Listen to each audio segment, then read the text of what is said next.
Hello, welcome back to our how many hours? Hour 34 of my 48-hour fundraiser. I'm Creatrix Tiara, Queer Lady Magician. The fundraising for my time in the MBA Arts Innovation at the Global Leaders Institute, a group of a number of different universities, including Harvard, Stanford, Duke, and many others, to empower 70 arts leaders from around the world to learn about creative enterprise and creating artistic communities and all that jazz. And we just got some readings yesterday. The program starts in August, so next month. But just got some readings yesterday, and our first class is going to be about aesthetics and beauty. It's going to be a lot of dense philosophy, which I was not expecting from MBA course, but there we go. We're fundraising. We've made 1,927 all up. I've had the fundraiser open for a little while. This is for my fees. They're $9,000 US, originally 9,500, but as an early applicant, I got a scholarship of 500. So in Australian dollars, that's 14,700. And through streaming, we got 175. So, not too shabby.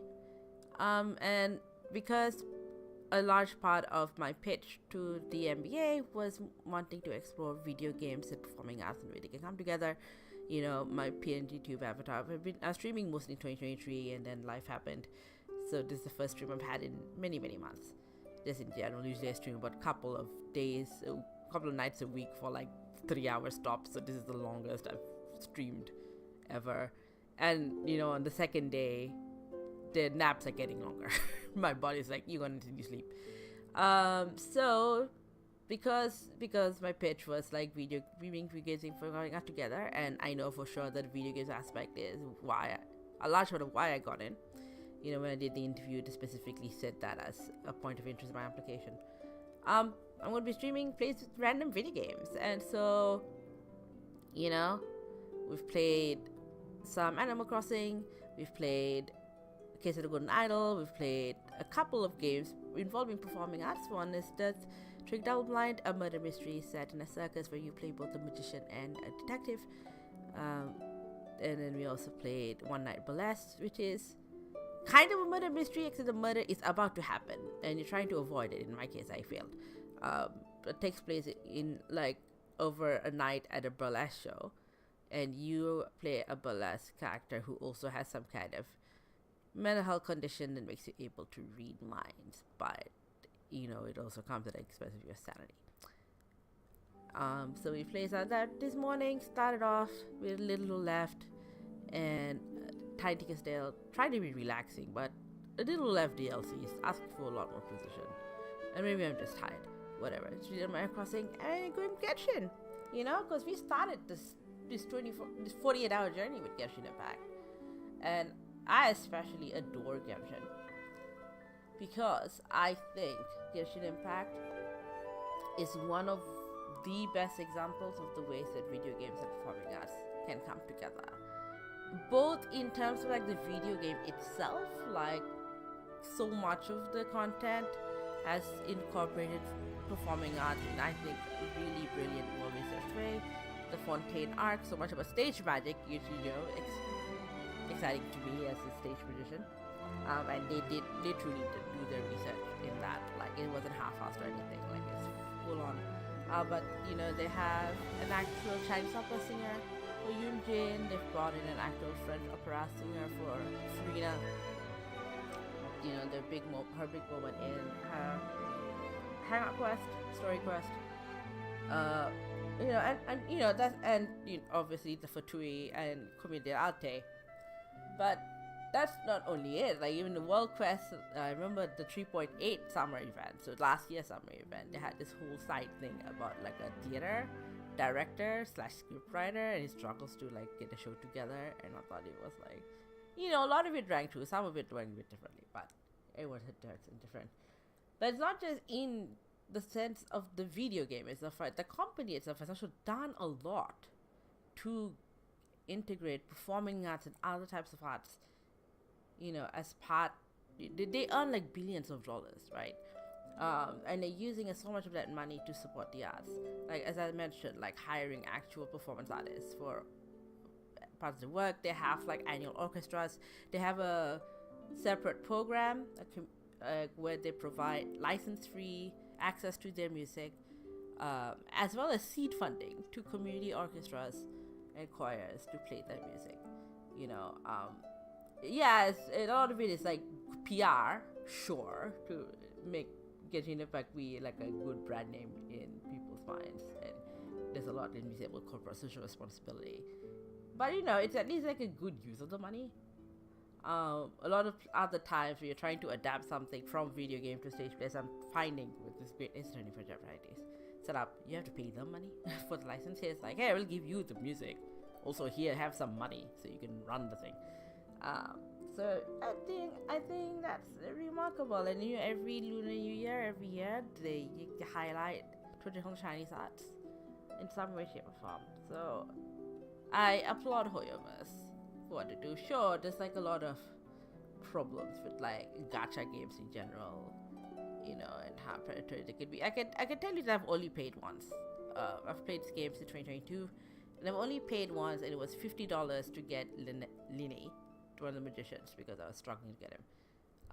And I decided on 50 because I thought it was a fair price to pay compared to like other RPGs that I've played that have also taken like a lot of time. Like Octopath Traveler was the main thing I had in mind. It cost about 60.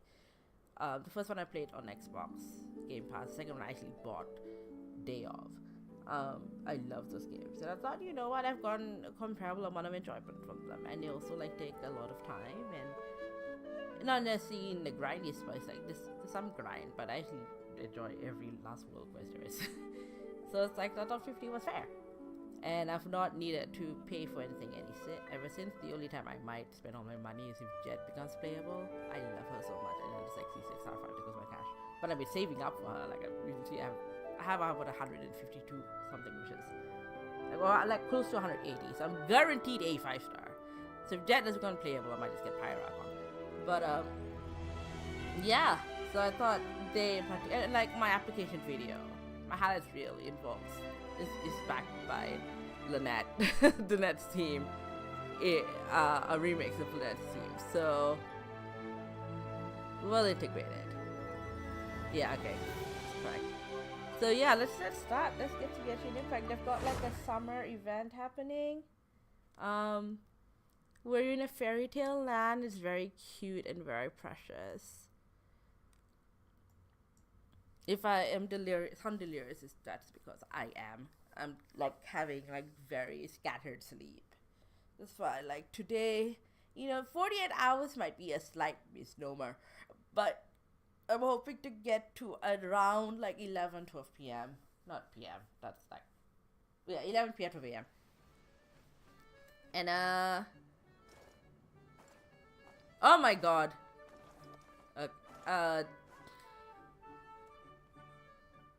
And, so it would be like sort of largely 24 hours. But this, I've been trying to get all of this, like, so my favorite part of Genshin are the world quests. Any quest, every quest give me, every last quest you can possibly give me. But a lot of these quests, especially Inazuma and Sumeru, are locked behind commissions, which is very annoying. But at least they've made it so that any sort of commission that involves an achievement or a world quest gets unlocked faster, which is great. Like, I don't play Genshin necessarily every day. I usually play it more frequent when there's a new update, and then I go through all the content I'm interested in and I move on. Have a break. Which I think is probably like the healthiest way to play this, honestly. It's like you just play it for as long as you want, for the content you want, and then take a break. Like, oh no, I'll lose privileges, I'll play your base. So like, don't worry about it. Like I know people who collect characters and all that, if that's your jam, it's up to you. But, I'm a world quest girly. Alright, he has so many commissions, oh my god, what do you need now? Who are you paying? Who is extorting you for money? My traveler. Your timing is, oh my god, I can't fucking read. An acceptable lubricant. Great. Not the problem. Ah! You're hard and flexible. Mr. Hagner. Oh, the treasure hunting. See, okay, so here's the thing, right? We have to fight all of these mobs to get random insignias and masks and all of that. But, like, what Genshin has been doing, which I think has been interesting, is that they've been trying to humanize the enemy factions a lot. Like, you see a lot of this with the Fatui, that, you know, you're now befriending your Fatui, even though your first exposure with them has been, like, tense and negative. You now befriended a bunch, and they've now started a kind of, like, cordial-ish, like, we will work together if you have a shared goal kind of thing with you. And it turns out, like, all the Archons are trying to be maybe around more on that side than it looks like, even though it looks like they were antagonistic at the beginning. You know, the Aramites.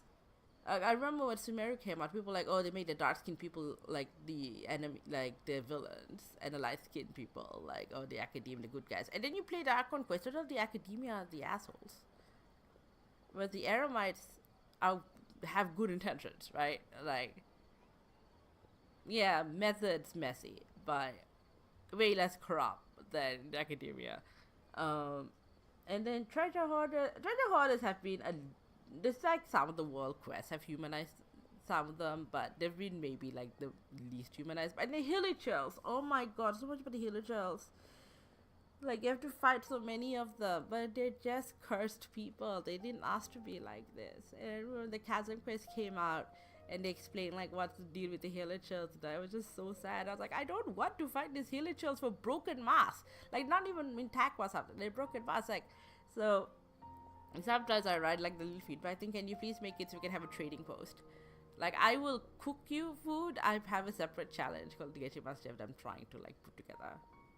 I will cook you food. I will buy your materials off you. Please, is there a way I can get this match without having to fight you for it?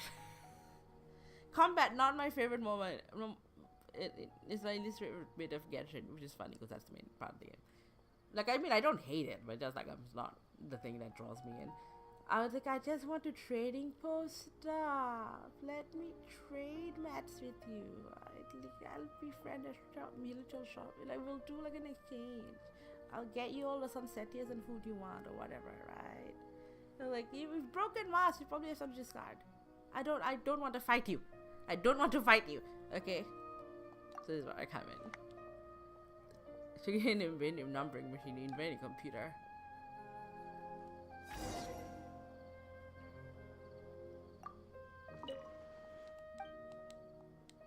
At the end of Sumeru City, yep. Stage crew earns a bit of Mora. In what universe?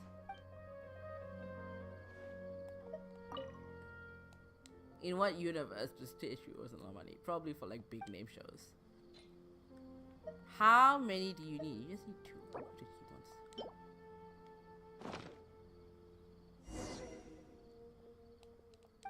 There. Long term. So, for accountant. I do have a set for an accounting. And I am doing an MBA soon, so you know. Alright. We should have unlocked more of the story at this point. Oh, so this is unlocked tomorrow.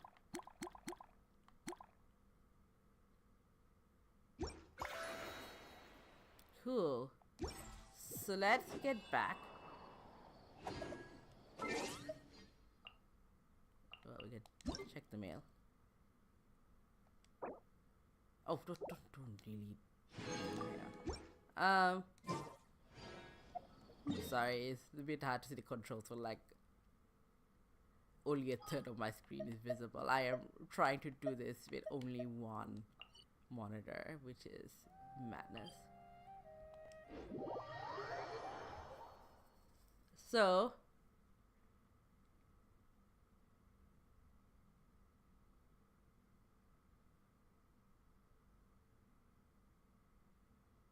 Sri Lanka is an interesting choice of name, let me put it this way.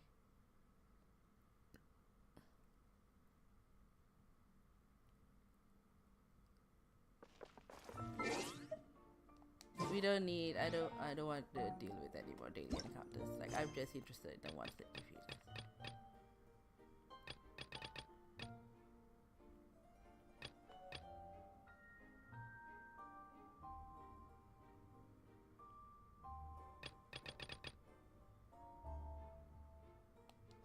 Okay, so we have like 2 things that require us to like wait until 8 a.m. the next day. What time is it now in Genshin Land? Oh. The next day. You have to wait till tomorrow, which is a little bit annoying. Because it doesn't register, like, it says 1 a.m. And like, you know, yes, 8 a.m. It's technically the same day, but like conceptually, usually you think it's the next day because you have a big bit of sleep in the middle. I know. It's basically stand there. The time has come to slay the dragon. How are you feeling? Nervous? I'm once curious to see what this end of the world place is like. Come on, let's go meet the others at the station. What a beautiful day, thought the traveler, before she was overcome by a creeping sense. Oh my god, it's Stanley Parable as narrator. The voice in her head grew louder. Must go to Pendulum Lane. I am going to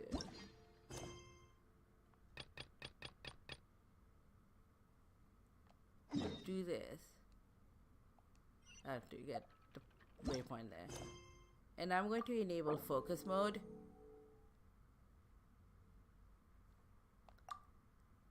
Just so I'm not like pulled in by this Stanley Parable as narrator. And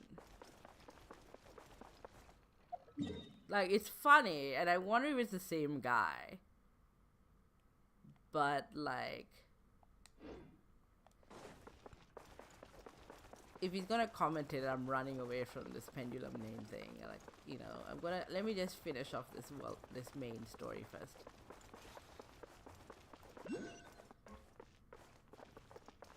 And I might like go pick up some of this express things. The first day after I did like the world quest, the main story bit, I did run around, try to get enough of the little paper bird things.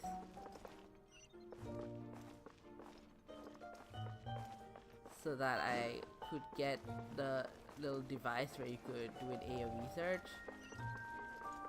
But I think now that we've unlocked, like, the sky does reopen. Oh, okay.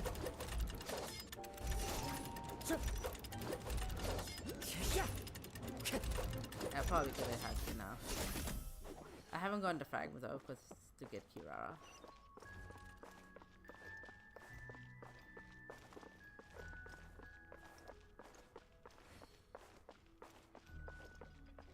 How do I get?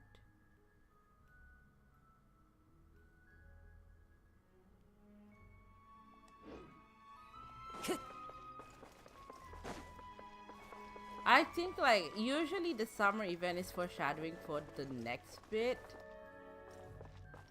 Like so this is meant to be foreshadowing for Natlan. But like I honestly honestly, I believe this is foreshadowing for the entirety of Tibet. Like all this thing about the 3 goddesses and like all this stuff about time and what is reality and what is fiction. This is fully about the main story of Tibet. Like, come on. Okay, we have a teleport waypoint. Yonk. Go. We take the train.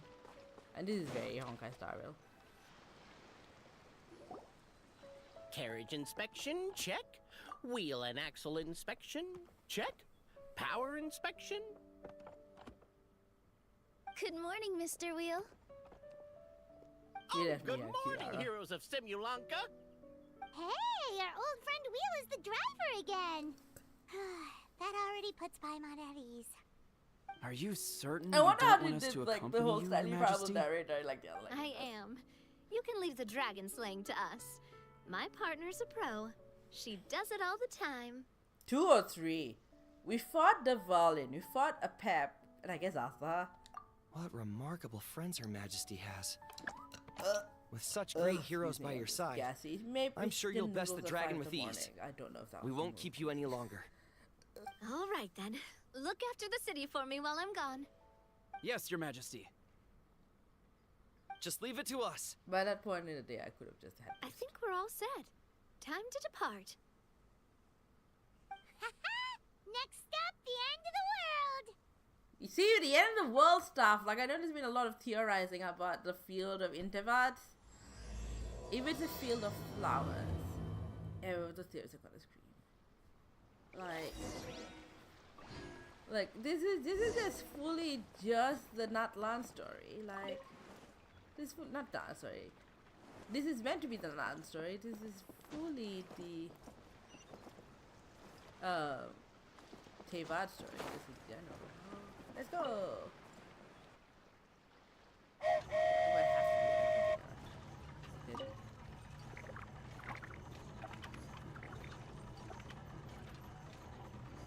Hang on. What's the thing asking me to do? Thing. So this is what it feels like to ride a toy train. Ooh, you're really easy to please, Navia.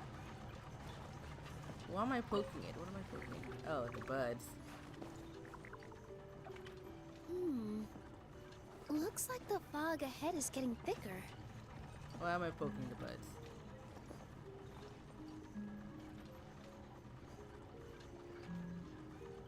Attention, passengers. We've arrived at the transfer point. All change, please, all change. Transfer how?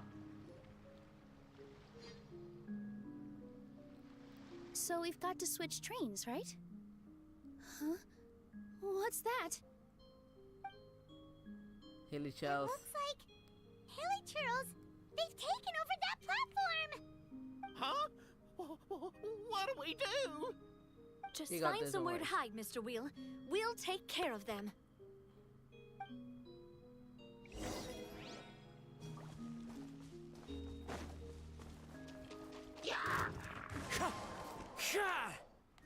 Oh no, I'm frozen. Torn to oblivion! Shine down! Who's amongst you is the ice person?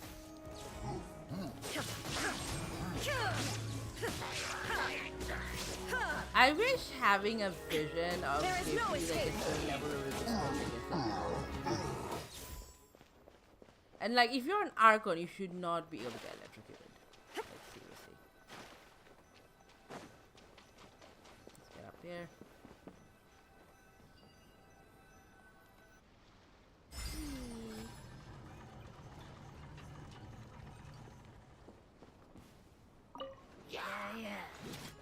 Oh, what now? Is there more?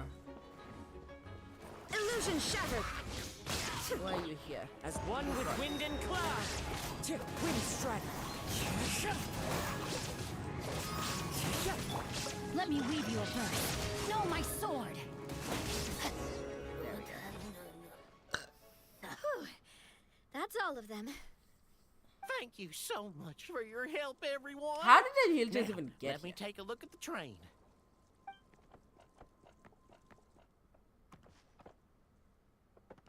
I wonder what kind of toy creature we're gonna see next. The carriage is a little scratched up, but there doesn't seem to be any real damage.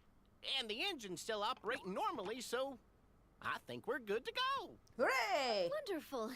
Let's keep going then.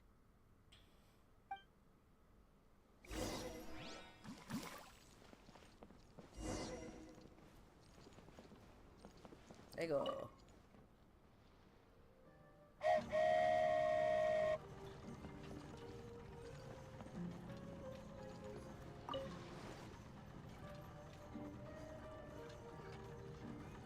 Now I get to see what they're saying.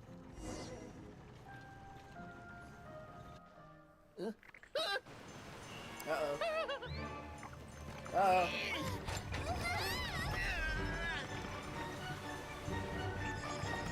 Bye! Oh, there's gonna be flashbacks of Navia. Ooh, what? Oh, hey, Mari. What? Ooh.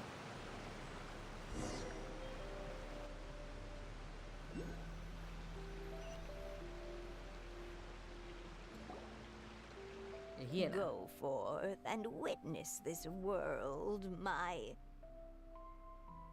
You're what? Make sure to be nice to everyone. You're what? You're who? I leave it to Is you. this Alice? Alice doesn't sound this old. Are you okay, Miss Nilu? I'm fine, but I think the traveler is still unconscious. We're lucky this guy caught us on the way down. Oh Passed my out from god, Little fucking, Fall, did ya? fucking Scara. How fragile.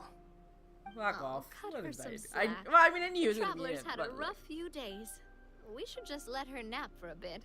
But The mood. my leg's falling asleep. You couldn't have set her down on the grass over there, Hat Guy? Head guy. I go out of my way to save 4 people who fall out of the sky, and now you're nitpicking my choice of soft landing? That's the most ridiculous thing I've ever heard. Did Paimon need saving? Oh my god. Why are you? She's awake. Why are you Morning, here, dude? sunshine. You were having a nice little dream there, weren't you? Not gonna lie, it was kind of adorable. Oh, you're friendly now? You and your friends fell from the top Suhor, of yeah, that that's why I named him. waterfall, and you passed out along the way. Guess someone couldn't keep it together. Sorry to break it to you, but crashing into the ground doesn't take you to another world. That kind of thing only happens in those stupid light novels they sell in Inazuma. Yeah. Well, we got Isekai Also, here. he kind of, set you down in Nilu's lap, so that's where you've been napping all this time. Paimon? Saws. Oh, no. It's all right. I'm just glad you're okay. Nilu, you could have You moved. didn't hit your head, did you? Is the dizziness gone? You could have moved, okay? And set the traveler down softly. You like sounds talking in your head Really? just now. What did they say? Go further and witness this world witness everyone. The fog you see around here can have a hallucinatory effect. Apparently, it's the work of that dragon. Maybe you inhaled some while you were freaking out on your way down. I mean, who wouldn't be freaking out Traveler, if free falling? Nilu, do you know this hat guy person? Oh, Navia. He's a student What a at way the to get academia. introduced to Skara. We met during the last Interdarshan Championship. He was representing the Vahumana Darshan. Well then, hello there, friend. Oh, I'm Navi, no. the president of Spina di Rosula. It's very nice to meet you. Oh, So, no. Should I just call you Oh, this Hat too. Guy as well? Will you get a lot? I Seems doubt like it. that's what everyone's calling you. Oh, this is gonna be chaos. Sure. Whatever. Oh, wait, Hat Guy. What's that sword around your waist? An unwelcome encumbrance, that's what. How did you end up here? I've had it ever since I woke up here. Tried to toss it, but no matter what I do, it always reappears. Such a pain. Anyway, if any of you want the hero sword, you can have it. Oh, you were meant to be the Wait, hero. it's called what? The hero's sword. Meant to be wielded by the hero. I know. Me of all people, right? The irony. What? You're the hero of this world? Will you calm down? It's just a dumb title. So why are we here? It's just that this entire time, we thought we were the heroes of the prophecy. So what's our deal? Well, if it means that much to you, you're welcome to claim the title. You'd be doing me a favor. We're good. We're like the POV character, I guess. The real question is, if you're the hero, then where the heck have you been all this time? Looking for a way out. I heard there's a boat in this area that can bring you to another world. So I came to investigate. The But hero, look at the you're state of persistently things called the around hero. here. The lighthouse collapsed. The boat won't budge. I say we try to find a different way out. Huh. Paimon's guessing a voice told you what you were supposed to do here. That's what happened with Navia and Nilu, at least. You expect me to take orders from some disembodied voice? I don't know. to find the so-called source of this What would be world's interesting misfortune. it'd be why these The people dragon in particular, responsible right? And for especially this why whole Wanderer. mess. He doesn't seem to be particularly We up for came this here to fight the situation. dragon as well. Why don't we go together? Grab that dragon scale over there before you leave. It'll come in handy later. A dragon scale? Where? How did you know about it? What's it for? And Have you ever considered keeping your questions to yourself? Because if you actually expect me to answer them all, Oh my god. we'll be here until the next Interdarshan Championship. you little... Hyman thought you might have learned some manners by now, but clearly not! Oh god, you're fully annoyed. Honestly, same. Same. He's such a brat. Even when he's like, you know, he's had his own like big emotional crisis and stuff, like, he's such a brat. Shut the fuck up, dude. Look for the dragon. What the fuck's the dragon? What am I looking for?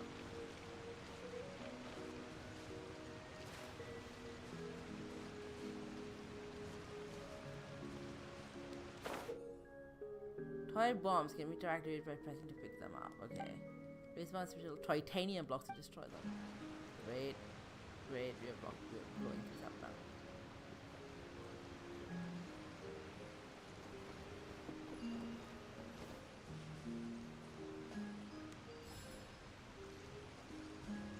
Oh, there'll be like the geo things you find. It's Meru. Not Meru, Leeway.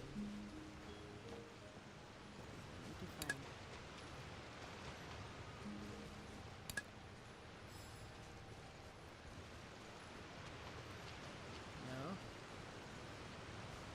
That wasn't it. Oh, okay. God damn it. Why is it control L2 and not R2, Jesus?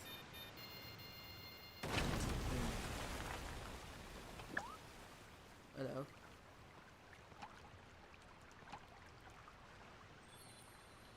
We need that. The flow has been cleared.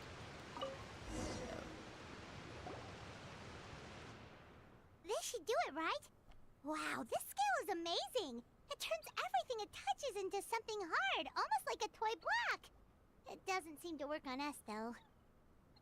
It spews out poison and transmutes everything it touches. Huh. No wonder they call it the evil dragon. Your Majesty, Madam, very brave hero. What are we? What are you looking at me for? He's obviously talking to you. Mr. Wheel, you didn't get hurt when we fell, did you? Oh, not at all. Thankfully, the young man in the hat was kind enough to lend me Aw. a hand. He's so tsundere. Oh my There god. seems to be a village over here. Some of the residents used to work in the titanium mines, and some came to fight the dragon, then got stuck here. I see. I'm glad they're all safe and sound. I can try to use my magic to fold a boat to bring everyone back. Oh, I'll help too. Still, I think we need to take care of the dragon first. We don't want it to start causing trouble when we're trying to load people onto the ship. Apparently, the villagers often Sounds see the bad. dragon fly into a space behind the waterfall. They think that's the location of its lair. Then we should look around and try to find a way in. I'll wait here for your triumphant return. Your Majesty, brave heroes, please be careful.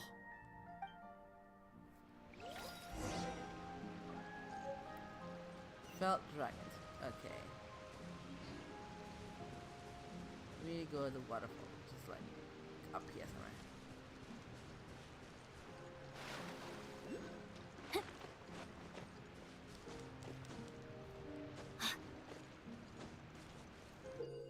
Colorful toy blocks occasionally by the road. Approach using the interact button to pick up and carry blocks of each, but don't get too far from anybody. While hold the attack button at the slicing mode. At this time, you can move the toy button to glowing connection points before releasing the attack button, critical slicing. Close the installation point, and you quickly press that button. You easily complete the slice. Okay.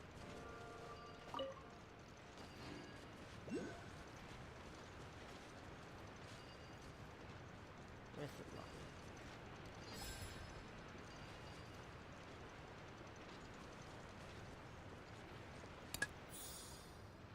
Oh, right, you can like hold like you do it.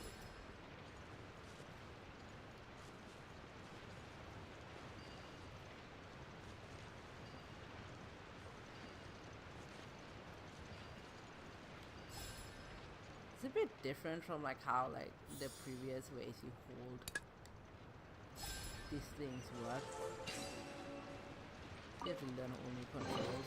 I'm betting a lot of this is going to be used in that line, which is scaring me a little bit. What's this one? Okay.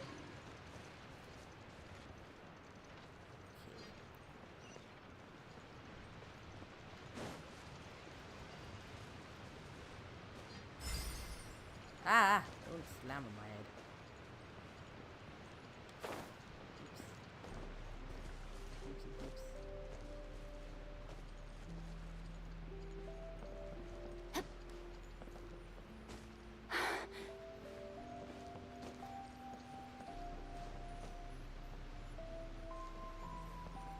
Did it climb this Jenga pile?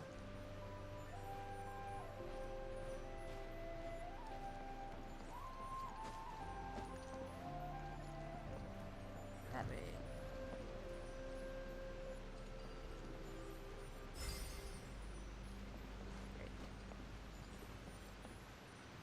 Great.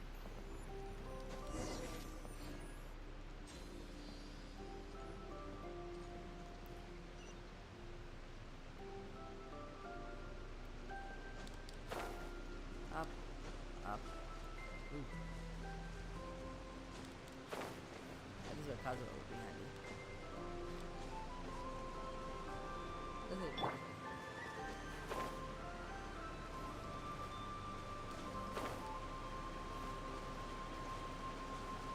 Into the wind.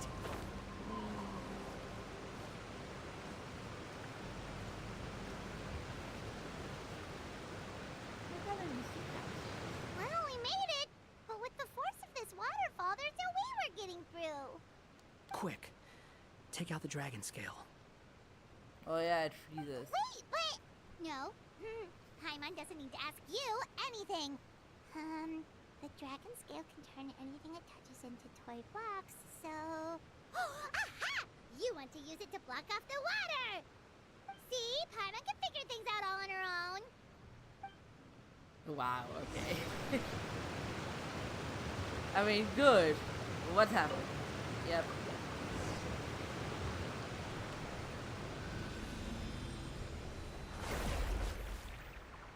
You've turned things pixelated, which is interesting because one of the characters we've met in not well about to meet in that one is a pixel dragon.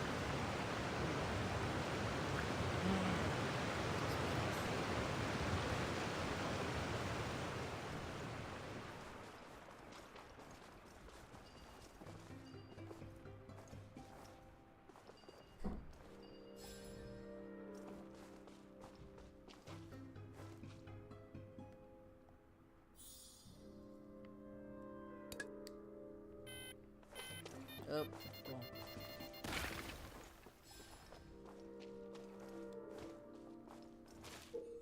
If you find toy matches that are missing match heads, you can use red toy blocks to replace them. Use pyro along these matches to light the matches. Pyro!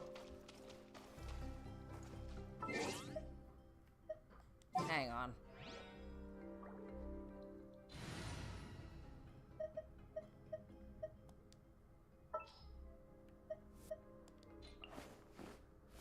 I charge a higher rate to Yes, meet out. so where do you see that?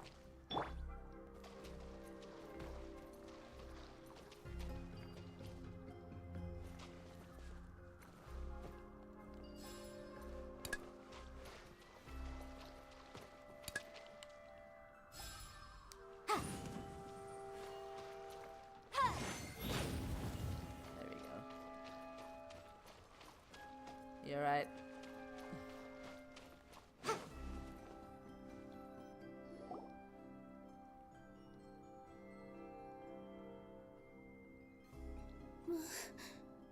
What's wrong, Milu? Oh, nothing. It's just... I sensed a very powerful magical signature just now. Huh. Guess this is the dragon's lair after all. Huh? When did you put your hat on? Well, we're getting ready to fight, aren't we? I feel more comfortable in my regular outfit. Hat Guy also put away that sword around his waist. Should have never had to use this thing to begin with. Do you need to do anything to prepare, Traveler? Paimon's getting kind of nervous seeing everyone else serious like this. I think I'm good. Besides, it doesn't really, it's a teleport waypoint this far in.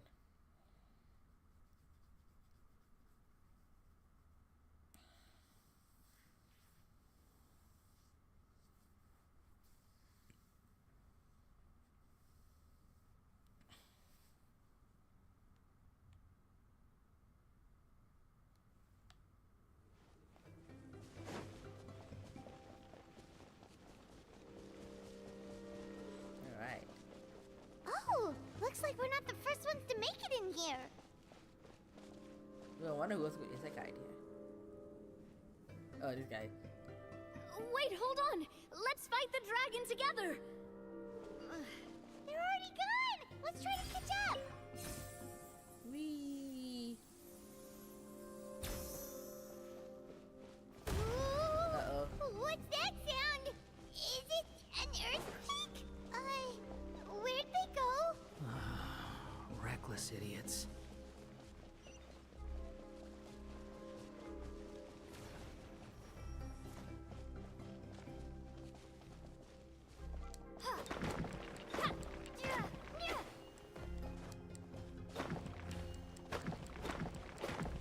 Oh. Oh, we have a team.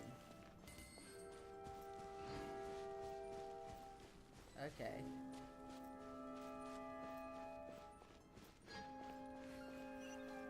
Okay, so we need to find one of those blocks.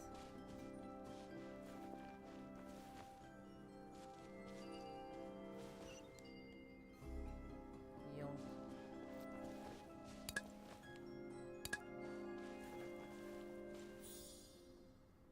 There you go.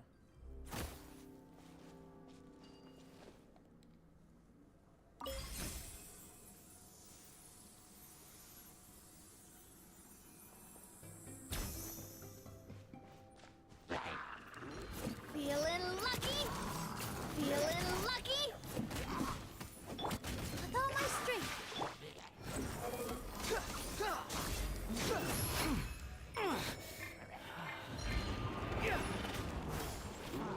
Yeah, I think we need an army for this. Umbrella warfare, I guess. This one's got your name on it. Why is I think the idea for this? Hiya! Yeah! Watch out!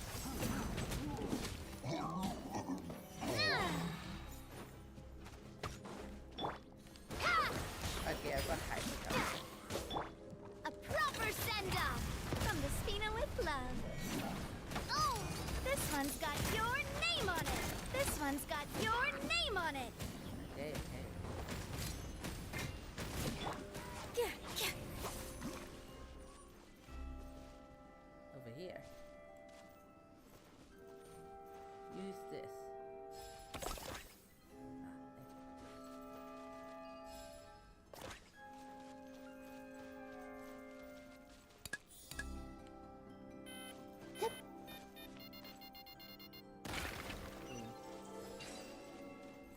Ah, thank you.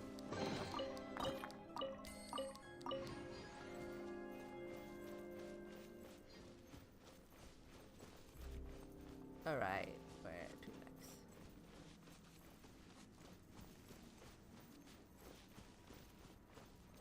I feel like this purple thing indicates like the abyss in one way, shape, or form.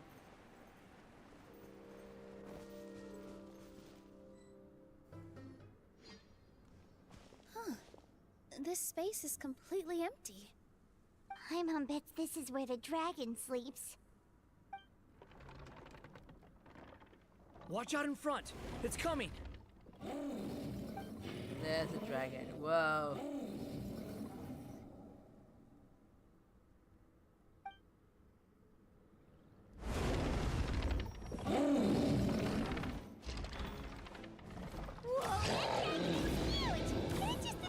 can't deal any damage to dragon when I don't attack.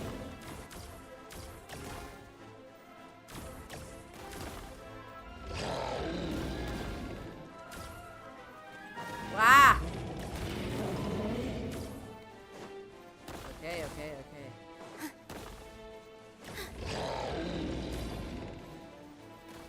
Ew. Ah! Oops! Oh god.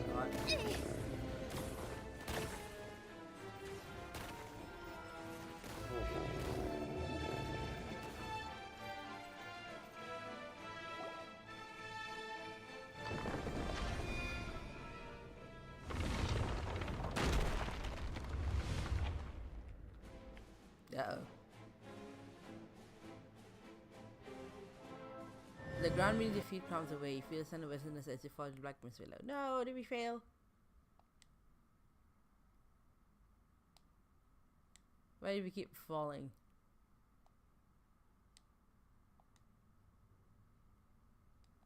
Hello?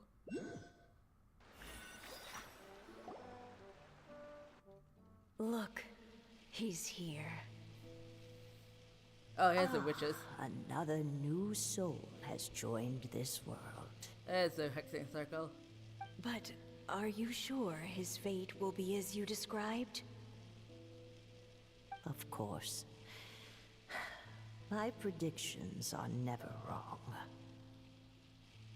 I just don't like that kind of story. Yeah, it's Barbaros and Nicole. Then you need only do as you said, and let him find his own story within your fairy tale. You're right. Then listen closely, my child. Your name is...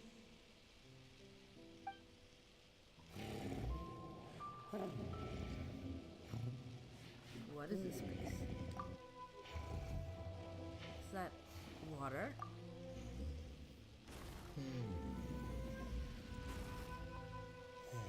Is this Wanderer's perspective, or who is this? Oh, the dragon! Wait. Someone is playing the dragon. Someone got isekai in to bring the dragon. Oh. Are we above Constellation Metropole? It's the dragon! The dragon that destroyed the titanium mines! Who got isekai to bring the dragon? Help! Help! Soldiers, pick up your weapons! Destroy that monster!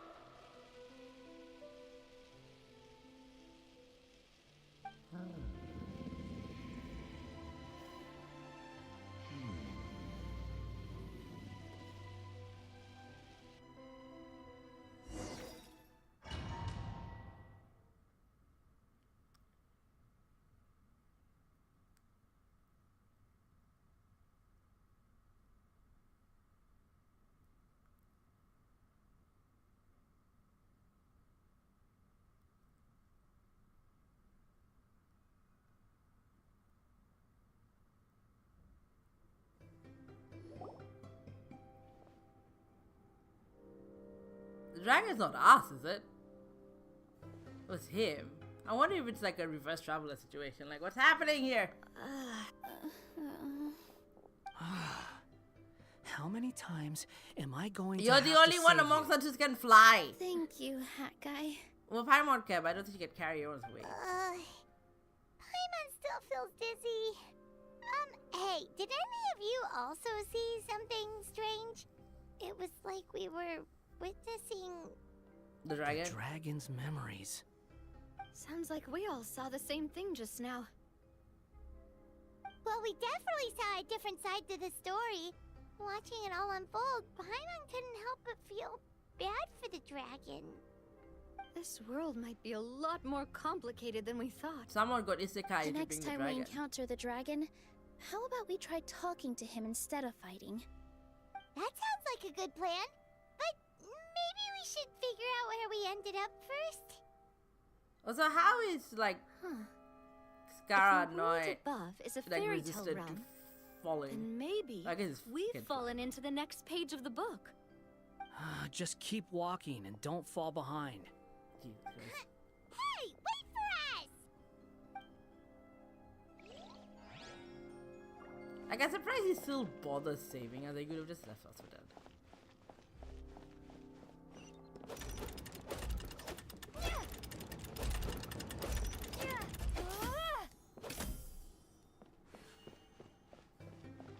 Wow, this place looks a lot different from the dragon lair. It's Panic Cody!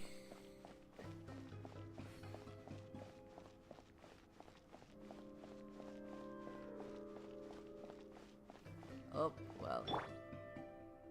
Squall and Fury.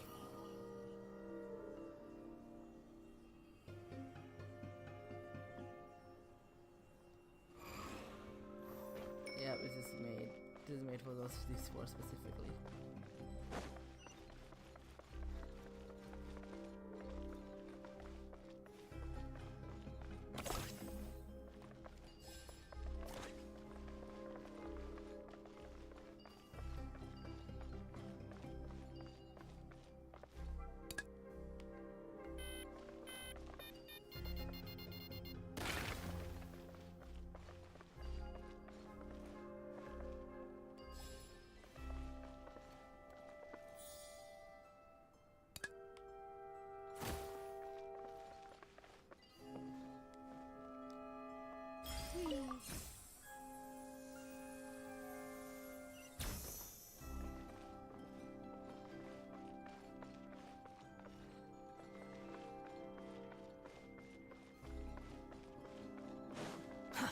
Too slow. The wind rises. Ja! Quit. Positions.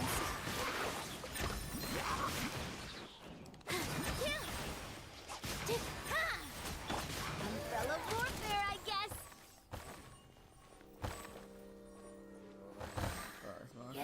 Feeling lucky? Wretched vermin. How amusing. This dance is for you. With all my strength.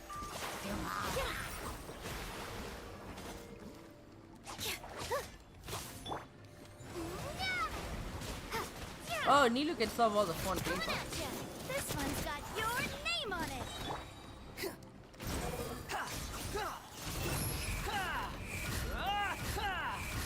animal was that.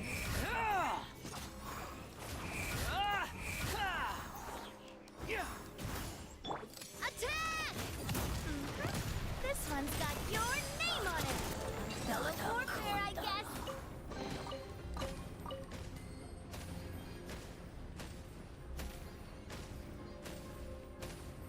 Oh my god, it's still exploding.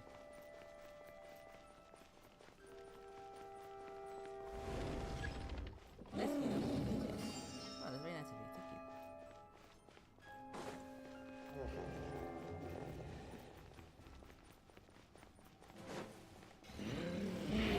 you. You shouldn't be here. He seems angry. We just want to talk to you. Don't get any closer. Ah! Ah! Oops.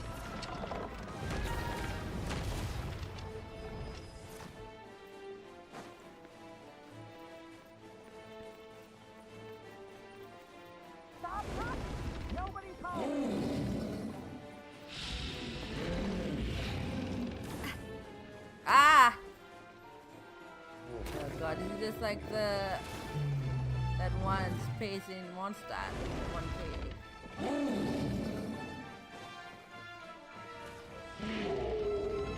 This makes me feel like the main story end. Not like, it's like somebody has been forced into the role of the dragon and doesn't want to.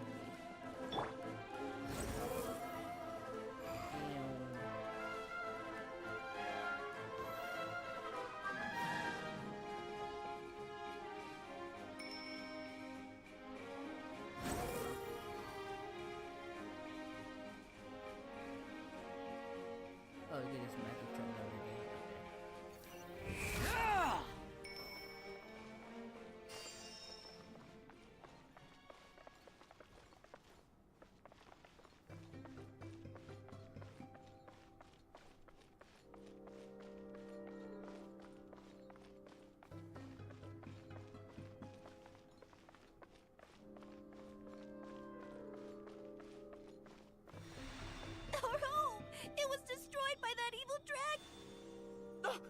stars! It flew away with the Metropole stars! Oh no! We didn't get eaten by the dragon? The Why dragon lion's getting just dropped us off here? That guy! You're getting too far away! He's just up ahead. Is he trying to lure us somewhere? Well, I'd say we were the ones who backed him into a corner. But we just want to ask him a few questions about his past. He's had year after year of people coming here to try to take his head. If you ask me, his reaction is perfectly normal. Year after year. Maybe there's still something we can do to calm him down? I wouldn't count on it. Maybe his earlier attacks were just a warning. But now, he's actually getting serious. Prepare for a final battle. Sometimes, it takes a little force for someone to finally wake up. Speaking from experience.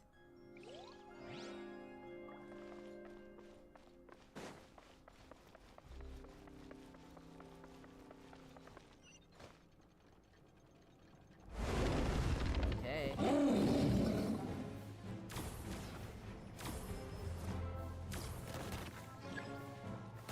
Fundraiser is using use power. What?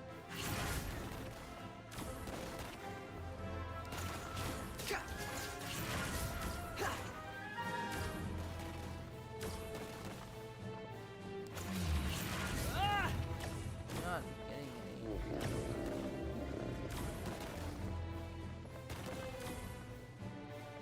I guess if you get there, you not die.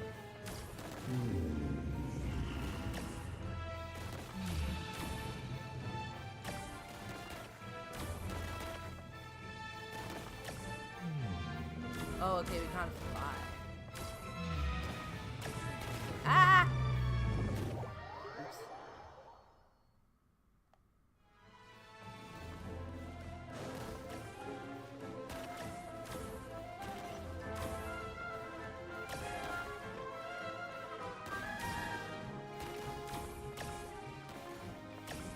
Dragon's gone somehow.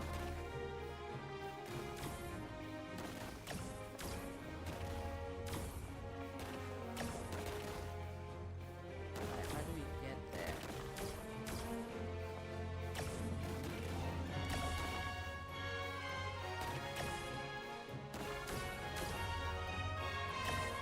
This is painting something, but I need to like move my paint YouTuber because I can't see it.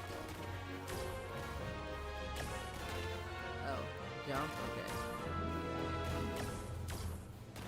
There's no need to exchange pleasantries.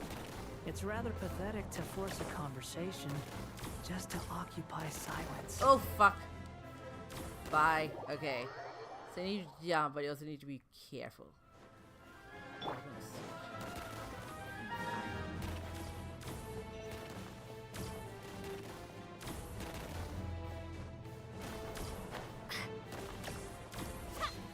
Oh fuck! Ah! I misjudged that. Oh my god, this is a lot harder than it looks.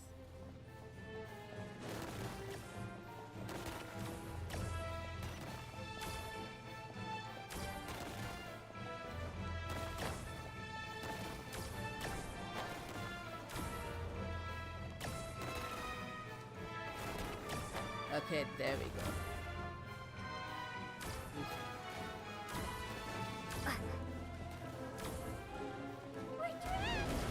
Stubborn beast. You really want to get beat up that bad? Ah! Aha! Where are we going?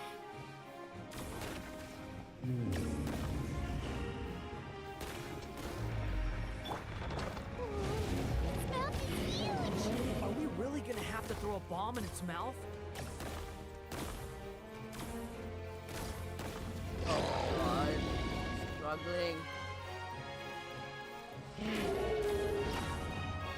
Are we allowed food? Please, please let us feed each other. Give us food. There, eat. There's a bomb someplace. I just. Oh. Ah!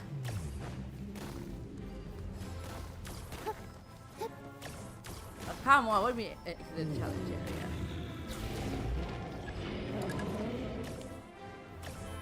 Okay, there's so much happening!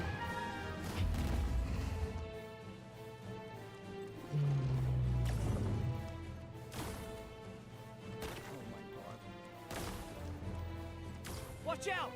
If you fall, you're on your own this time. Oh shoot. Sauce.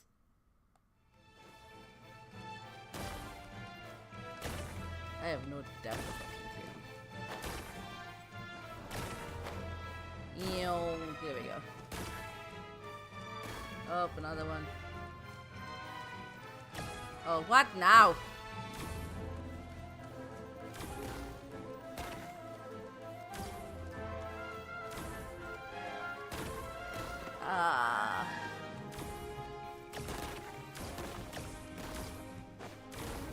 Oh my god, I'm gonna die. There's so many of you!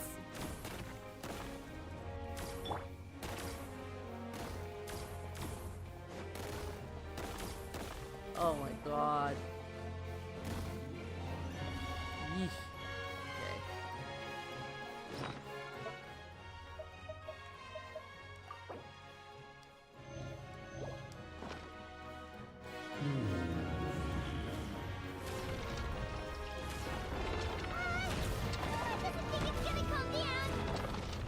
There's so much happening.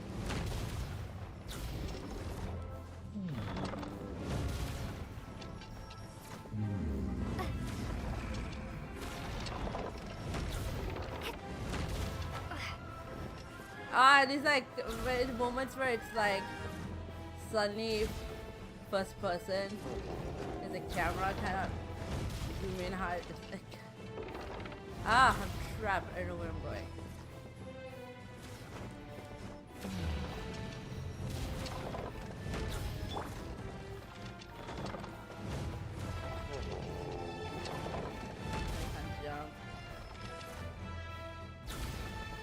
Oh no. Oh fuck, come on.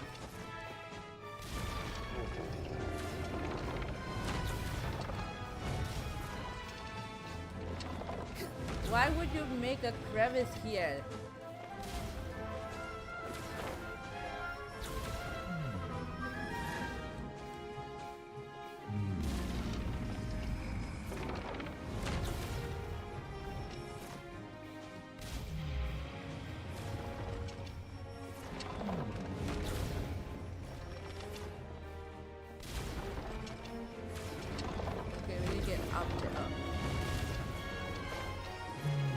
Oh fuck! Oh god, it's so hard to time these jumps because the screen is shaking so much. There. Yes, heal up, please. Help. To use full power. Thank you. And more healing is yeah, oh my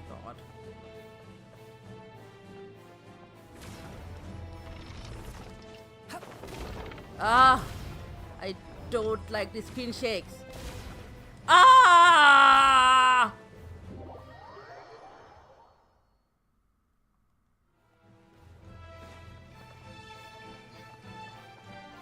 Help. Thank you.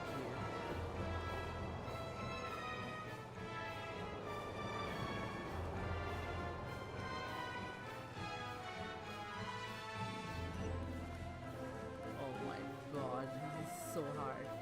This reminding me of that one random platforming section in My Time in Sandrock that comes just out of nowhere. And like legit made me cry. It was so hard. I was like, I just want to build things.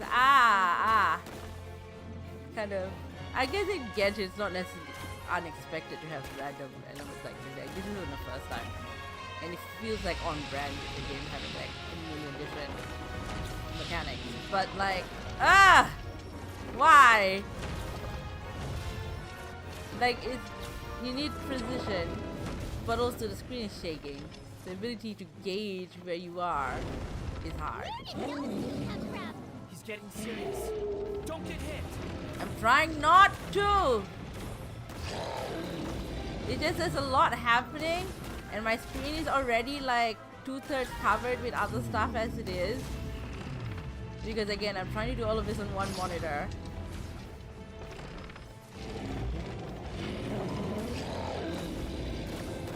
What?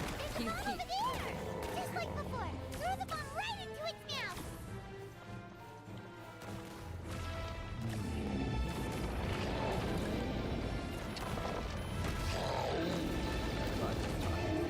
Ah! That's far enough. Okay. If anyone tried to say anything to me, I fully did not pay attention. I'm so sorry. Now's our chance! Wait! What? Chill. Please chill the fuck out. I beg you. Huh? You recognize each other?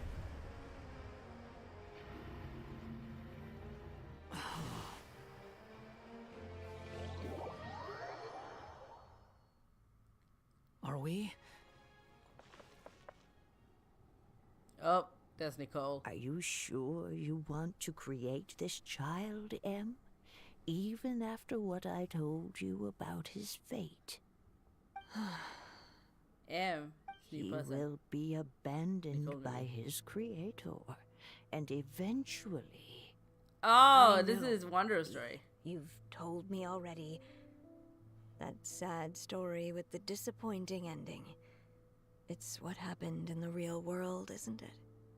But that's exactly why I want to change things. This is Wanderer's in a story, different isn't it? world, his story can have a happier ending. That child, his heart is so full of love. I understand, Anya. Anya, But okay, we have a name know now. that if you give him that name, his fate in Simulanka is destined to parallel that of his real-world namesake. But there's still a chance, right? Maybe it's a shot in the dark, but Who are you guys talking about? I have to try. He deserves a better life. Although, he might need the help of others when the time comes. All right, my dear. The choice is yours. Since you're so persistent, let me tell you a secret. What? More boring fate talk. Oh, shush.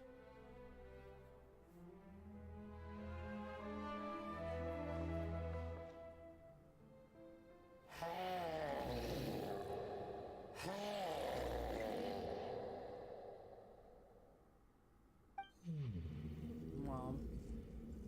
Aw.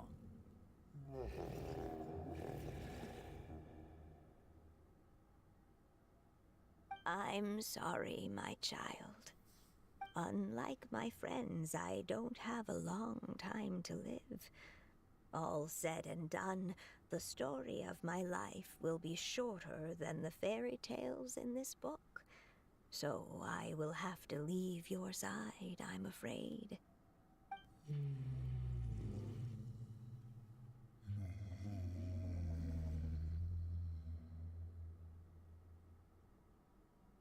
It's okay. It's okay. Once I'm gone, God damn it. I will More become dead a time star in Simulanka and watch over you from above. If you ever feel lonely, just look up towards the sky.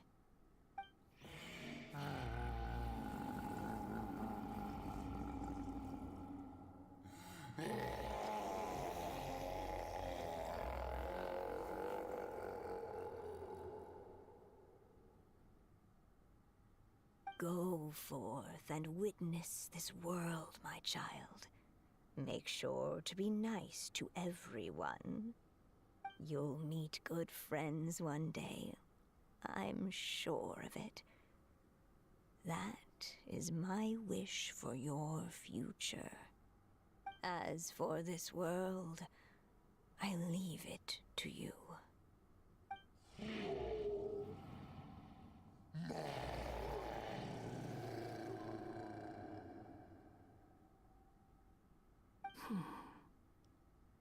So in the end, you were betrayed too. People dying is not a betrayal of you.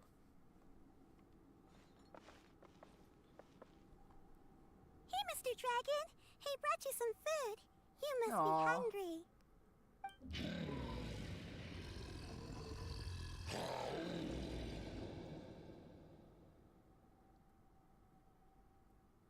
Shh! Quiet! We can't let anyone hear us. Everyone says you're a bad dragon, but you're always nice to me when we play together. You always help me pick flowers way up high that I can't reach.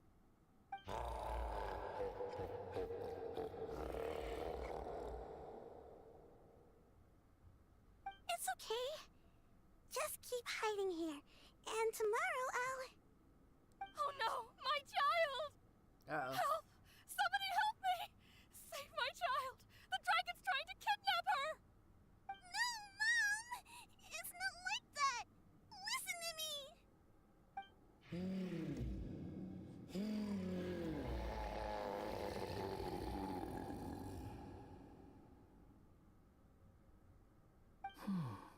This feels very pointed. So you're towards you hated by specifically. people too.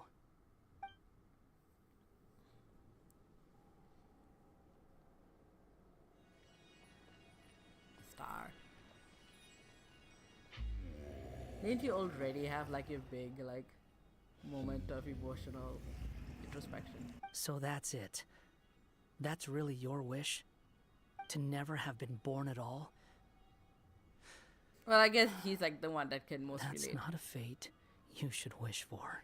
Like of all the people, he could probably relate the most.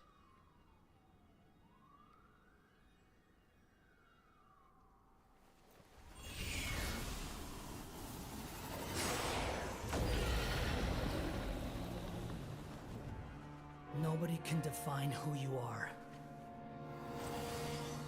Or deny the true feelings of your heart. Now remember your name. Durin. Oh! Oh! The monster dragon. It's all right now. It's the monster dragon from way back. Wait, is he gonna be in that land?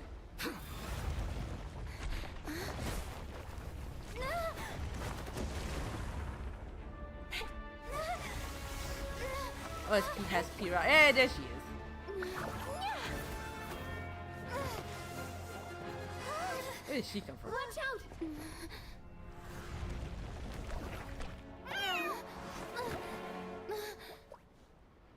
No, Puss in Boots is like it has a little mouse. Is so cute. Durin. Oh my god, it's the monster dragon. That was a close call.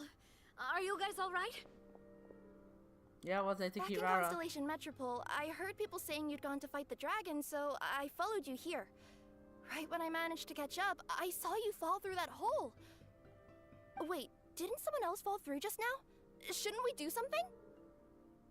Oh yeah, Hat Guy. Well, he can fly, so he'll probably be fine.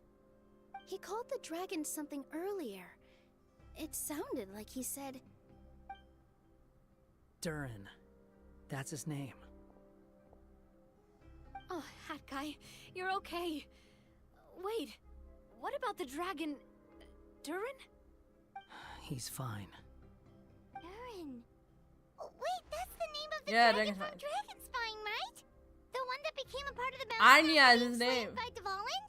If Paimon remembers correctly, it was created by... Rhine daughter, Albedo's mom. Right! It was created by Rhine Daughter! Created, you say? Yeah, the technology she uses the tech that's used to make you. What happened down there? You've been acting weird ever since the end of the fight. So you're kind of like, I guess, grand. So that's the truth about Simulanka's evil dragon. What we saw in the mist weren't hallucinations, but the dragon's memories. How many kind of trials we've seen City during the past? Huh. I thought it was strange. The people around the Broken Sea are clearly stranded, but I never heard any stories about the dragon attacking the village. The people we met along the way are probably workers from the Toitanium mines, or guards who came here to claim the dragon's head. Durin probably allowed them to live here because there was nowhere else for them to go. When I first came to this world, a voice spoke to me and said, "You are the hero of this world. Now go forth and save the dragon." Who is the person behind this voice anyway? And One of the why witches. did they bring us all here? Come with me. The answer to all this can be found below.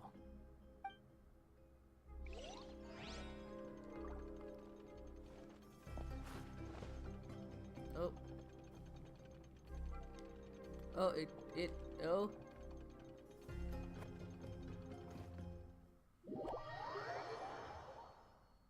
Then hung a bit.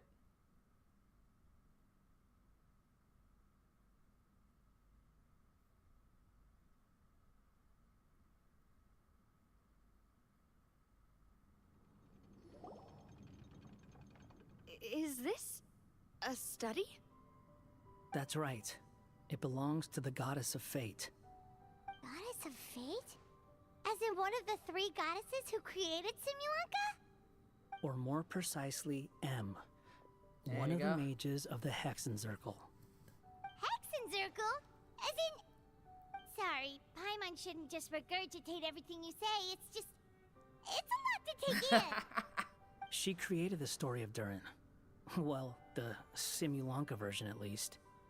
These records should cover most of what you want to know, including the identities of the other 2 goddesses. Okay. Read Oh them my for god, yourselves. Lord drop!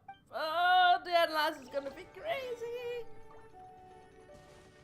Well, journal. By all rights, I should have been A, since A is the first and last letter of my name. But Alice overruled me on the basis of seniority and said I should be M instead because of my middle name. She really knows it's how not to Alice. push my buttons. Still, her magic never fails to amaze me. I still can't believe she got one of my origami Okay, so you're the frogs forest to start fairy person. talking. Why don't I write a story with origami animals as the main characters? Let's see. Once upon a time, in a magical forest, there lived a group of animals made of paper. Barbie loves looking into the future, so she used her powers to map out the fates of all living things in Simulanka. But knowing the ending in advance takes all the fun out of the story. I think I'll make a bet with her. I believe that one day the people of Simulanka will decide to carve their own destiny. This is just a vibe. Apparently, she wants to build a statue of herself in the capital city. Okay, so that was Bob Love. Always looking to add some pizzazz.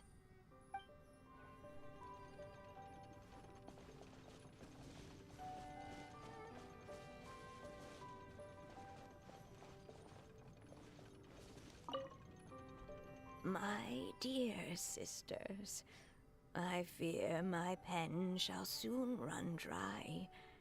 Even now, as I write this letter to you, my dexterity is all but failing me. Thank you for enjoying my stories and for creating this world for me. The time we spent together was the most wonderful youth I could have asked for. I always feel so young when we're together. A says that even after I'm gone, the goddess of fate in Simulanka will continue to exist Simulanka may be like the and place carry on what's happening in granting Iran. people's wishes.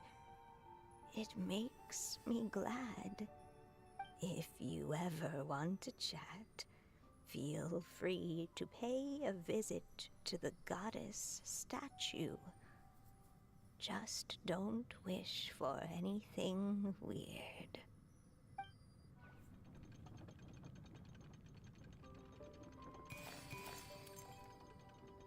It's Simulanka Durin. And he's looking up at something. A star. This must have been after M passed away. This looks like a mine. Maybe the Titanium miners dug too deep? So deep that they dug right through to the world on the next page. Yeah. Now that you mention it, this miner's lamp looks really similar to the star on the previous page. The Forest of Blessings. This book has been recording Simulanka's history all along. Look at the size of those footprints. If that's every time he lands, then no wonder people are so terrified of him. So that's why you took the stars. Because you missed your mom. Aww.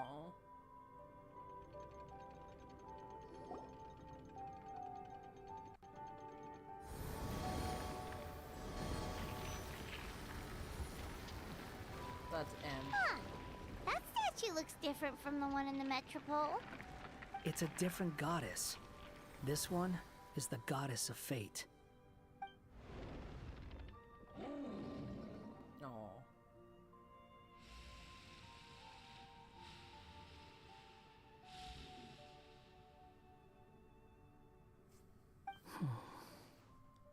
It's all right now, Durin. Nobody here wants to hurt you. Aww. Say that afterwards.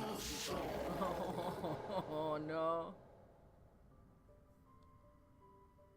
Don't say that, Durin. Paimon made a mistake. She was wrong about you. But it's nice to talk, isn't it? Now that we've all calmed down? Oh, it's pointless. Maybe you're willing to talk to me, but the world above is still terrified of me. You're kind of dead in the world above, sorry to tell you. So that's why you made that wish? So stupid. Aww. Kicking me when you're down. Hey! Anyone with eyes can see that all you want to do is get along with everyone.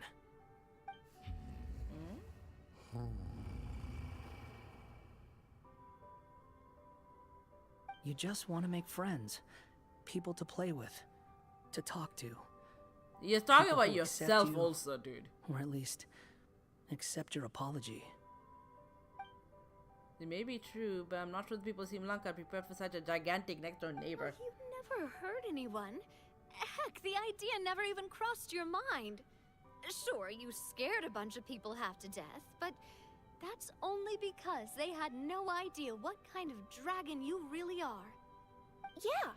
If you had a heart-to-heart with them, I'm sure they'd come to understand you and see your point of view.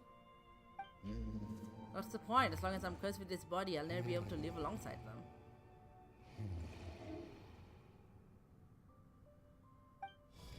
Everything I touch will be turned into toy blocks. Anywhere I set foot reduced to a barren wasteland.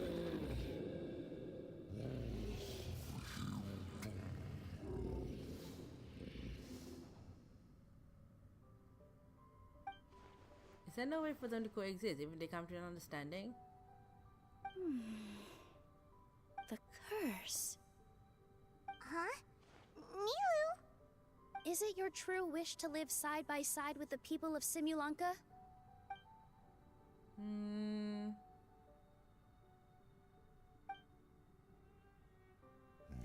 Yeah, it is.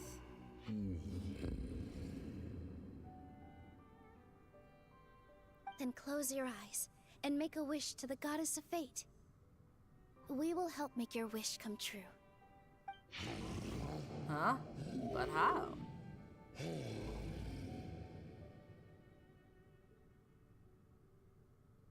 Just trust me. Oh dear. Okay.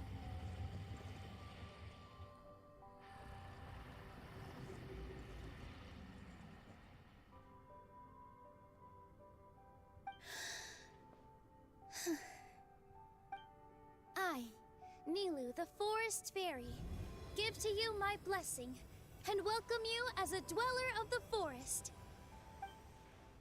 Wait, that's... May everyone accept you as one of our own, and may the Forest of Blessings be a place you can call home. I, Navia, King of Constellation Metropole, give you my blessing. I grant you citizenship to my kingdom. Oh, me too!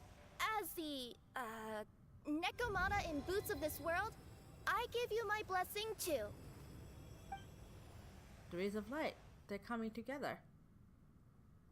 Wait, what's going on? This must be the magic power of words. Oh, hello. I, the hero of this world, give you my blessing. Aww. I recognize you as a resident of Simulanka. May you find acceptance in this world. Also, speaking as someone who'd like to be your friend, I wish you all the best for the future. Aww. Yeah, name him Suhor, like the morning meal during Ramadan. I, a traveler who has traversed many worlds, give to you my blessing. May you find friendship and goodwill no matter where you go. This is so sweet. Wow.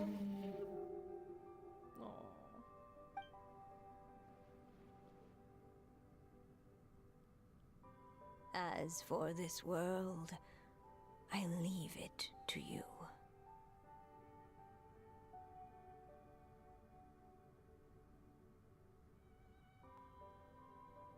No. All this game does is make me cry. Huh? What? Why are you Oh, you're a staring at kid. me? Huh? My You're a baby. Are these my claws? And my wings? You're a baby. My tail? Does this mean? Wow, you look so cute. Quite a radical transformation. Not that there was anything wrong with the way you looked before, of course. It's just... you get what I mean. How do you feel? Are you happy with your new appearance? Does anyone have a flower with them? Or even just some water or paper from this world? Oh my god. Oh, I do actually. Here you go.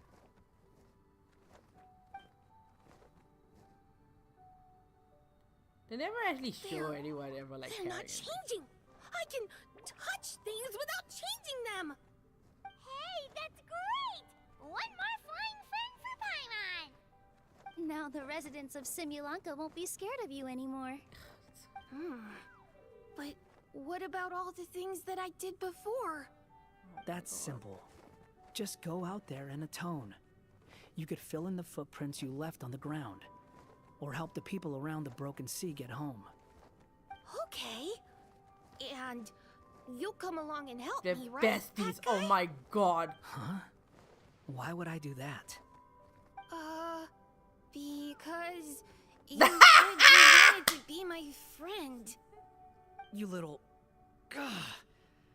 Well, maybe I spoke too soon. Brat. Huh? But I thought... Come on, dude. All right, fine. I'll go with you. Really? Yes, really.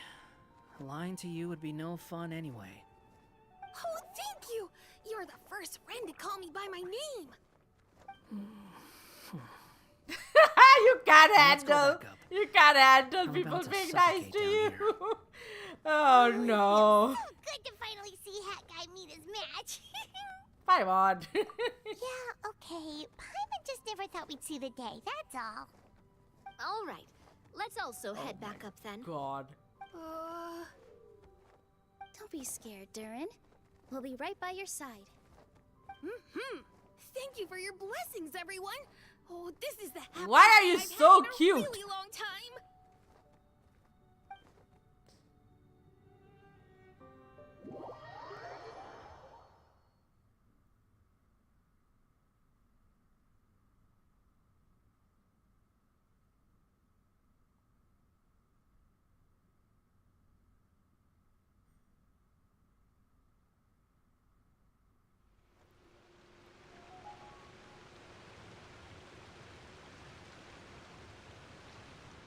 Ta-da! Surprise, everyone! Ah! A talking street lamp! Street lamp? Oh my! Is You this mean Alice? You still don't remember me after all the times we've spoken. I know that voice. It's Mom's friend. Alice. Hello there, traveler and friends. And Durin, it's good to see you. You've changed quite a lot. It's Alice put in this like mythical world. In fact, you look so different that perhaps I should call you Mini Durin. Mini Durin, huh? Yeah, I like the sound of that. It's nice being smaller. Jesus Christ. You must be one of the 3 goddesses of this world. Are you the goddess of creation? Is the moon goddesses Yep, just that's these right. witches this whole time? But although it's the most impressive sounding of the 3, to be honest, we all made an equal contribution toward the founding of this world. If you've ever read any of M's stories, you'll know just how enchanting the worlds are that she writes about. So enchanting that I just had to step inside and explore it for real. So I got B involved, and with M's consent, created the world of Simulanka. Whoa. Is Alice? I Getting feel a like little if ahead this of is a yourself. simulation, Alice is the First head things programmer. first, would you mind explaining what you're doing here? In fact, no. What are we even doing here? Don't worry, all will be revealed. After everything you accomplished on your journey, you're free to ask me anything you want. Let's start with your first question then. I'm here because I sensed a great magic power emanating didn't from the create book the just power? now, and I couldn't resist the urge to peek inside and check it out. That must have been when we all gave Mini Durin our blessings, right? Yes, exactly. In the world of fairy tales, words and emotions often carry far more power than any spell. It's all thanks to your magic that Mini Durin was able to take this form. Come say hi to me, little one. Oh, look at you. You're as cute as a button. So, what about us? Was it always part of the plan that we'd come here? Plan isn't the word I'd use. If you ask me, I'd say fate works in mysterious ways. When Durin of Simulanka made his wish to the goddess of fate, it just so happened that in a world far away, all of you wonderful people were holding a copy of M's fairy tale at that exact moment. And because of your noble and kind souls, you were selected by the goddess of fate to come and save this world. Now that you mention it, that's what I was doing when I was transported here. I was reading a fairy tale to some children in the Fleuve Sandra. I think I just, happened upon an old book and decided to use it as my pillow during a nap in a box. Wow, what a crazy coincidence. Wait, that's not right. How come everyone else got assigned a role except us? 'Cause we were also... Yeah, that was it. We just received a strange book and we had no idea who sent it. Then, the moment we opened it up to start reading it, we found ourselves here. You're the one who sent it to us, aren't you? Oh, is that what happened? Yes, that does sound like me, doesn't it? Why you send us here? Good question. Why indeed? Maybe I thought this The was witness, such yeah. a good story, it simply had to be read by someone. As the traveler and witness of many worlds, how could I let such a beautiful place pass you by? We are the POV character in more ways than one. Alice is the programmer of this world. With this blessing from beyond the story, Abby's you sibling might is the even be previous able save to file. explore worlds outside of this one. To that, you mean? That's right. In fact, Back when we were first creating Simulanka, Em told us that she hoped the people of this world would one day be able to explore.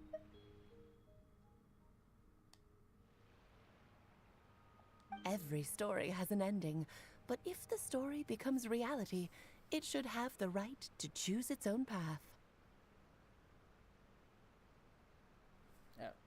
So, in other words, the predestined lives these people lead were always going to disappear one way or another. Wait, so even if the people here get to go to other worlds, surely there's gotta be a way we can leave too, right? Don't you realize you've been able to leave all along?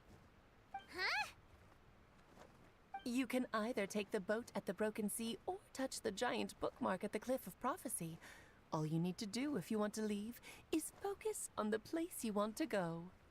How were we supposed to know that if you never told us? Huh, didn't I? Well, given how smart and capable you are, surely it can't have posed a huge problem for you. As for your other friends who were summoned here, if I had to guess, I'd say the Goddess of Fate probably didn't tell them about it because she wanted them to get engrossed in the story. She's Em's reflection, after all. It wouldn't surprise me if she shares Em's love for cliffhangers. Anyway, I think that answers your questions, yes? What do you all plan to do next? I'm gonna go say sorry to the people of this world. After that, I want to start protecting Simulanka, just like Mom told me to. Now we know how easy it is to get back home. Paimon's suddenly not in such a hurry to leave. Same here. It's not every day that you get to come to such a magical world. I, for one, plan to explore it a little longer. I'm glad to hear it. Maybe I should invite some other friends to join you too. By the way, Minnie Durin, I'm delighted to see you've made some new friends. I'm sure Em would be very proud of you. Now, before I depart, please let me give you a blessing as well. May your future be as rich and colorful as the stories Em used to tell. She's gone. Guess this is where the hero's journey comes to an end, huh? Campbell reference. Ah, but it's also where a new journey begins. The adventures of Minnie Durin and friends. Huh? An adventure for me? Why? You bet. For starters, I'd love to introduce you to my other friends in the forest. Even though there have been some misunderstandings in the past, I'm sure they'll welcome the new you with open arms. Huh? Stop looking at me. I already said I'll come with you. Oh, look over there! Wow. The stars are beautiful. Huh. I'll bet that's a gift to Minnie Durin from the 3 goddesses of this world. Oh. Thank you, Mom. Oh. Oh my god.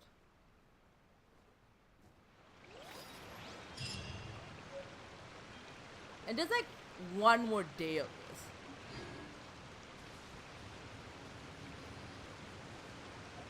Let me just get them.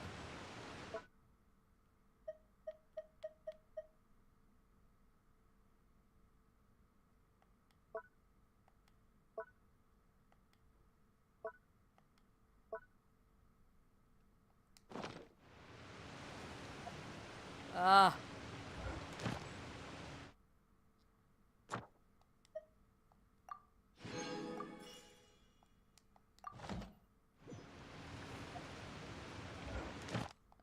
This is go claim your rewards.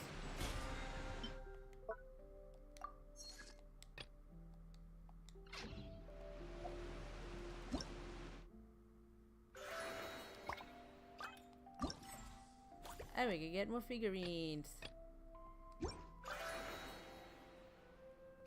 Oh. There we go.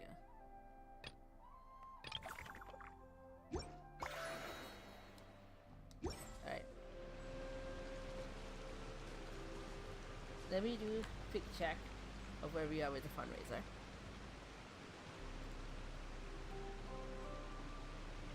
And I'm gonna go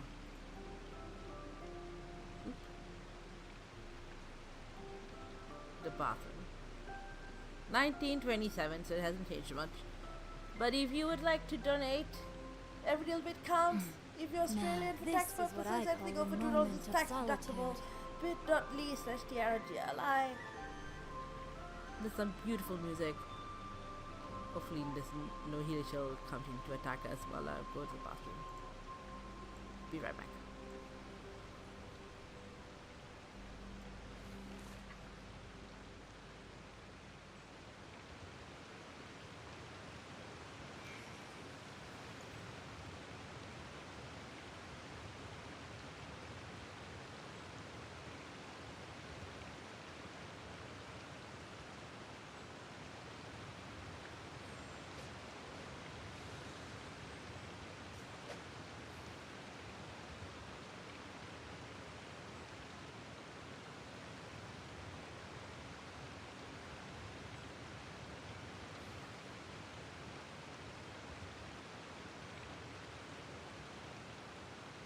It was on a deserted, moonlit night that the hero approached the vile dragon's limpid lair.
I never embark on a journey without a good book to accompany me.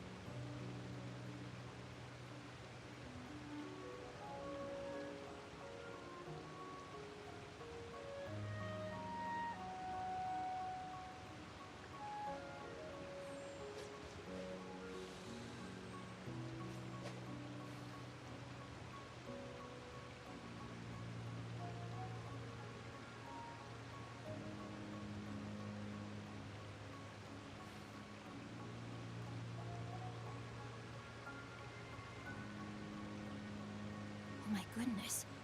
Oh my gosh. Wow. Huh? All will be revealed in the next volume? Oh, drat.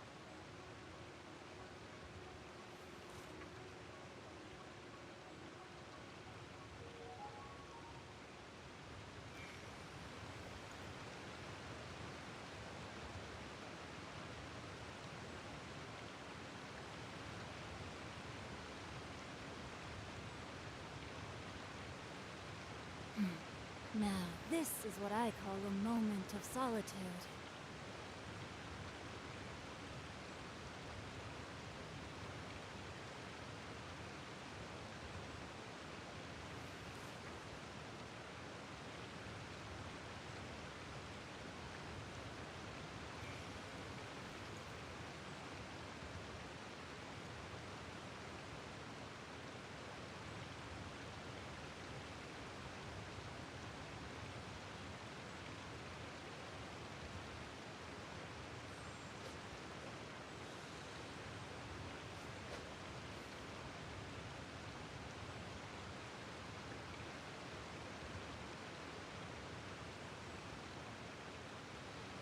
Alright, we are back from a bathroom break. Oh my god. Of course, when I go on the break I get spammed.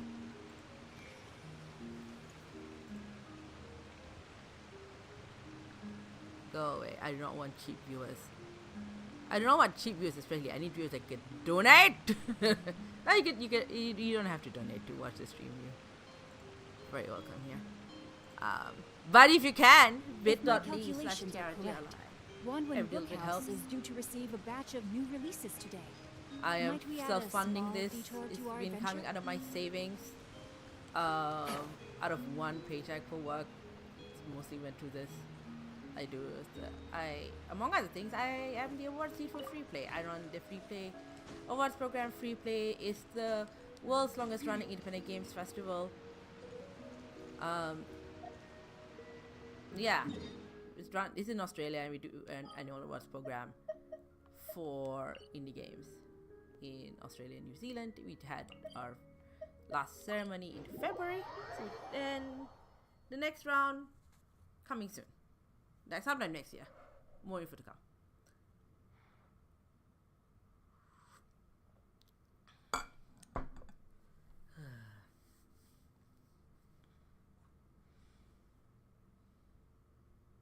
Let's see. We've got some time. And I'm feeling okay. I'm not feeling in need of a nap at the moment, but I had like an extra long one. I've been up here for almost 2 hours. Time to That's act. fine. We've got a lot to do in Genshin now that we Ad finished. We Astra haven't really finished the main story, right? Like we've got like a bunch Thank you of for stuff to do. completing today's. I think there's like one more bit to the main story. Ad Astra.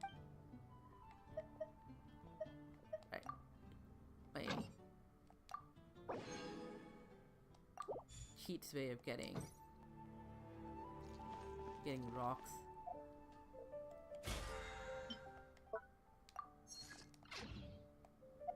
So if you look here,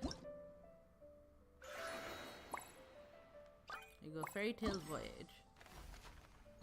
There's the appendix that shows up tomorrow, and this is another thing that happens tomorrow. Wait. All the gameplay tutorial. There's so much happening, so much.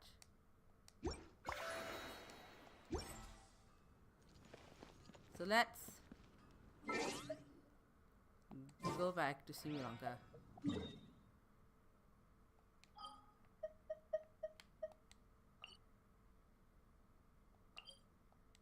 We've got a bunch of challenges to do, bunch of origami what's find, and a Stanley Parable to play.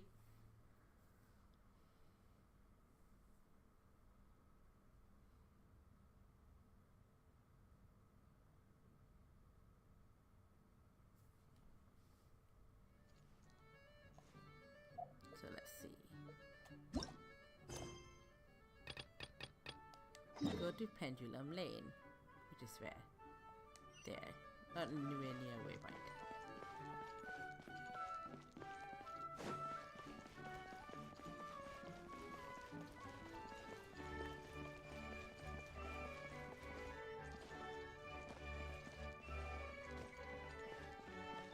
What's your deal?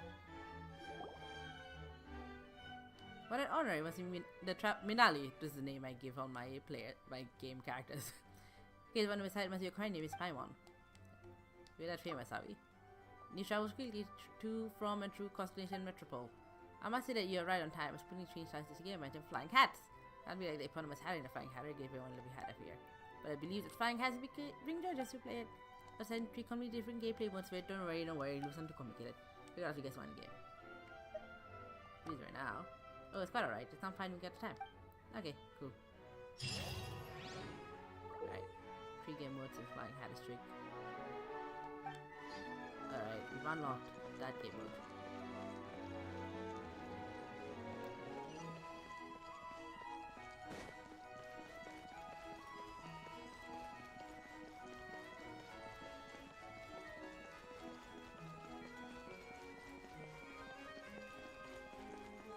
Something has happened up ahead. Pendulum Lane is just up ahead. Something must have happened here after all. Everyone's crowded around.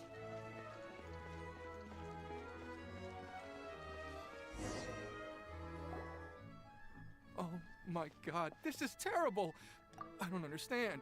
The 3 great clans of Constellation Metropole have finally made peace with each other. Who could have done this? What happened? Oh no, someone's lying on the ground. No! Cappy! The sassy one. What's happened? Cappy, you idiot! Wake up! You need to revise your last words or everyone's gonna No, start the suspecting sassy me. one died. Last words. What did he Detective say? looking dude. If I wind up dead one day, the murderer was Boberano.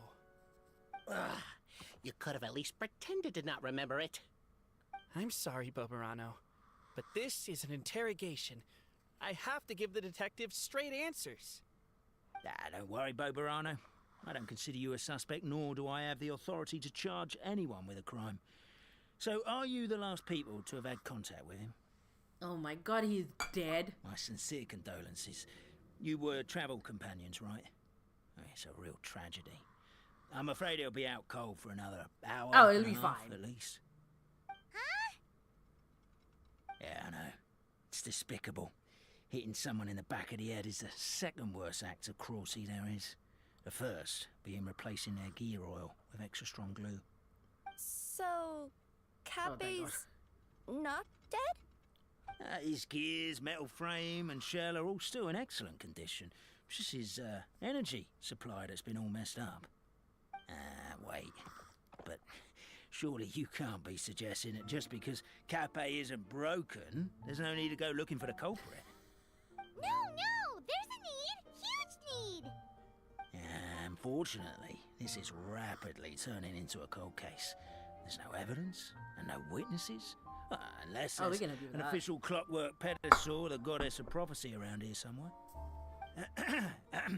Excuse me.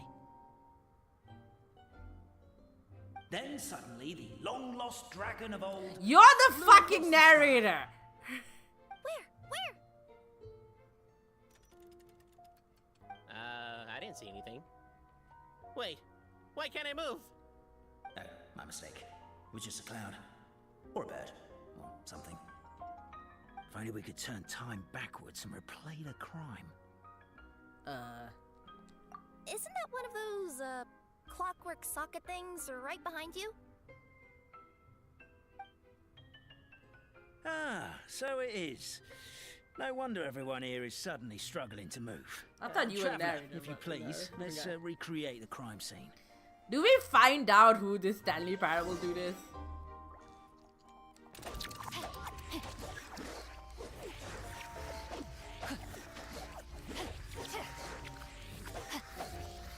The crime scene's too chaotic. I can't make heads or tails of it. Okay. Cappy was talking. Boborano is just walking by.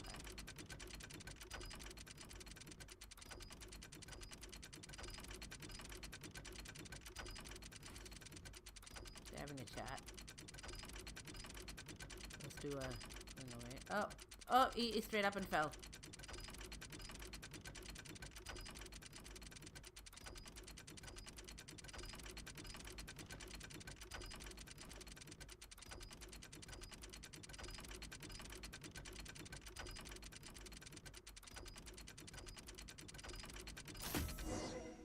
Okay, so no one... Well, that clears it up.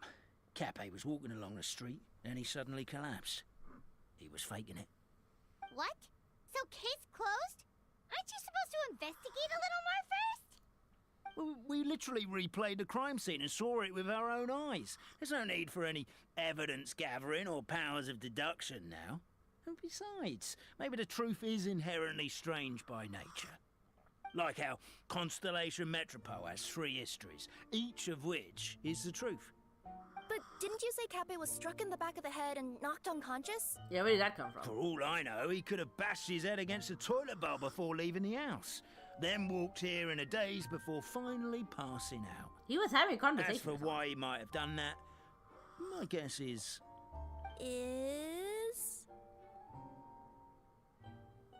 With the Supreme Clan question left unanswered and the tension in Constellation Metropole suddenly wiped away, he was looking to create a new source of conflict. Only then would the city feel alive again. Do we really think he's capable of that, though? Sounds like a pretty complicated conspiracy for the average Simulanka resident. Traveler, something about the crime scene isn't sitting right with me. It just seems unnatural. Yep. Also, anything outside of the immediate area won't have appeared in the replay. Is it possible that something was missing from the scene? Why don't we search the area? I'm getting used to Wait, that. what are you doing? Oh, we're gonna head to Catbay's house to check the toilet bowl for signs of an impact. I'm still getting used to the fact that this wireless headset actually worked well enough that I could go all the way to the kitchen and still hear what was going on. Ah! Try not to drop everything. Where are we going?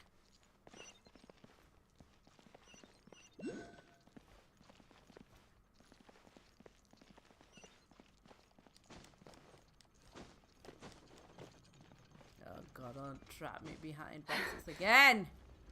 That was stressful! There's a strange potion bottle here. Looks so weird. Let's take it. What's up? Come here. Whatever it is you were looking to buy, please do come back tomorrow. It's just, I have to close early today. A bottle of growth serum has gone missing. If someone's stolen it with the intention of harming others, the consequences could be disastrous. There's a whole investigation into it, so I gotta close the shop while I do an inventory count. If it turns out I'm wrong and I miscounted, I could be charged with filing a false report and disturbing the peace.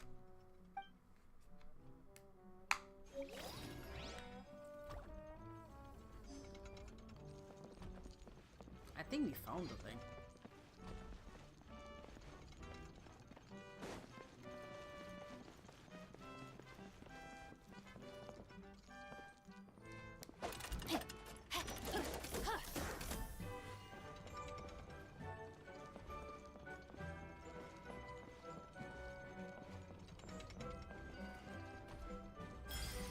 Where does this take me?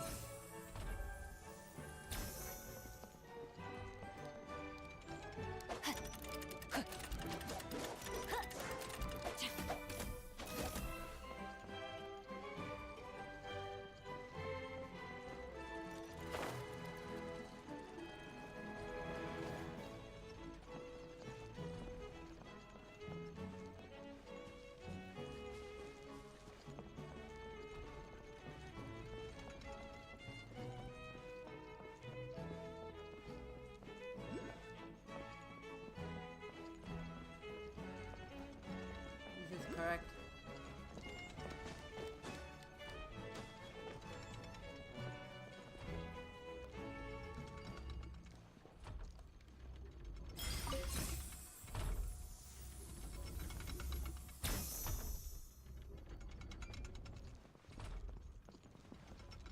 I feel like I missed something.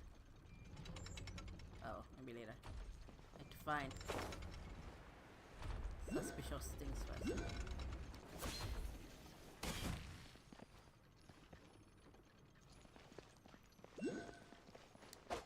Pick up. A pickaxe? What is it doing all the way down here? There's gotta be a story behind it. Let's take it. Yeah, I'm just getting some yogurt and chocolate chips. There's a snack.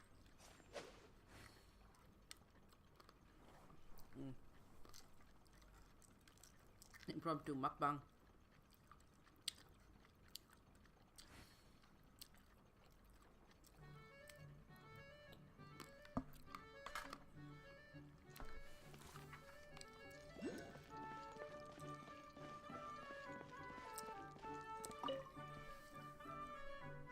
Hello there. Have you seen my spear by any chance?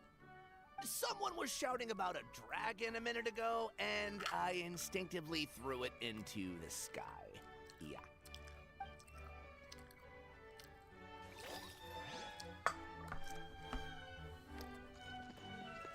The narrator did it. There's a spear here. It looks so mysterious. Let's take it!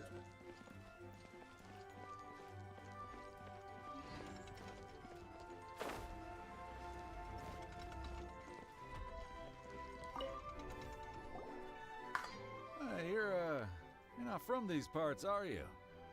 Just visiting? Yep, that's right. Why? What's up? Ah, well, I was gonna offer you a great job in the Titanium mines. A safe and secure working environment.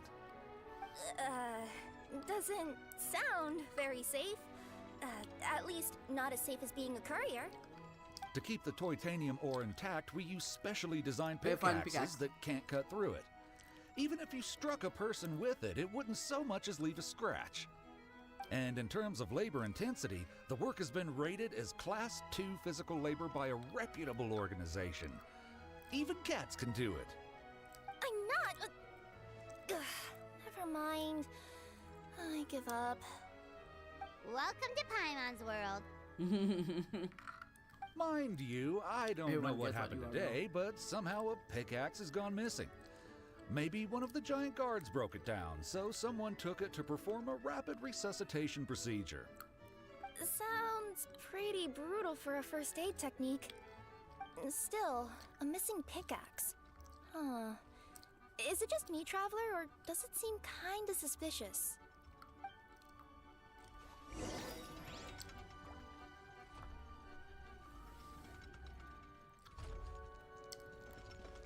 Alright, where are you two? Let's say one of these was the weapon used in the assault. Which one do you think it is?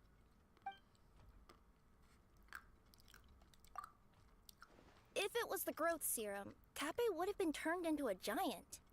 Also, the bottle probably would have shattered when it hit him. We would have seen the debris on the ground. Let's It was say a one of pickaxe. these was the weapon used in the assault. Which one do you think it is? I just want to hear all the options. If so, there's no way his head would still be in such good shape. He'd have a big dent in the back. And if the guard is to be believed, he had the spear in his possession right up until that guy shouted about the dragon. Let's say one of these was the weapon used in the assault. Which one do you think it is? Maybe a pickaxe. If it was the pickaxe, Cappe sure is lucky it's not still lodged in his head. Actually, you're wrong there, Paimon. The foreman at the mine was just saying, this kind of pickaxe is designed not to damage titanium, so it couldn't cause any superficial damage to residents here. But you could probably knock someone out if you hit them hard enough, and it wouldn't leave a scratch. Let's take this back to the crime scene and replay it one more time. Ah, you're back. How was the toilet at Cappe's house? Toilet? What about it? Oh, yeah, forget that. What's this about? What are you trying to say? We thought the way Cappe fell looked odd, so we searched the area for suspicious items and found Not this. you. It could have been deliberately placed out of range of the crime scene so it wouldn't show up when we replayed it. Now we've retrieved it, we were gonna replay it again. You don't mind, do you? Oh, I just remembered I forgot to turn off It's the you! clockwork switch in my kitchen. Yeah, I think I'll just, Oh no, you stay right there.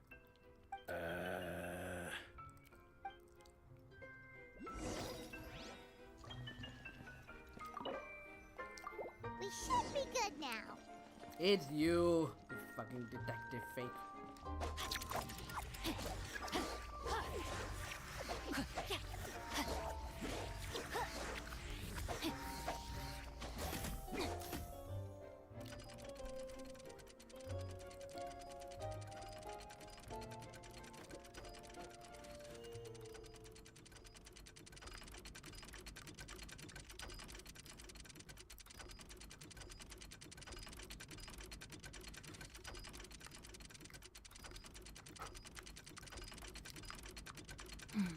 Now, this is what I call a moment of solitude. How do you manage to throw that so well?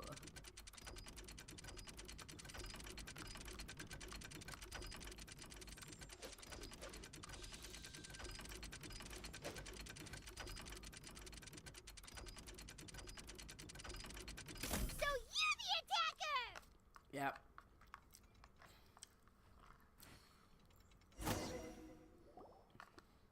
So, it was you!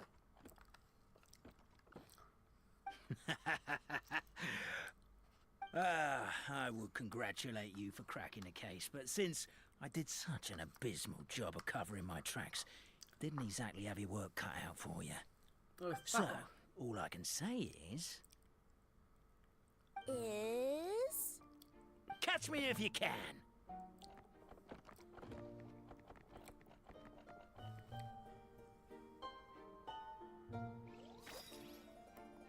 We have a runner!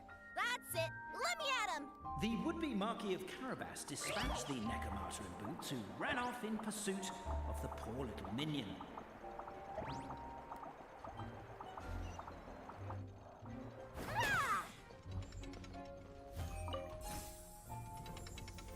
The minion's poor little lower back was protesting painfully against the intense physical activity.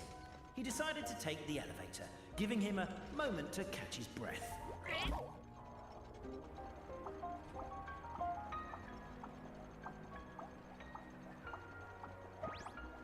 Really? His lower back asked.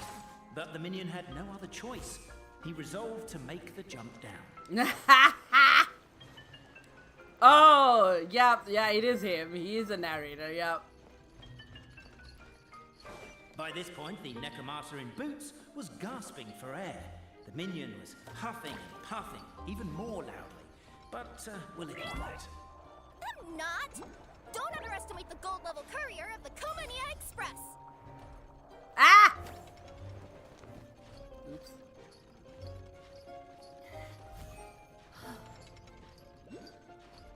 The detective is the narrator.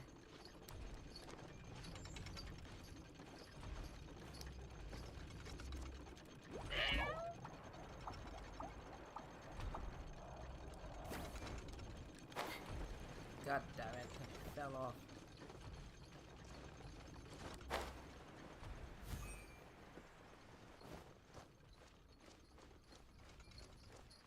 There you go, all the way over.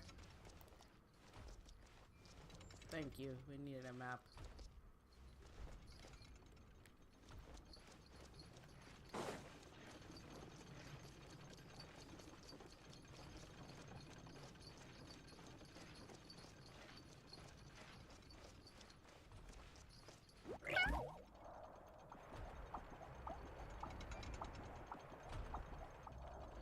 No, what?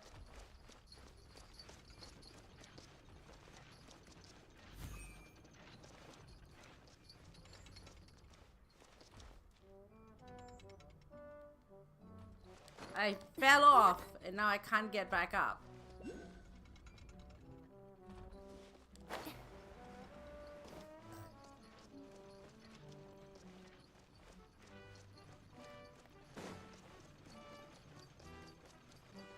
That's so annoying. How do I?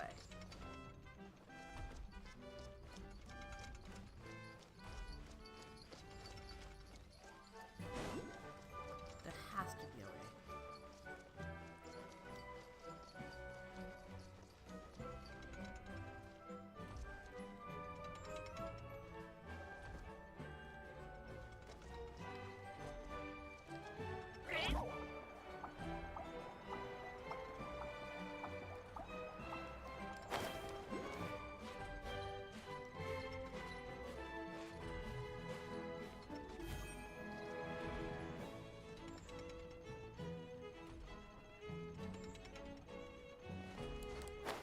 Okay, I have to make it back there. Jesus Christ.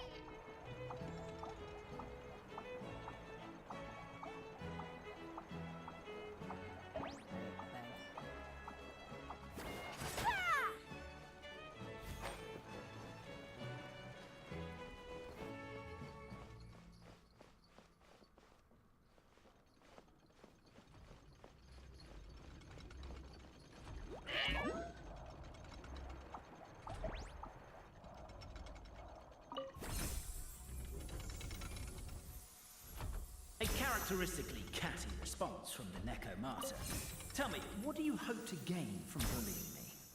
I get to let off some steam!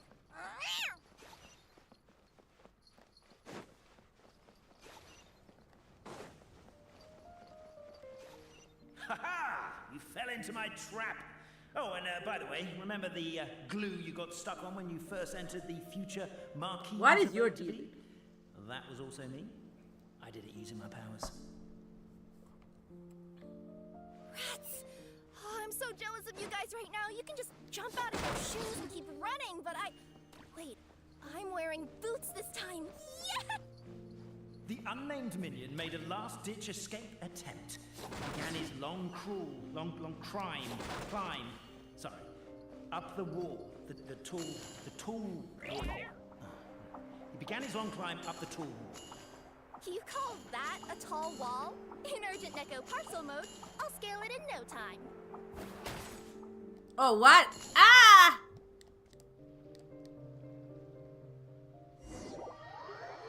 Come on, please don't make me restart that.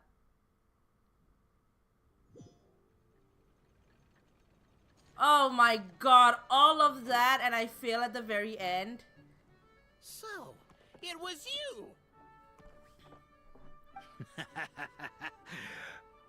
I would congratulate you for cracking the case, but since I did such an abysmal job of covering my tracks, didn't exactly have your work cut out for you.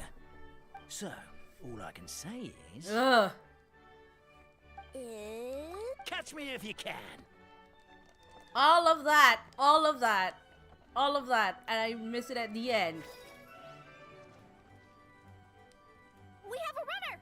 That's it! Let me at him! The would-be Marquis of Carabas dispatched the Necromancer in boots, who ran off in pursuit of the poor little minion. When I'm in this mode, am I able to be speedy or am I just in the one speed? Because if I'm just in the one speed, I don't know how I'm supposed to make the end. The minion's poor little lower back was protesting painfully against the intense physical activity. He decided to take the elevator, giving him a moment to catch his breath.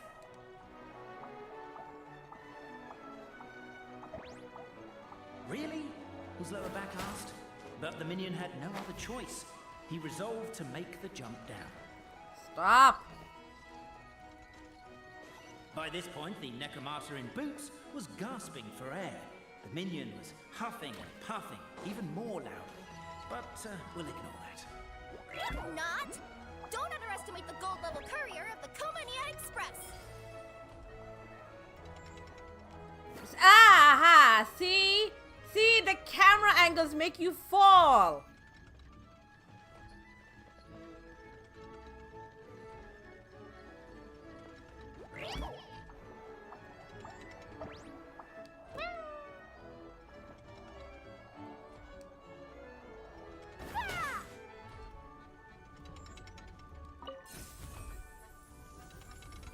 It's fully not my fault. A characteristically catty response from the Necromancer.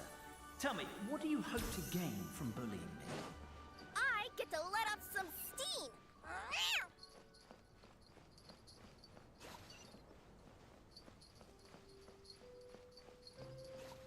Ha-ha! You fell into my trap!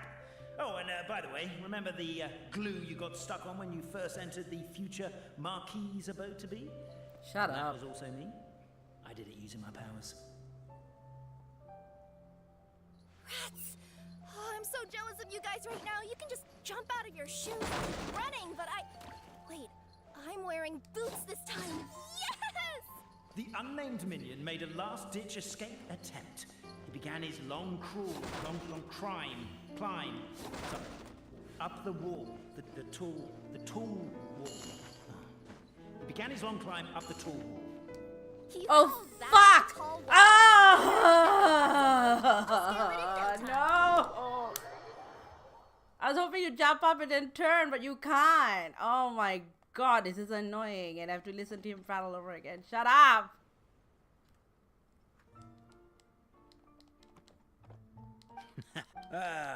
So, catch me if you can. Oh god, it's gonna annoy me. What the fuck? Hang on. I feel like there's some trick. We have a runner! That's it! Let me at him!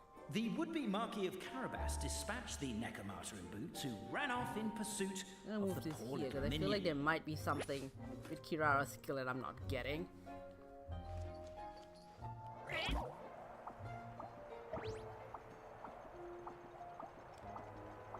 Okay, you can't even jump at Hirara.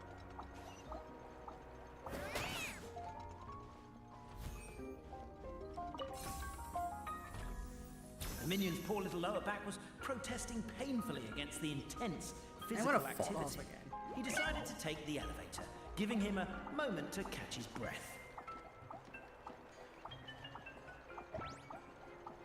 Really? His lower back asked. But the minion had no other choice. He resolved to make the jump down. By this point, the Necromata in boots was gasping for air. The minion was huffing and puffing, even more loudly. But we'll ignore that. I'm not! Don't underestimate the gold-level courier of the Komania Express!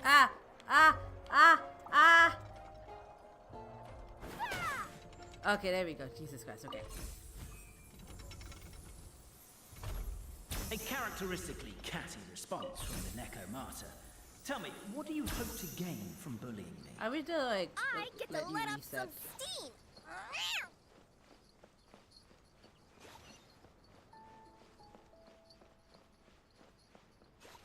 Ha ha! You fell into my trap! No, I haven't. By the way, remember the glue you got stuck on when you first entered the future Marquis abode-to-be? Well, that was also me. I Shut didn't use my up! powers. Rats! Oh, I'm so jealous of you guys right now. You can just jump out of your shoes and keep running. Wait, I'm wearing boots this time. Yes! The unnamed minion made a last-ditch escape attempt. He began his long climb, up the wall, the tall wall. He began his long climb up the tall wall. God! No! What? Why did that not work? Parcel mode. I'll scale. Ah! I pressed the thing. Why did it not work? Oh my God! What the fuck? Why do I have to do this from the beginning? Catch me if you can.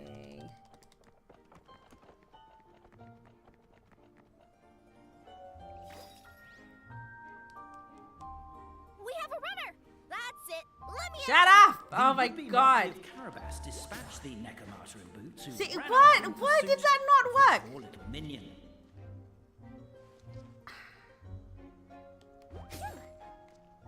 Am I too close to the wall and it doesn't stick? Oh my God! Do you have to also like figure out distance? What? Wait, what is it? I feel like I'm missing something. Now it just won't load anymore.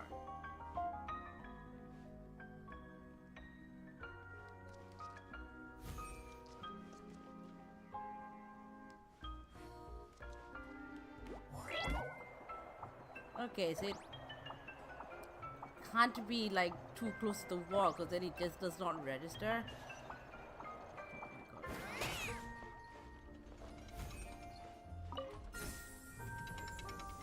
The minion's poor little lower back was protesting painfully against the intense physical activity.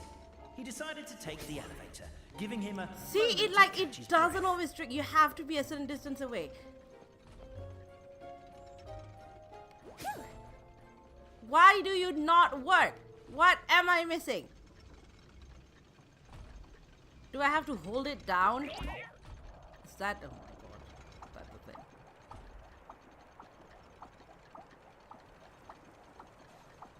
Jesus Christ. Okay. Really? His lower back asked. But the minion had no other choice. He resolved to make the jump down.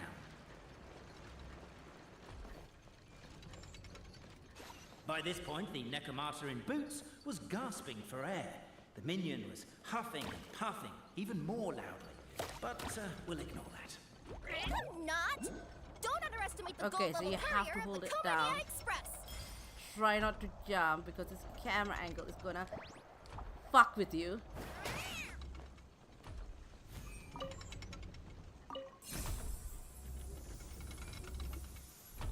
A characteristically catty response from the Necromata. Tell me, what do you hope to gain from bullying me? I get to let up some steam.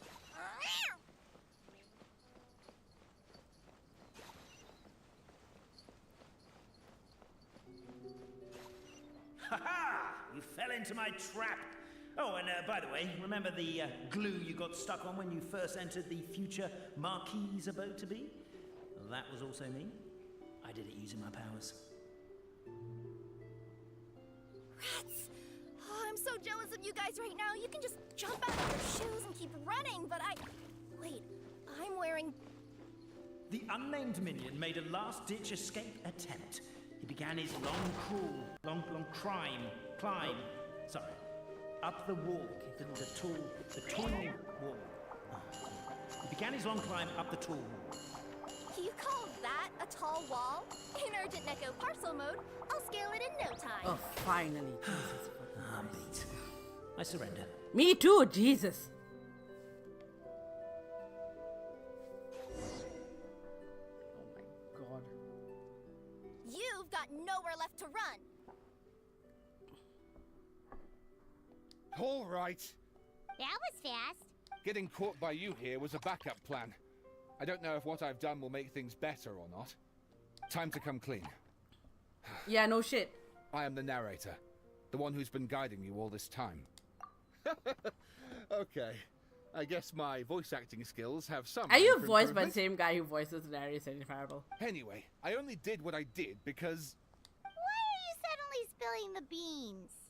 I poured my heart and soul into all this. I was worried you wouldn't ask. The truth is, I was one of the first conscious beings ever made by the goddess of creation. And I've known for a long time that this whole world is just a fairy tale written by the goddess of fate. That's not new story. I know they say that fairy tales are just made up for kids to read, but I refuse to believe that fairy tales are just fictional stories and nothing more. The reason why Constellation Metropole has 3 origin stories is that the goddess of fate wrote 3 drafts and couldn't decide which one she liked best. Then her cat trod all over them, and they all got crumpled together. The cat's so to the blame. 3 worlds just sort of folded into one. The goddess of fate was torn between them anyway, since she couldn't decide which ending was best for the dragon or the kids. So when she saw what the cat had done, she simply decided to go with all 3. Who'd have thought? Well, what does any of this have to do with what you did? You're not a fictional character, so you couldn't hope to understand my sorrow. Honestly, I don't think there's anyone in I all don't of know Sri we're Lanka not. who'd understand. Like... Every day that I experience, every interaction I have with another person, is it really all just a work of fiction? God, we're going meta. The only reason the 3 great clans wanted to find out the truth was for the pointless task of electing the supreme clan. I thought that once they'd learned the truth, it might make them curious enough to investigate further. But as it turned out, they just accepted it and carried on living the same old lives. I have to motivate them to keep looking for answers now that they think they've learned the truth. I have to make them uncomfortable with the superficial explanation that they took at face value. How does knocking one of them out once and for all, while you real people from the outside world are still here? Are we real? Oh. That's my full confession. There's a lot of meta Time for you to happening take me in back. this story. I'm guessing I'll probably be forced to make a public apology, then sentenced to half a day in solitary confinement. You'll be fine. I definitely deserve half a day. Oh, also, pass this message on to Cape Bobarano and Albizzi, if you could. The Great Clockwork Key was originally put in place jointly by the ancestors of the 3 clans. If the 3 of them had any ability to cooperate whatsoever, they'd have been able to remove it by themselves. Over all these years, not once have they ever tried removing it together. Oh, my poor child. There's one thing you've been mistaken about this whole time. Ah! Whose voice is that? Detective? We've met this voice, but I guess you're not meant to do acting's this actually quest pretty before. good. You're meant to do this before you do the whole dragon thing. The reason fairy tales are suitable for children is that they help them to understand the world. Fairy tales may be works of fiction, but at their heart lies an internal logic that is undoubtedly real-world truth in a condensed form. Perhaps they simplify good and evil, and perhaps they hide the darkness in metaphors. But let there be no doubt. The world within fairy tales is as real as can be. And by extension, you and your compatriots are also real. Goddess! Is it really you? The line that separates footnotes from narrative can never be crossed. Never the two shall meet. This is why you have never heard my voice before. But now you wish to break free from the story, and there's a cat nearby, so you can hear my echo. Necromata! Just your echo? Oh, poor detective. So, we are a part of the real world too. Use an arena to get back to Cafe. So we need to show out his crime scene for evidence. The markers transmit records and a photo of the heroes for posterity. Discard my lover. It's 3 photos overkill. Let's take one big group for the crime scene. Suspect try look more serious. Heroes more natural. Please happy smiles. But no smiling for the victim. What the friends and family. Thank you. No, they got stay to ground me to capture the crime scene as it's sweet to what say cheese. Ha ha. Weirdest photo experience of my life.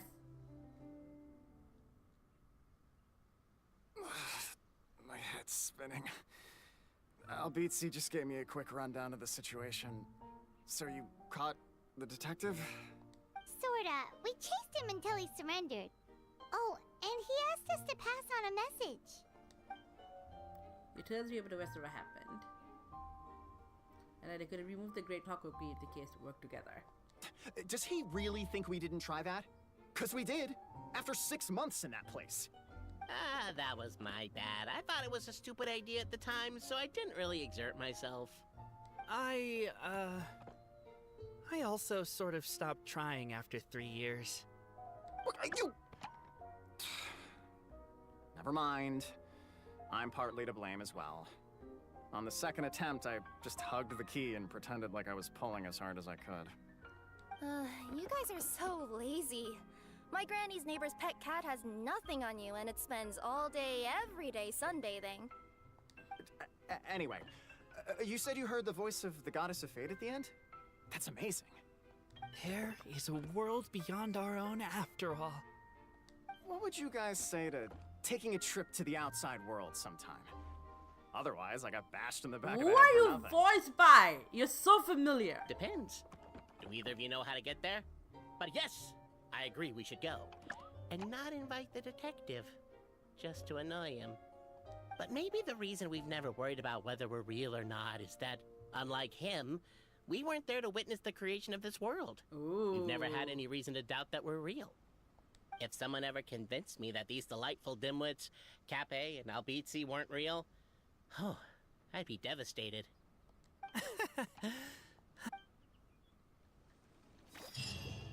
There we go. Oh my god, that took fucking forever.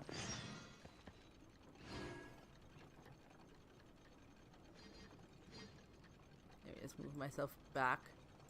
Oh, I can't because we're in the way. There we go.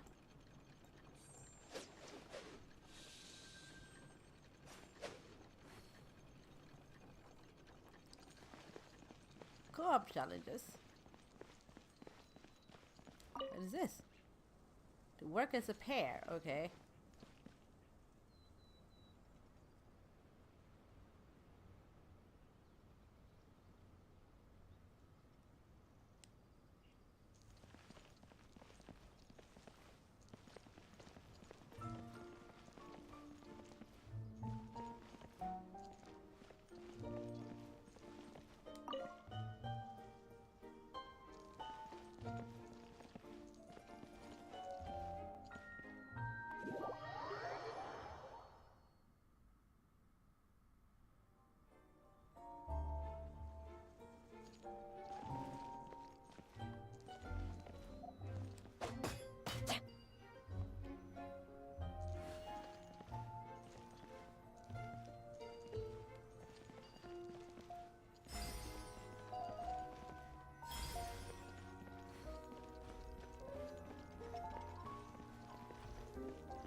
Okay.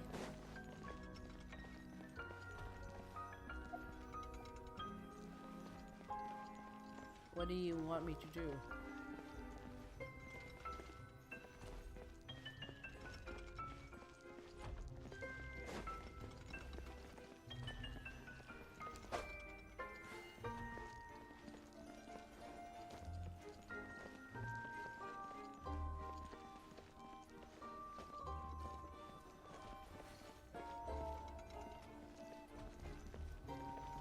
Done.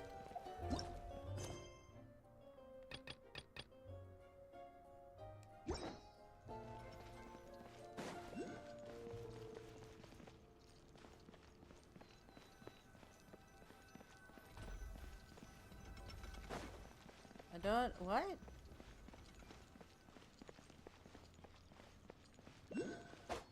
Oh.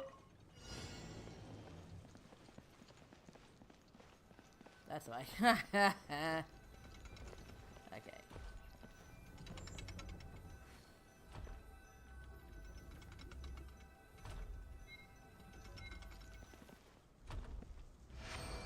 Yay.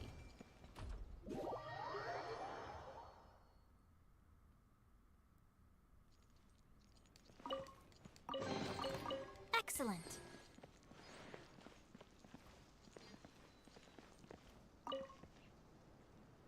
They have something to eat. I mean, do I have something that you can eat? It's a different question.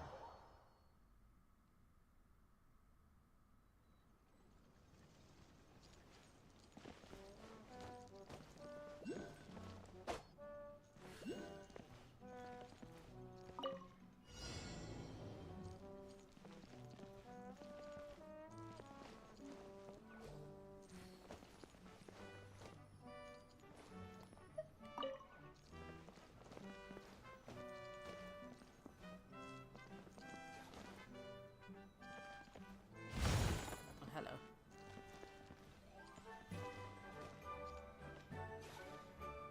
What do you need?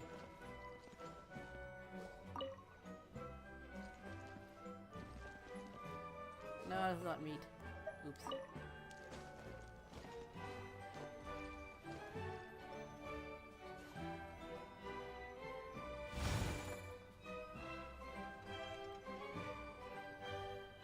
What do you need? Sweet.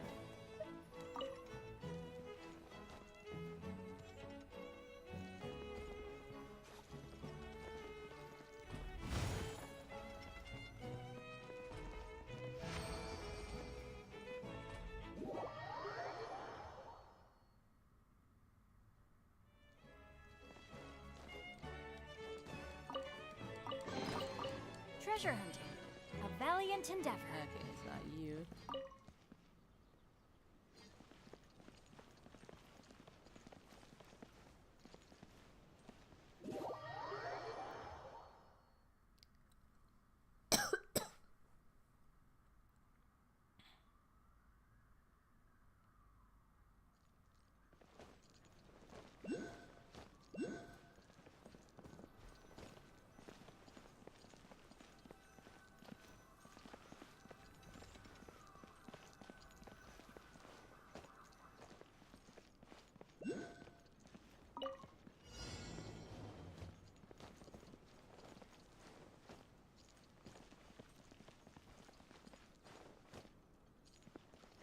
Yeah.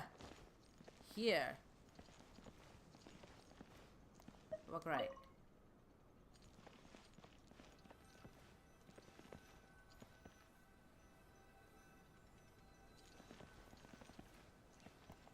Walk straight.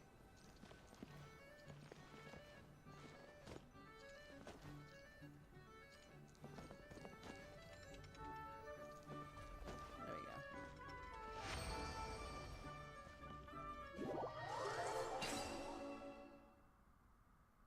Yay.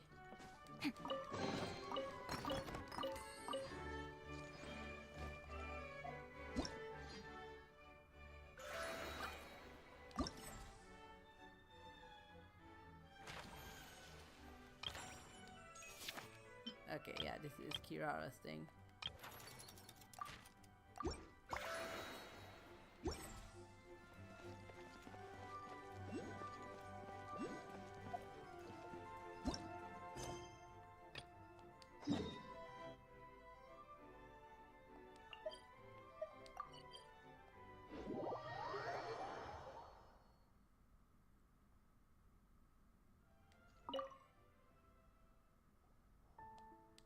Okay, yep.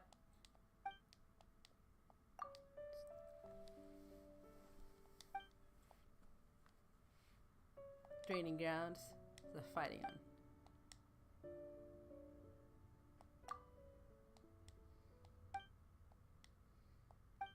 Oh, it's Hi-Fi Rush or No Straight Roads.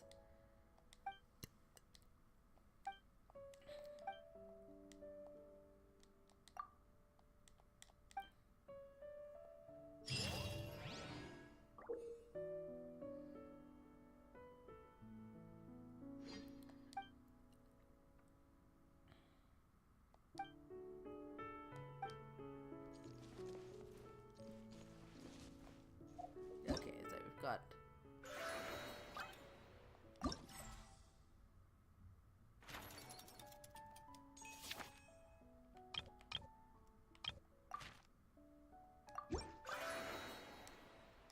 alright. Let's look at the so we've got all of the map.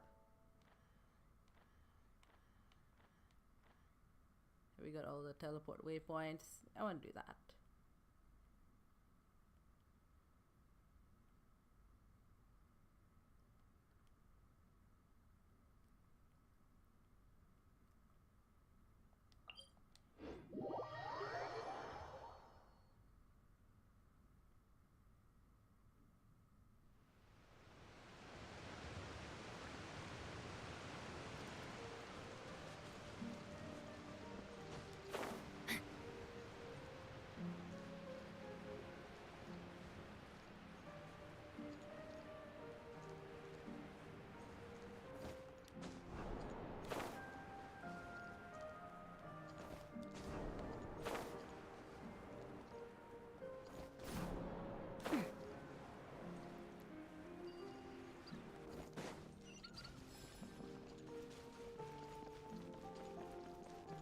Waypoint. Are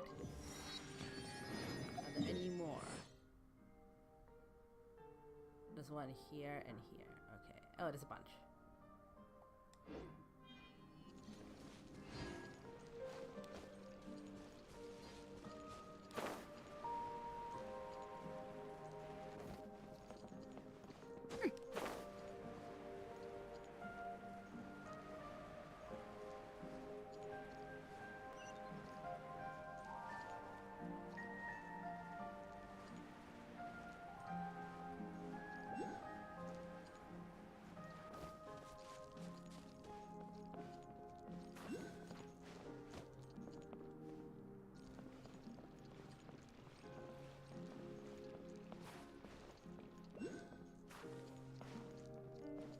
World quest here apparently, but I'm not seeing it.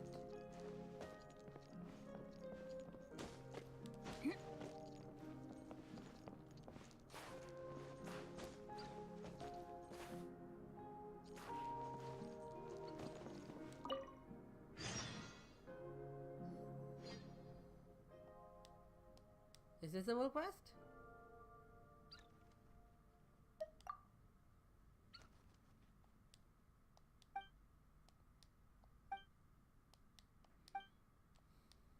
Esnor.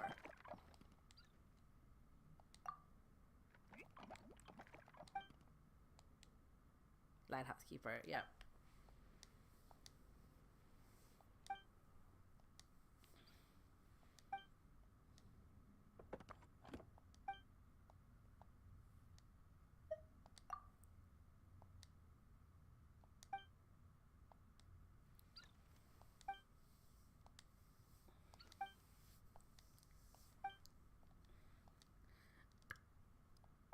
No.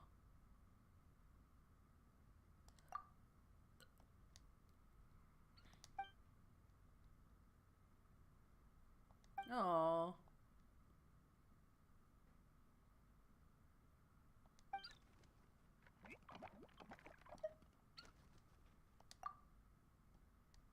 Did we just say it's that?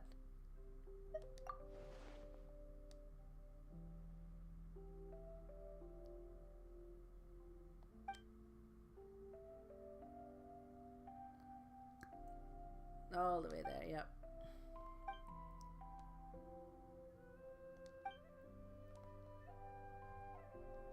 go have a look.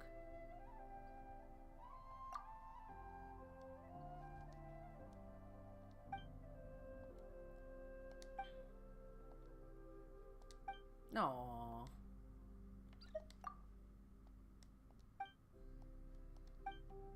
Okay, so that's the world quest.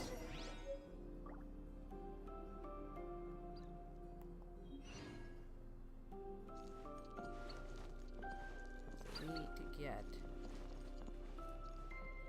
up there. How is my question.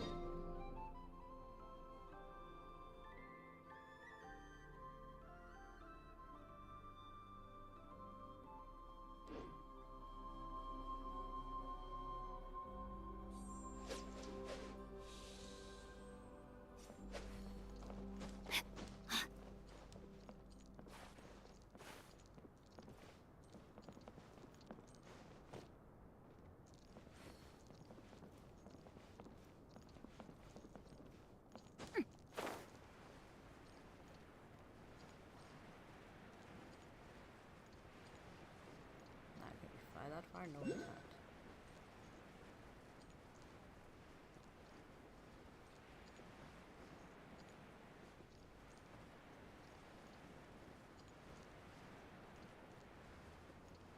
No.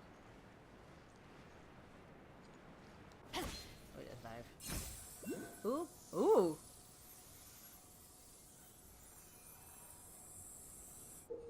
A giant bug image SSD. Can we talk to? Ooh. Okay. Well, thank you.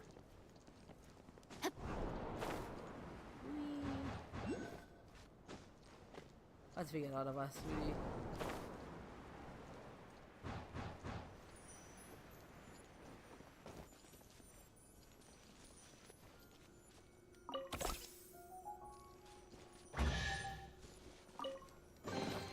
Treasure hunting. A valiant endeavor.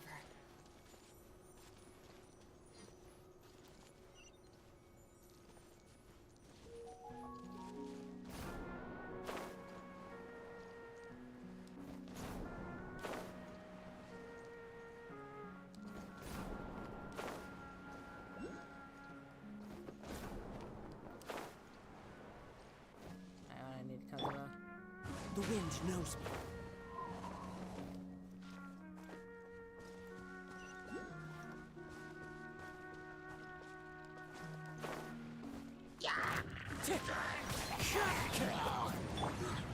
Inazuma shines eternal. There is no escape. Rain outlines your Wow. a minor setback. Oh shoot!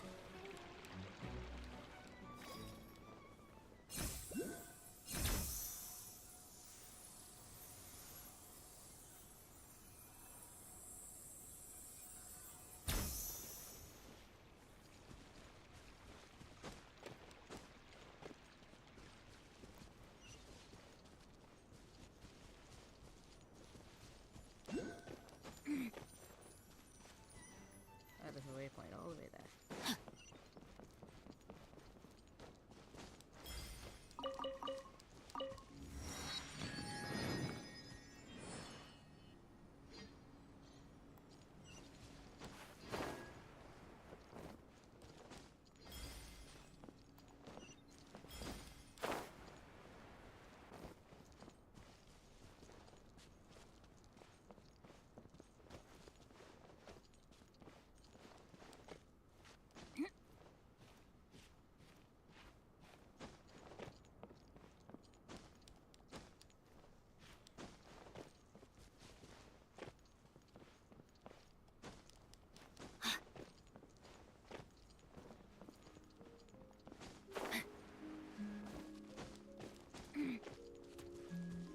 No, my sword. Time to act. Time for your arraignment. Boom, boom.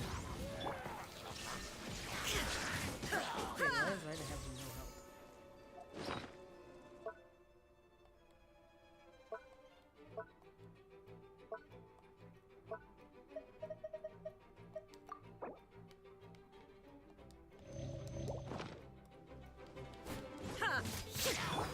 Fallen leaves, adorn my night! Ah, stop changing the camera angle.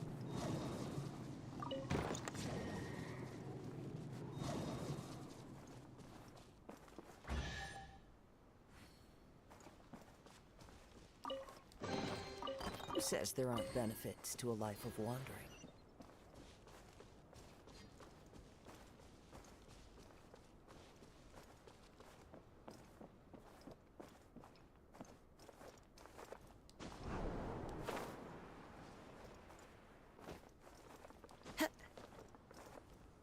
One with nature.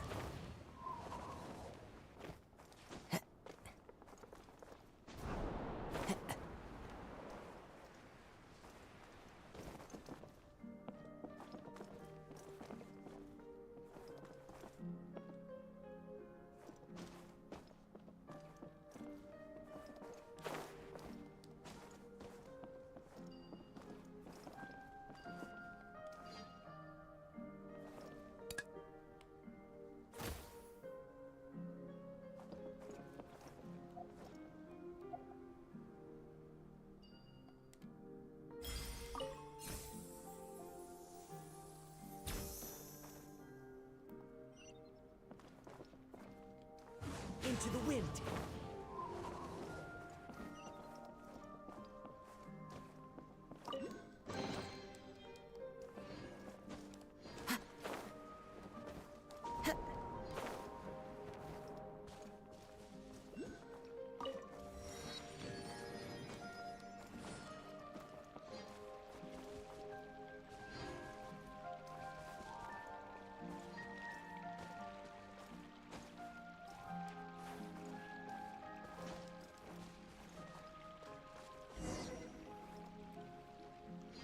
Hello, Ellen. Welcome back. We are 36 hours in. We're past 12 o'clock. It didn't occur to me. We are 37 hours in fact. Stream's going okay. I've been taking a lot of naps in between. I had a nap from 12 to woke up at 4. I finished at midnight, woke up at 4, did some games, and then had a couple of more naps, and then now I've started again. I am very tired, actually, yes. But I'm coping. Having longer naps have been helpful. And we raised a bit of money, so could do more, but alright. We got about another 11 hours to go now. Alright. Wow, we are like 3/4 of the way through. Let's hang this lamppost.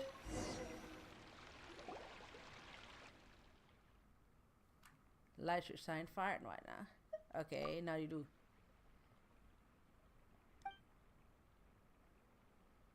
This is a metaphor. What it have, I swear to God. That light's a lot brighter. I disturb you anything. What were you intending to do?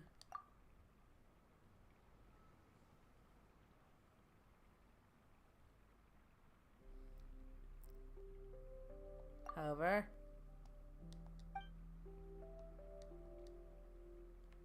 oh, where in the sky? Whispering Isle. Okay. Ooh. I know, see, here's our wishes. Aw. Aw. To be friends with Chauvin forever. Who's that? Aww. This feels like a Mr. Beast challenge given to you. Look, man, if it was a Mr. Beast challenge, I would not have to fundraise for money. Well, I guess the challenge, if Mr. Beast was the challenge, it'd be like, okay, if you can last 48 hours, you get the money. And look, I would not have lasted without the naps I'm taking, okay? As it is, even if I did not take any naps, I would have to stop and restart every so often, like every 12 hours, because YouTube only goes that far. So I wouldn't need to stop anyway, and like, the body calls. But I am, priority is my body. I don't want to fall apart doing this. Otherwise, I would not be able to do an MBA if I fell apart trying to do a stream. And years ago, there used to be a thing called the blogathon, which is a similar idea. You'd be blogging for 24 hours straight for your chosen charity. So I've done it a couple of times. And it was usually a community of people doing it. It would be around the same 24 hours, the same day. And you would jump around each other's blogs and support them while they're blogging 24 hours about something. And usually you'd have to post at least once, like an hour or so. So I kind of enjoy marathons. Could do right. He has enough money to do so. He could just drop by and go, bloop, piss up, but I don't worry about anything ever. So back in 2017, so there's this New York-based theater maker named Taylor Mack, and one of the shows Taylor Mack makes is called The 24-Decade History of Popular Music, which is basically American history from 1776 to, at the time, around 2016, because that's when they wrote it. Told true song. So, and it was a 24-hour show. So every hour was a decade of American history. And it was like, it's huge. Like, there's so much costumes. There's like so many people involved. There's a whole orchestra. And every hour they lose a person until at the end it's just Taylor by themselves. There's audience interaction. It's all chaos, right? And so the first time they performed this piece is straight up 24 hours in New York. The entire time. The audience members could come and go as they wish. Some people slept, but they had beds there, right? And in 2017, they brought the show to Melbourne. And the Melbourne version, I think, was the first international one they did. And so what they did was that they split the show up into 4 parts, and each part was 6 hours long, which maybe influenced how this thing is going. So it's still 24 hours, but 24 hours in like slightly more manageable chunks. And I got to be a part of the cast for that show. I was a dandy minion, so we were part of this group of like, kind of like helpers, but in costume and doing a lot of things. And we were there for the entirety of 24 hours, minus one at the end where Taylor's on their own. Like, we got to watch it, but we weren't like on stage. There was this big thing, we're like, oh, we've all died, goodbye. And Taylor's on their own, right, for 1 hour. But we were there for the whole 24 hours of the show. Plus, an additional 12 hours, let's say, or maybe even 24 cumulative of rehearsals before each night. Plus, me and one other person got to observe Taylor's rehearsals. So rehearsal didn't involve any minions, we got to observe it. So that was another like 24 hours. So it was basically 3 days straight of this show. It was so intense. It was just like overwhelmed. I loved it. I was in my element. It was full, it was like this big party and so many people. And you're just on. Oh my god, it was full on. I loved it and I crashed so hard. I mean, like, some stuff happened in my personal life after that kind of ruined it for me, but like the show itself, like, it was just full on intense marathon. So I think I kind of missed that. Like this isn't necessarily as intense. I'm not overwhelmed with colors or anything, right? Like, I'm doing this on my own on my sofa, but you know, it's still like a bit of an effort. Try to stay coherent enough to the stream, and I will need the naps. My body's like, no, you need to sleep. Like, I don't care if it's not technically 48 hours straight up, you need to sleep, otherwise you'll die. So yeah, I guess I kind of miss this energy. So and sorry for like sort of going off at you yesterday about like were you legit or not. I just had a bunch of people come in like, I don't know what you are, I'm gonna promote and goodbye. But I appreciate you've come back. So I'll get to your message. I saw your Discord message. Probably tomorrow sometime. I've got work tomorrow. That'll be fun, trying to go to work and be like half awake. Oh, it's a star. Oh no. He's depressed. Oh, he went on this big journey. And he's a star. Well, he's got reverse culture shock is what's happened to the guy. Aww.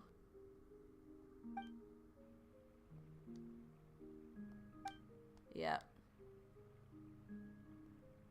The dragon has calmed himself down, so.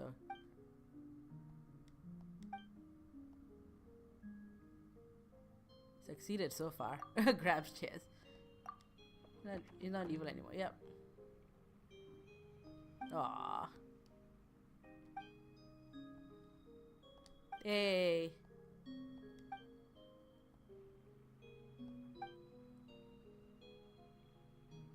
Why not? Presently a fire pot. Yeah.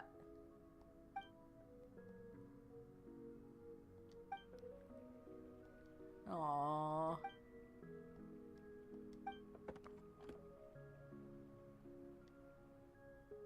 The guy's got reverse culture shock. He's overwhelmed and burnt out. And so he needs a break.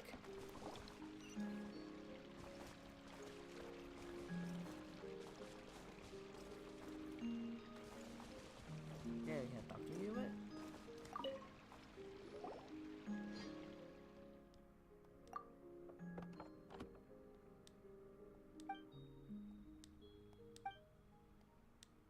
You can just scoop him up. Oh, what? Aww. Bless.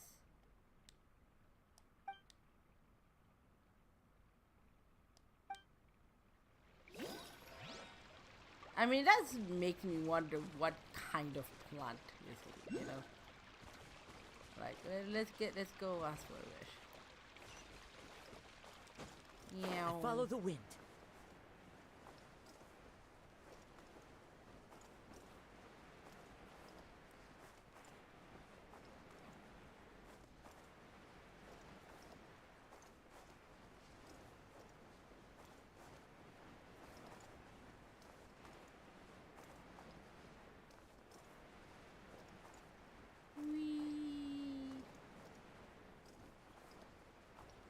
Yep, that's the waypoint.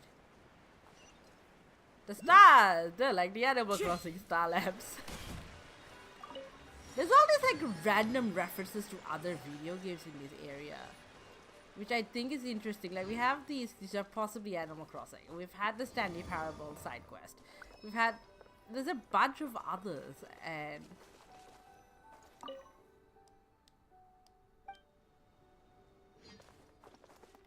I wonder if that's deliberate.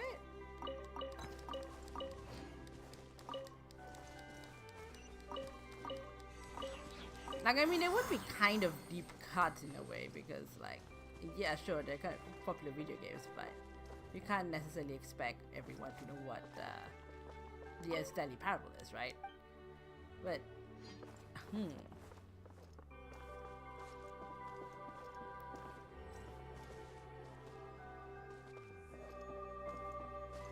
yeah, I will make a wish, but what exactly do you want me to get?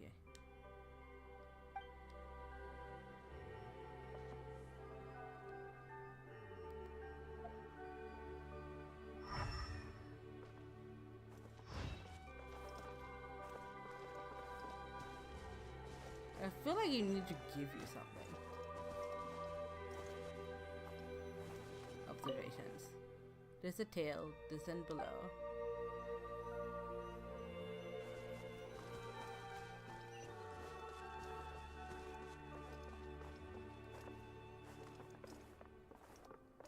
I feel like I'm missing a piece of this.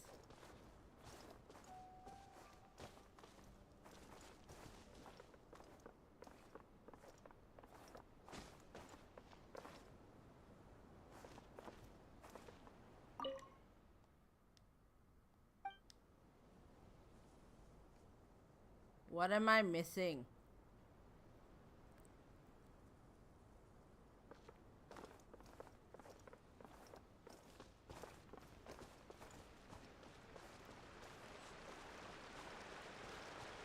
Like I found a statue, but I feel like there's some... Oh, hello. Are you it?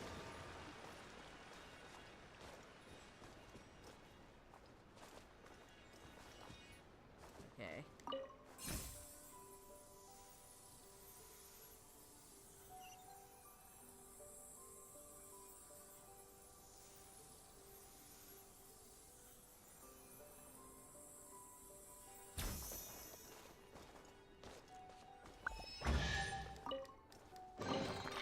Who says there aren't benefits to a life of wandering?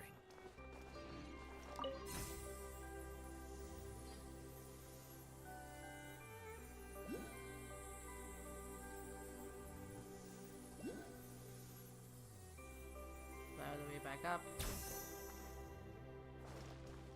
Okay, but... Okay, you're here now.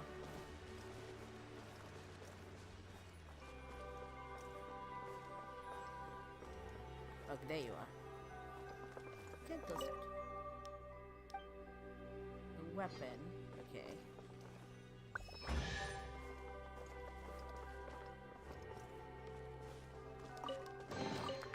Brings a smile to my face.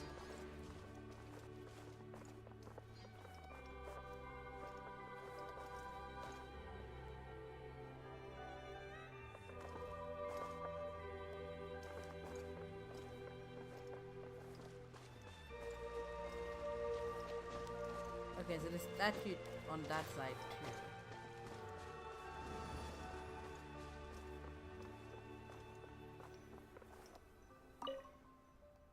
Now your armor strong. Yeah.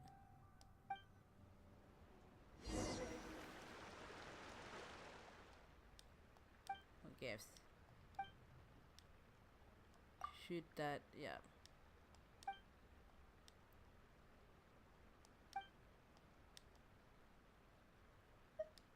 You do dragons maybe. Dragon's tooth? Well, I talk this. Yeah, he might help. Who's his special skills or horn? I don't know. You might have spares.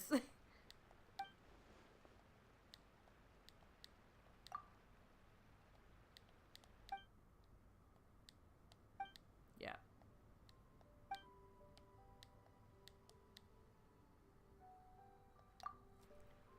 Oh yeah. Well, we went treasure hunting. Kind of. I feel like we were missing a treasure though. Like we're missing a treasure that's associated with this one.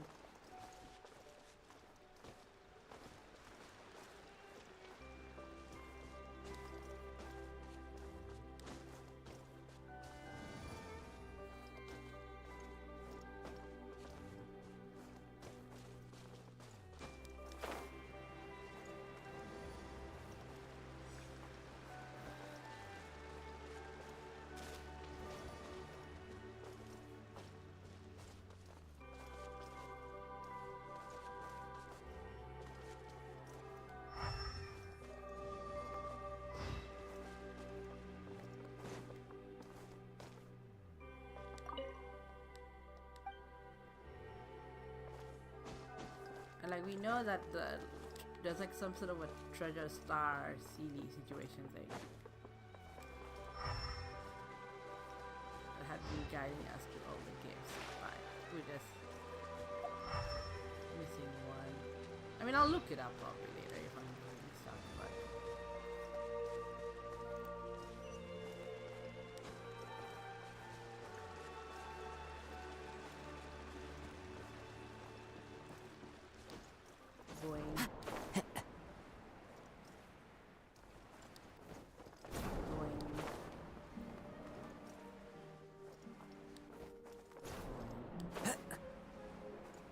ooh, a challenge.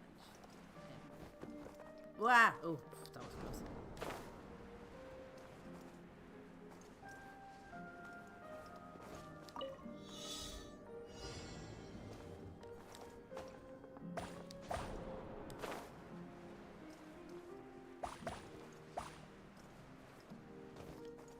One with nature.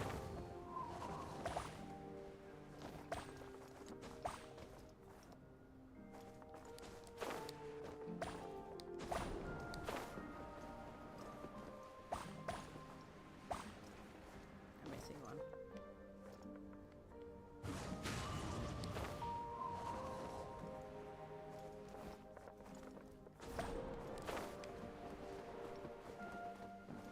Wait. Missing one more. Where?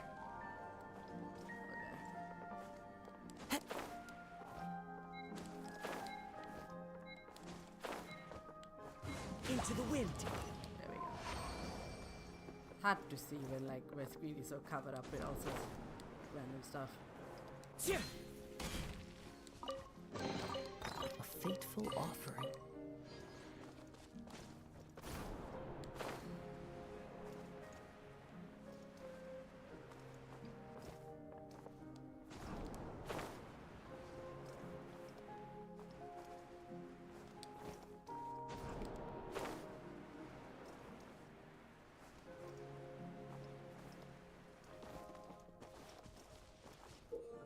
Using right button, bring a toy flower to your side, install an installation point.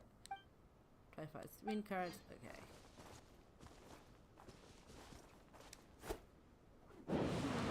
Follow the wind.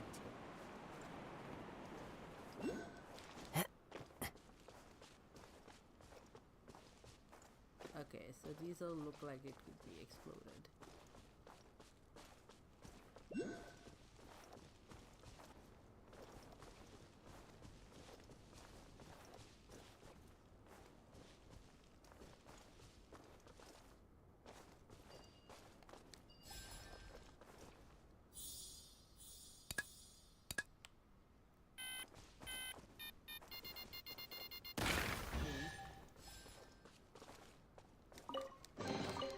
Brings a smile to my face. Okay, so you go boom.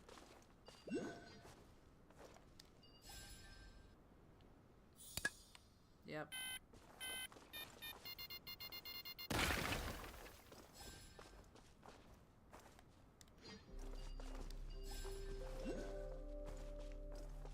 You go here. There.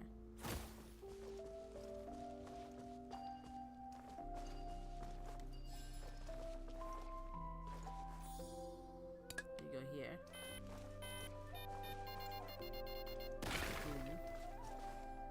Alright.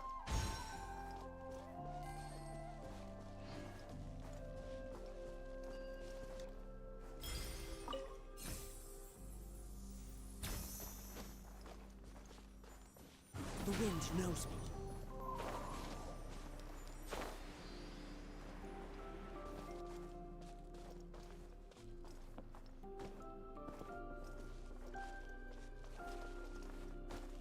You look like you could use another bomb.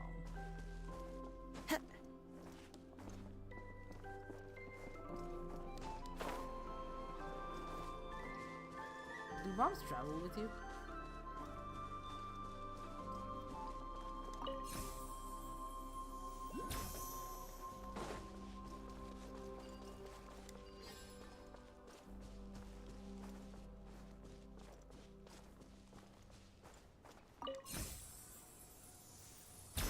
They do. Ooh, that was close.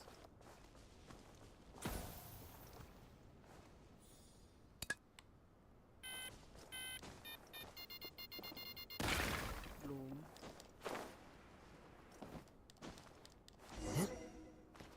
Aha. Oh, that's the quest.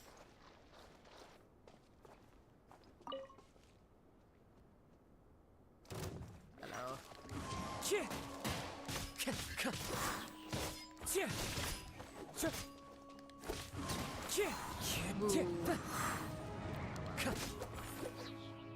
Heal slam. Oh my god, there's so many. Wind strider. Torn to oblivion! Clouds high. The birds call. Rain cutter. Rain outlines your fate.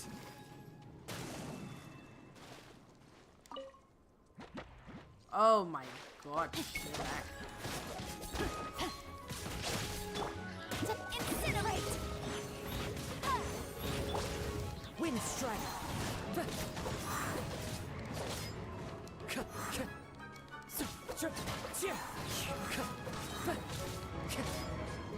Illusion shattered! Yeah, you know there's something going on with that sword, but I can't talk about it.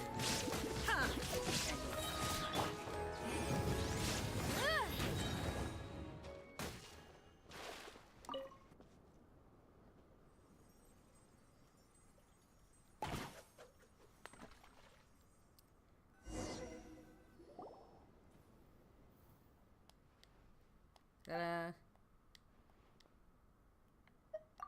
Horn. Yeah.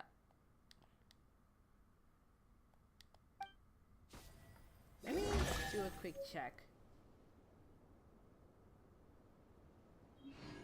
We haven't done a donation check in a while. So let's see.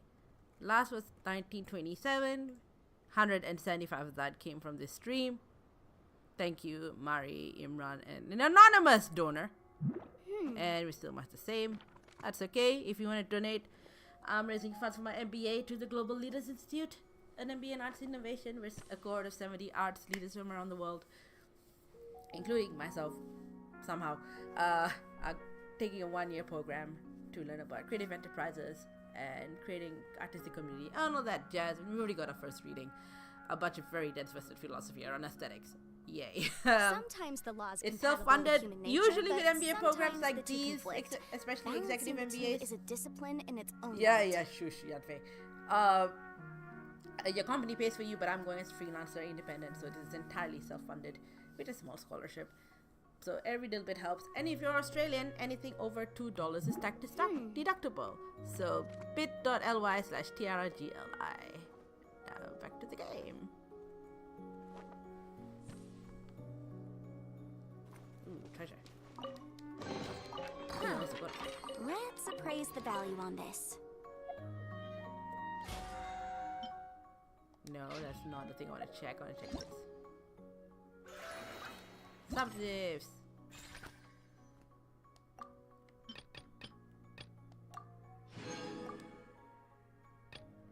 There's a bunch more.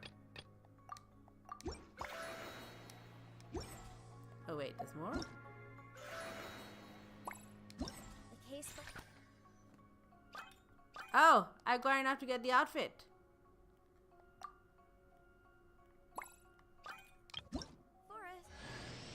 You better watch out. There's a Nah, cat we just burglar need about. enough to actually get Kirara. That hasn't happened yet. Is a strange and unprecedented one indeed. Ah, you get to actually thank the gophers. That's very polite.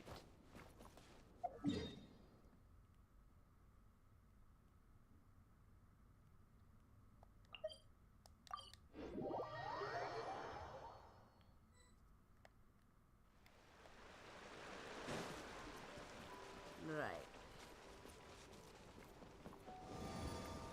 You wanted a wish.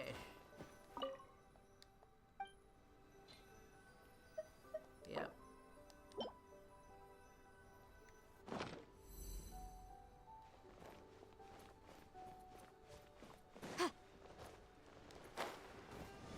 And you want a weapon.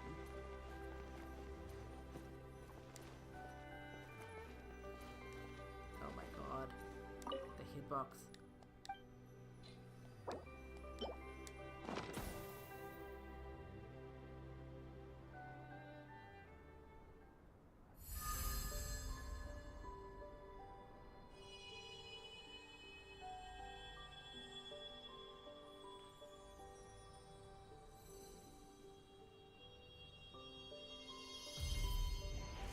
Ah, we made a sun in the sky. The moon! We made a moon! No. And travelers come back. Adventurer.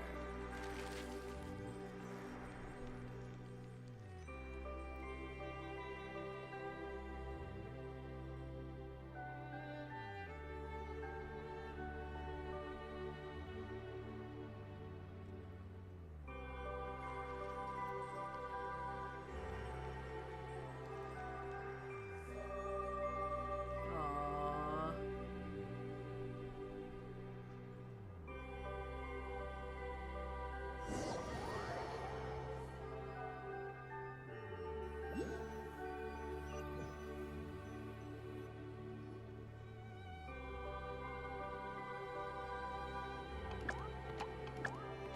Roselle! Ah, there he is.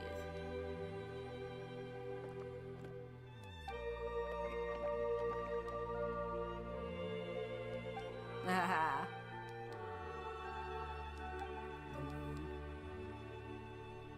Oh, you missed so much. Where did you go? Where could you have gone?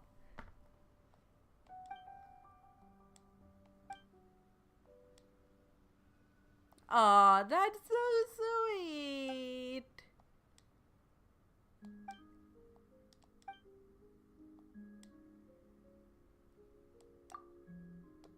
Adventure is my calling. That's the mood.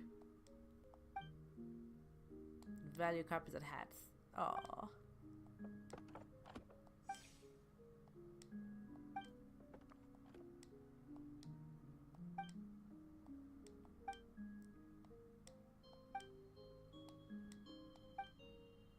That's so cute.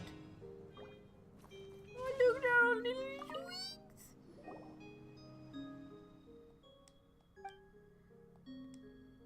Ah.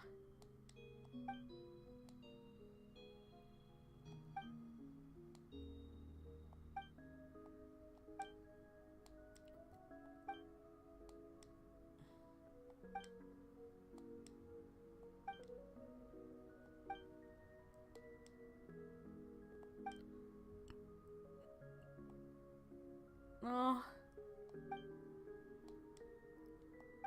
Oh, this is so sweet.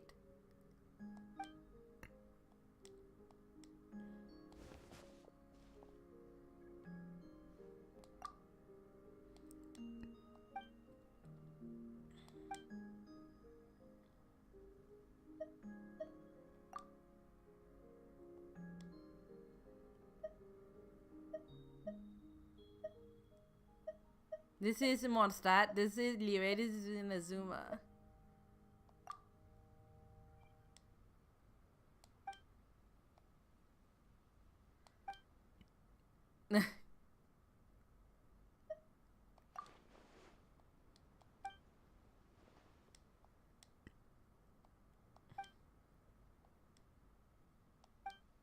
Oh.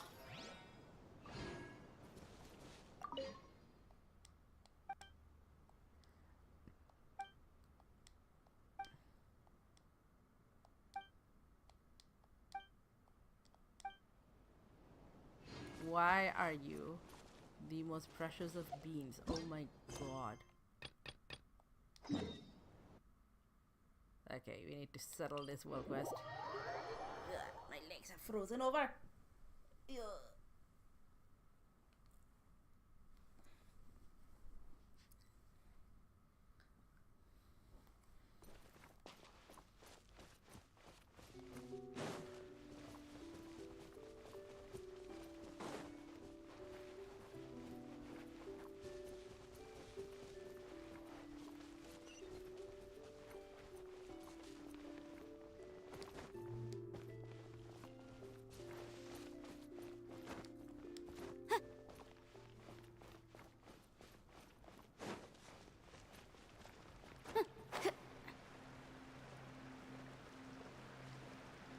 Oh, there's the Yang.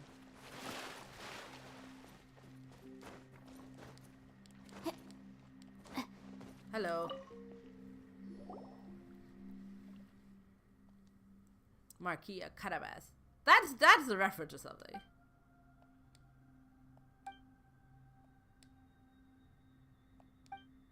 Wait for tiny.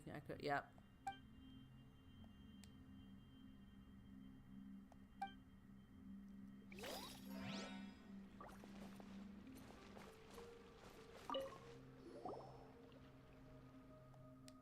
Oh, but okay.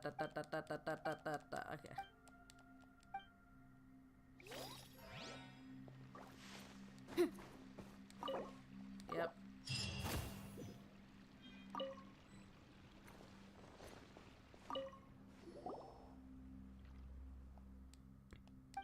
Thought we just did that.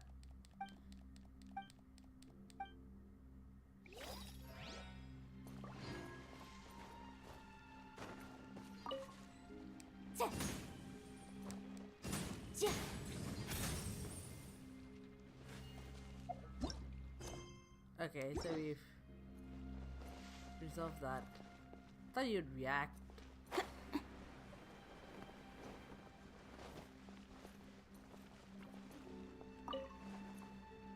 at his chair. I see the world.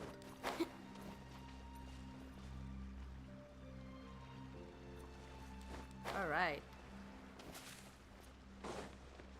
Let's look at the map, see if there's anything. There weren't really that many world quests here.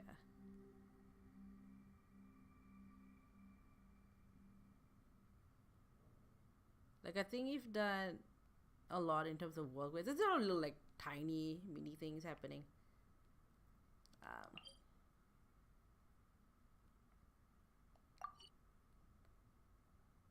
Let's look at something yes, we could do, because then we can fabricate figures and then we can get Kirara.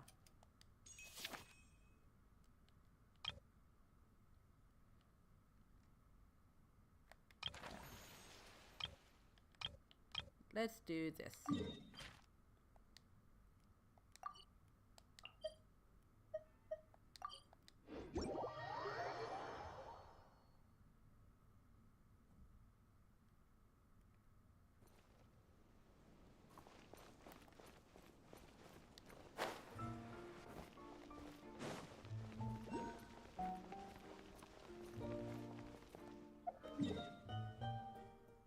What just blew? Probably one of the blessing things. Like, we've gotten enough for the costume. I'm curious to know, like... Oh, you get a thing that tells you where all the rest are.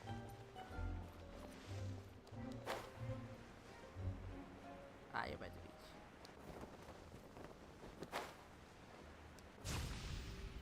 Fireball!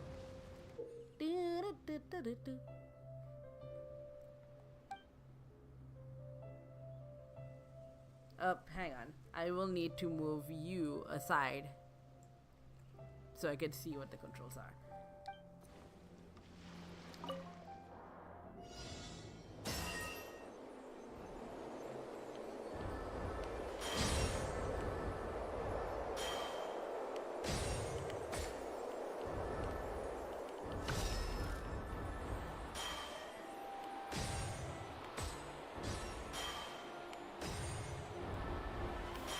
Ah.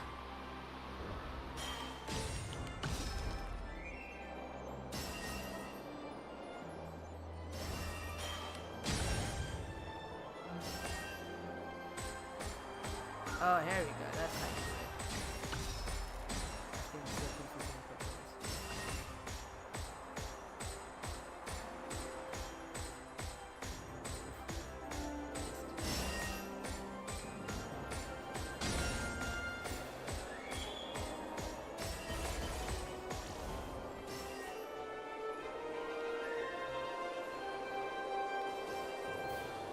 Oh, what?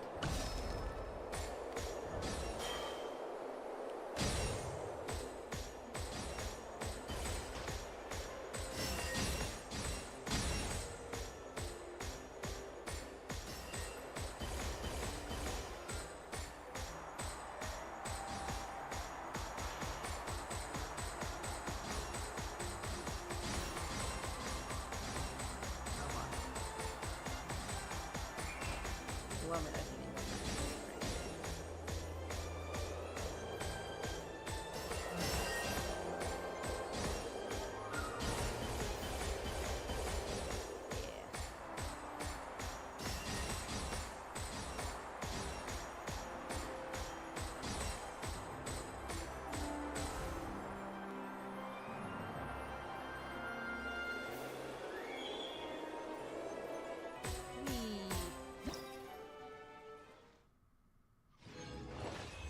Gold.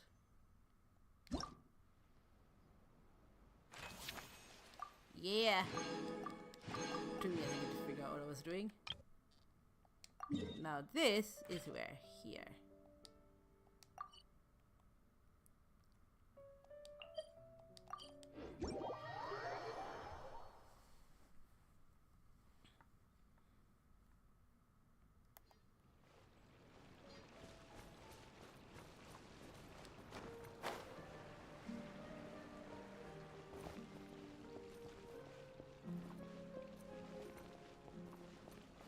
I don't know, where is it, buddy?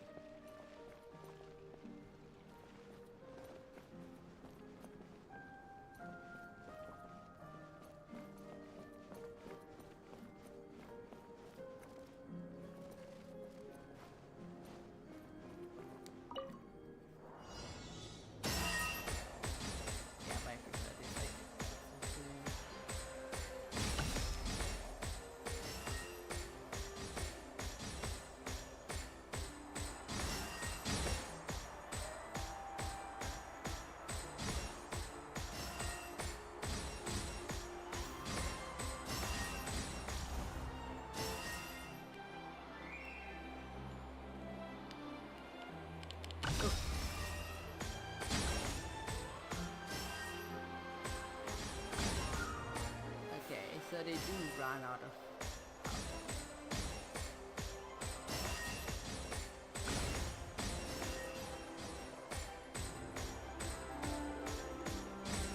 They don't have a meter for how long it takes for them to run.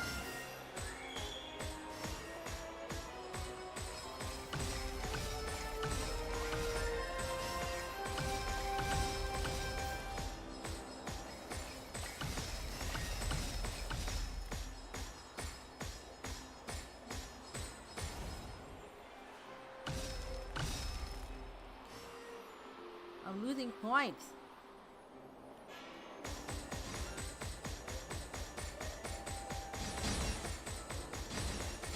I feel like I missed them now.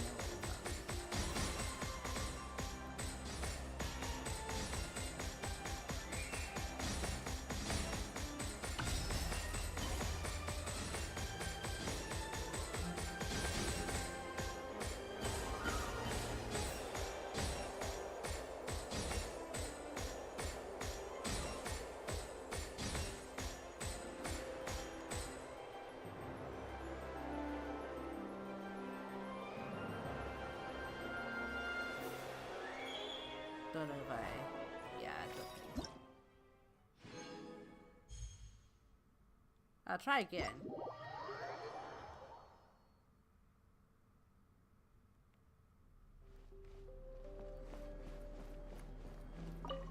See if I can get gold.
Oh, that's so much better.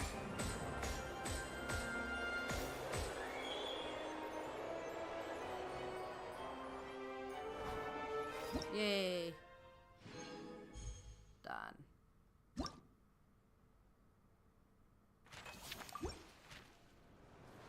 You hear a strange voice.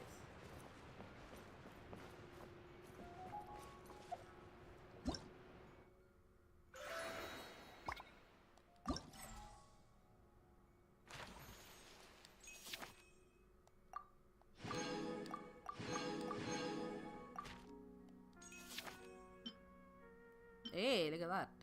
We finished this one. Now we do Kira's one. Which is the hats.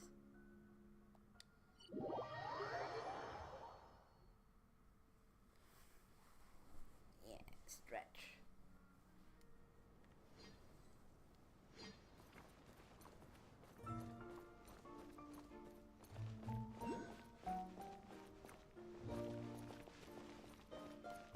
Where are they? Okay.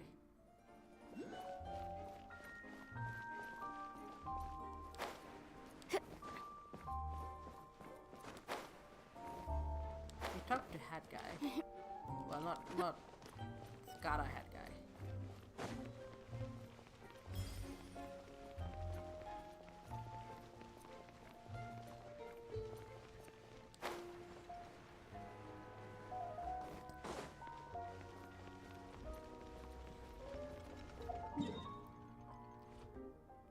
Where have I lost track of? Where am I going?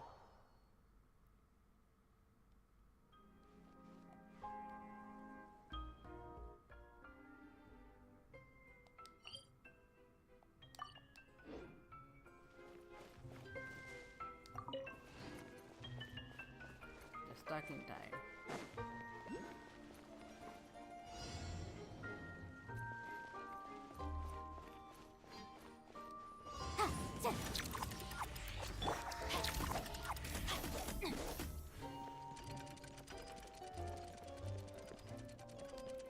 Ah.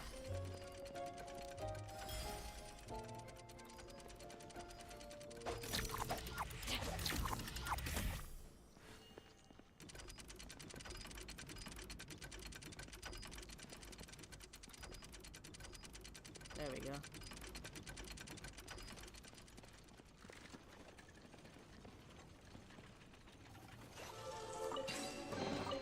Excellent.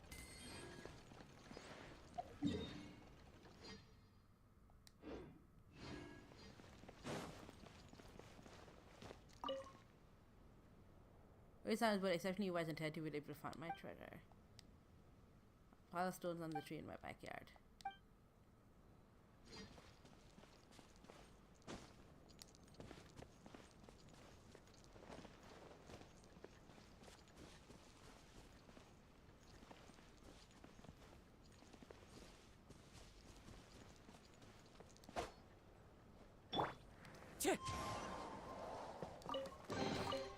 Brings a smile to my face.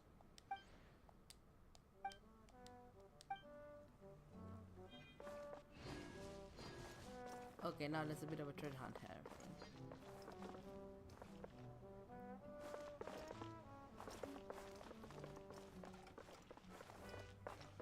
The bell tower, southeast of the city. I'll figure this out later. I'm trying to find a hat shop.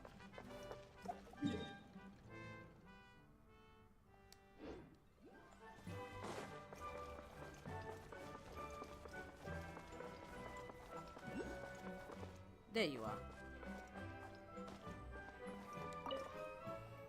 Yes, I would like to.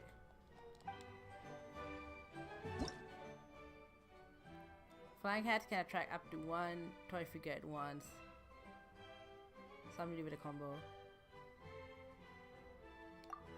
I feel like I need to play to understand what's happening.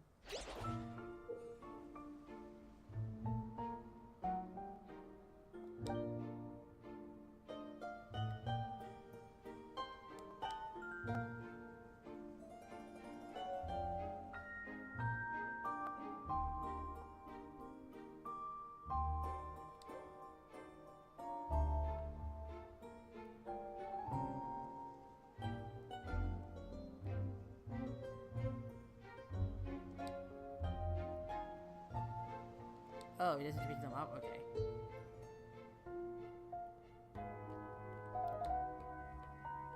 Alright, I was like, what's the main mechanic of this?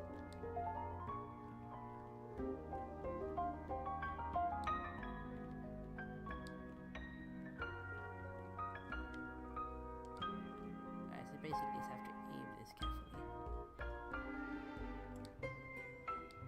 I feel like it's gonna get like weirdly hard at one point.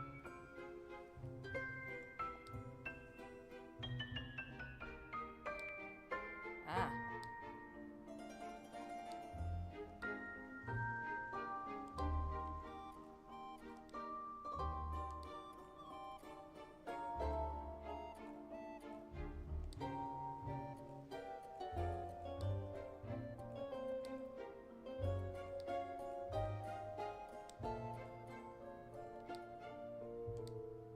Ah. Okay, so the combo is if I miss it, it's the combo.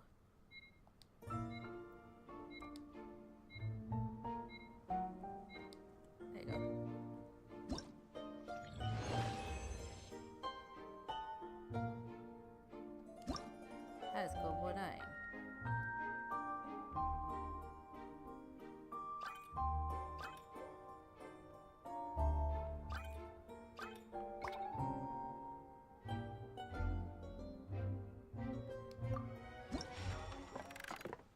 4 combos at once. Okay.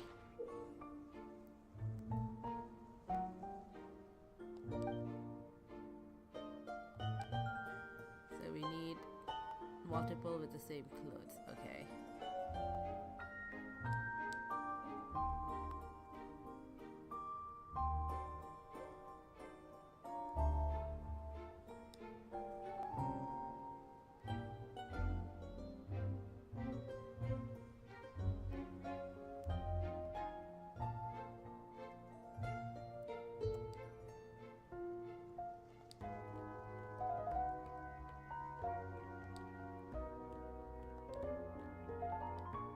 I'm gonna go on 3.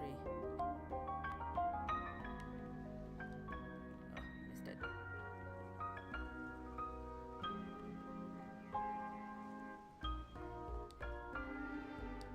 Ah, oops.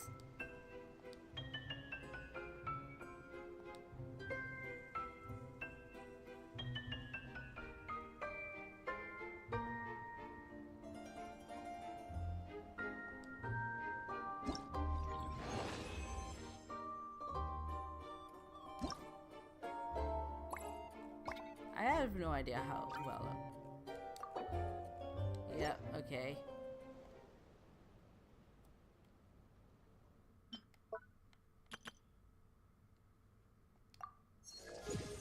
Yay, BP level 3. Get some money.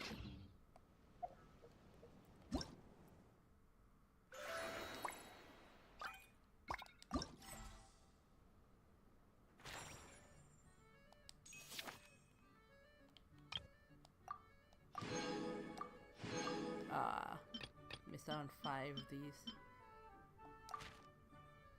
I mean, I just want enough for Kirara, honestly, but like... could get more points. And this is the fighty one.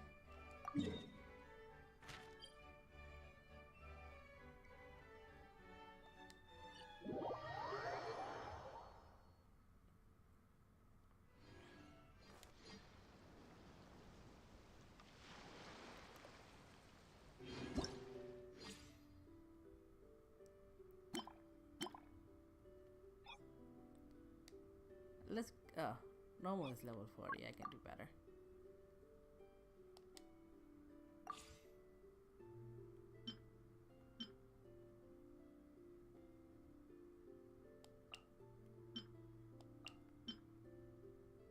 And let me set up my team how I normally do it.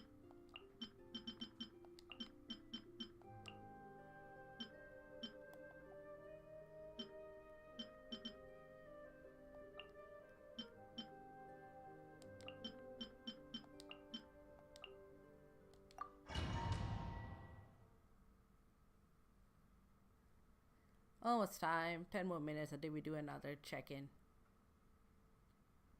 And I'll go on. Not the stream ending break, but just like a bit of a break so I can fix myself something to eat.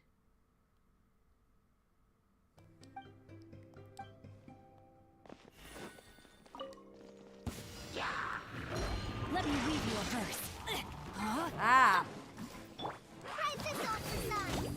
As one with wind and cloud, wind strike. Shine down. Now you shall perish.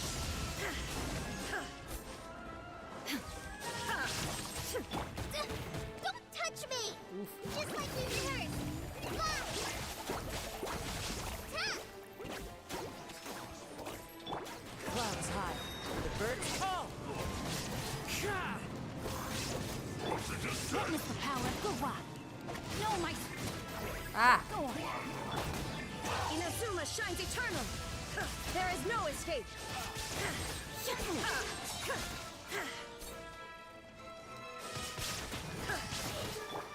Right, this off the side.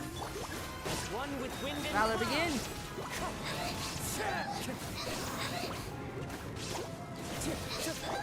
Rain cutter.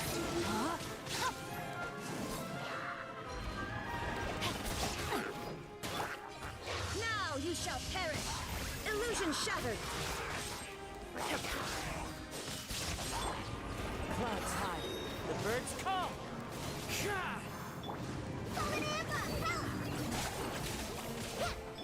Know my sword. Witness the power of Guwa. Inazuma shines eternal. There is no escape. We just keep going until Fallen leaves, adorn my night! time runs out.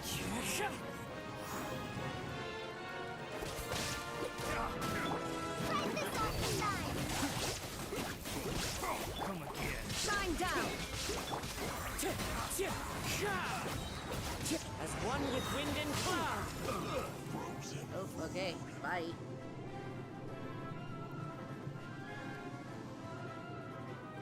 Side 2, I'm guessing.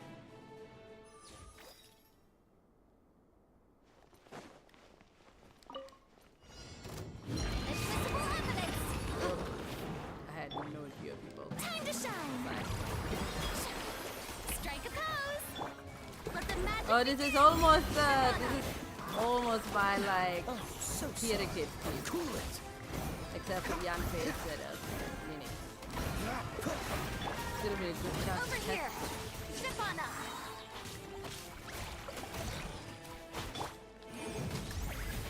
Oof! Yikes! Be amazed! Let the world collide! Yoo-hoo! Stop that! This moment will be frozen in time. Dodge this. Boom! Motion to compel!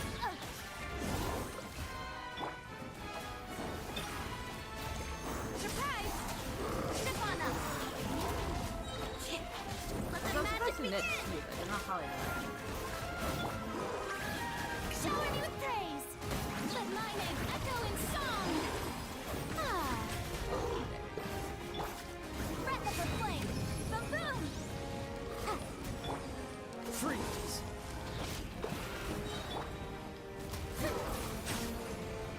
Don't get frostbite. Cool it. Lynette is also Over like here. really strong. Surprise! See the spotlight! Step on up!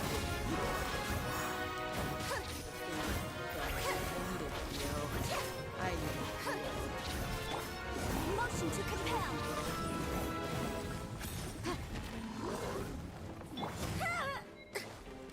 Over here! Let the magic begin! Silver, yeah. Yeah, no, that needed Geo.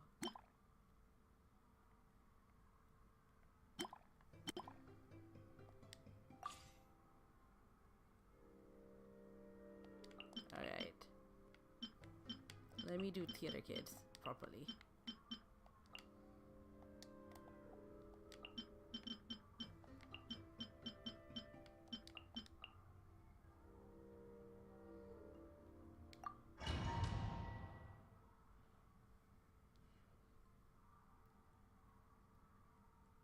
Up, the weekly protests are on.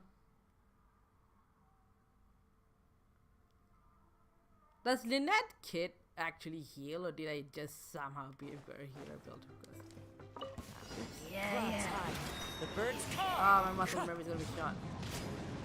Let me weave you a verse. Now you shall perish! Illusion shattered!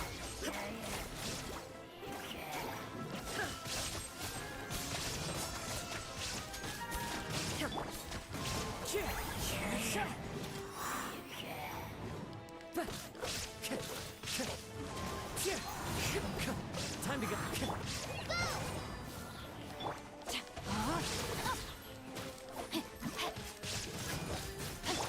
Fallen leaves, adorn my night!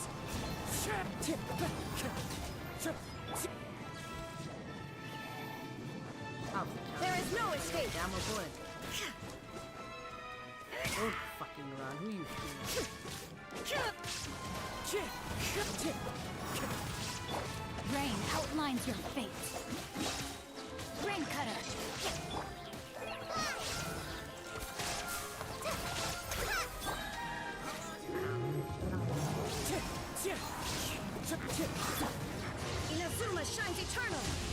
Illusion shattered. Wipe this off the side. Hi. There's a healer. The birds call. Someone's healing you. Oof.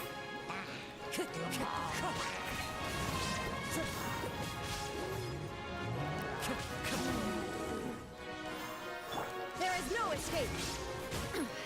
Insolent.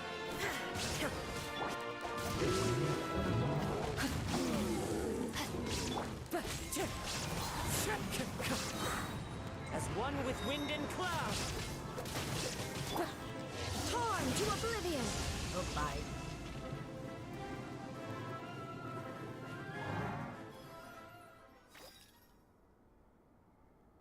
Alright.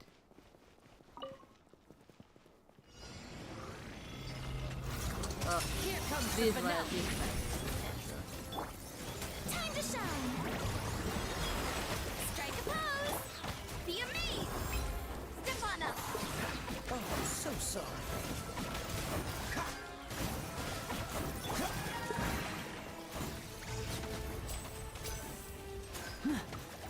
And voila! Surprise. Step on up. Let the magic begin.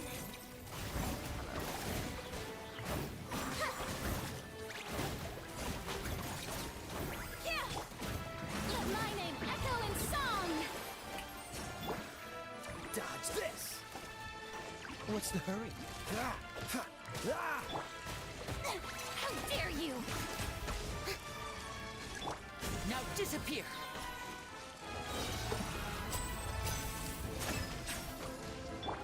Be amazed.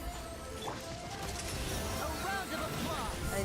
This is nonsense was optional. The other case. This moment will be frozen in time. Cool it! I think with the lights what? The show begins. Surprise! And somehow I do not know how I managed. Over here. Does Lina just heal herself as far as I can? Let the magic begin. Time to shine. Dodge this! Oh, so sorry. Cool it! Step right up! Let's get this show on the road! Yeah.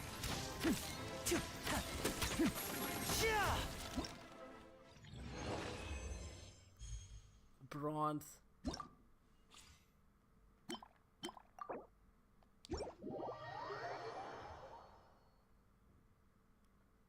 Look, I am not the greatest at combat, okay? And people could be built better, but I try. I build them enough to survive the overworld. None of it's the best stuff. And I try the Imaginarium Theater, and it's fine, but you definitely need to have built everybody for it to work. Okay. What I want to know is, have I fabricated enough to do things?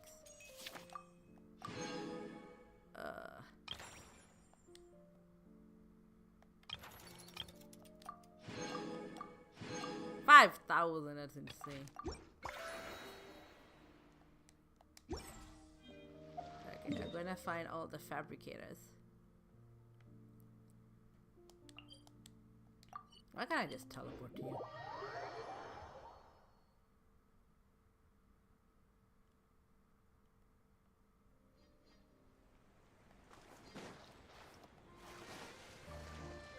Oh, look. 3 mats to build Farina.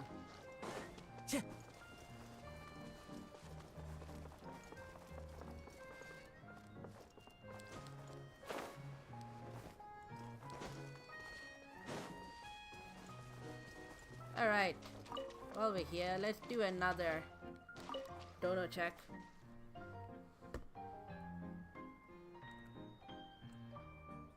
So last it was 1927. Let's see if that number has changed any. Not really. That's alright. We've got... We've been here 38 hours. more or less. Another 10 more to go. So let me just make sure that we're not going to be sprung by Healy Chills anytime soon.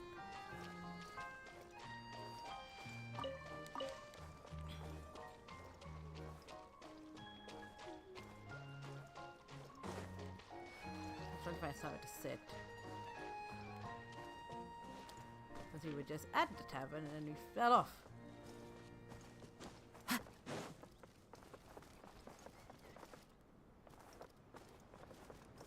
Do we get a chair? These three have gone.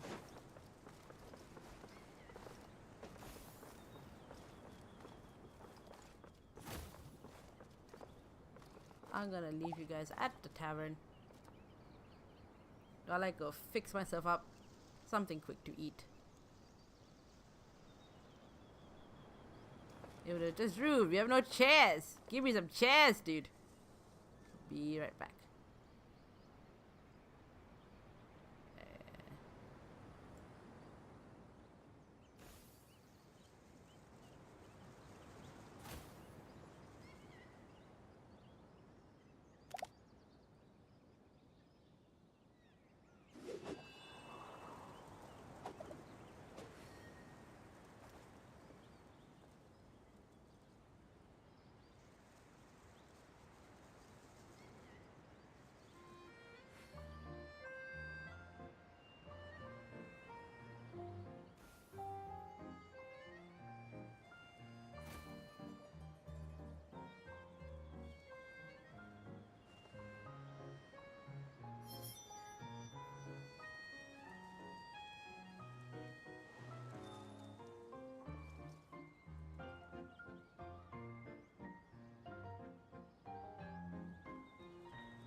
There are leaves around, and I know just the tune to accompany them, if you wish to hear it.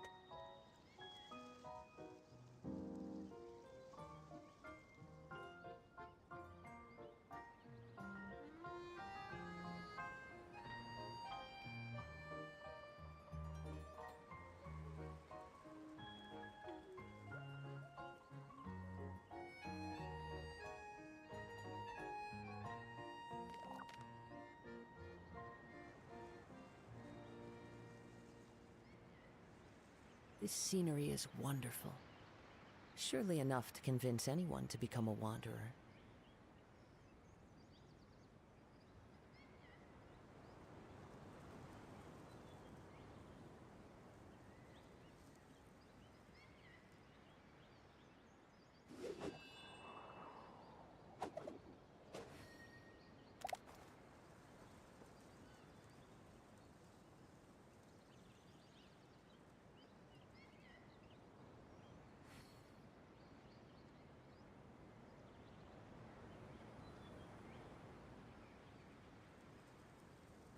Wherever in this world I roam, I carry memories of my home.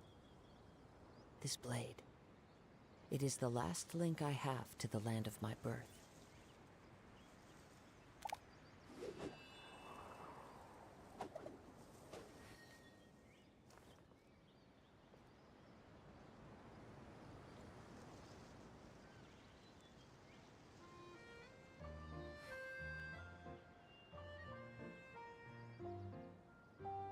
There are leaves around, and I know just the tune to accompany them, if you wish to hear it.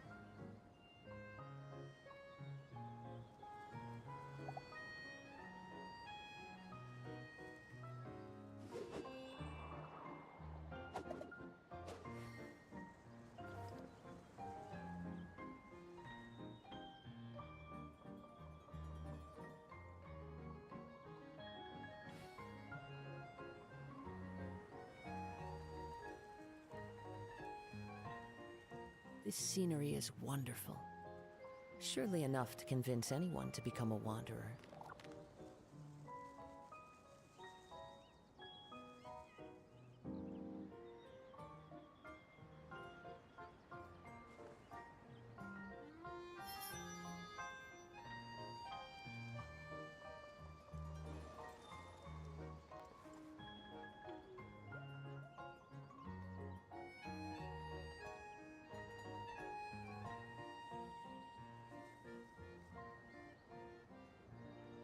Wherever in this world I roam, I carry memories of my home.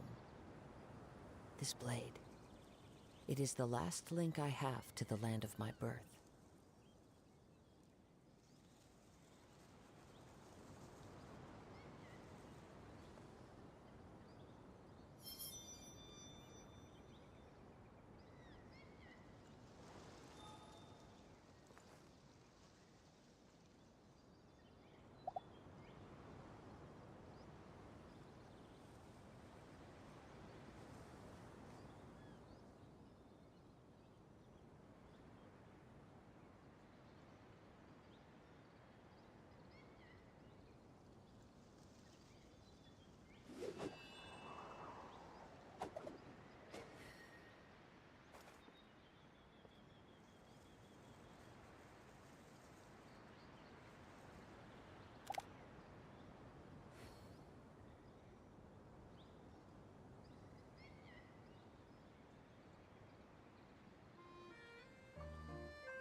There are leaves around, and I know just the tune to accompany them, if you wish to hear it.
Wherever in this world I roam, I carry memories of my home.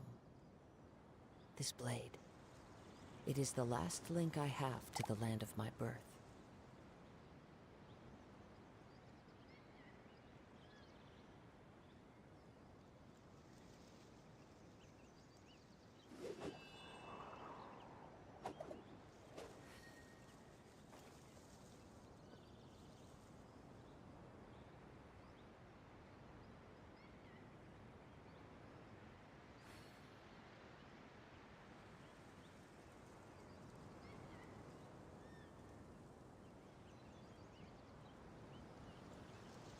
There are leaves around, and I know just the tune to accompany them, if you wish to hear it.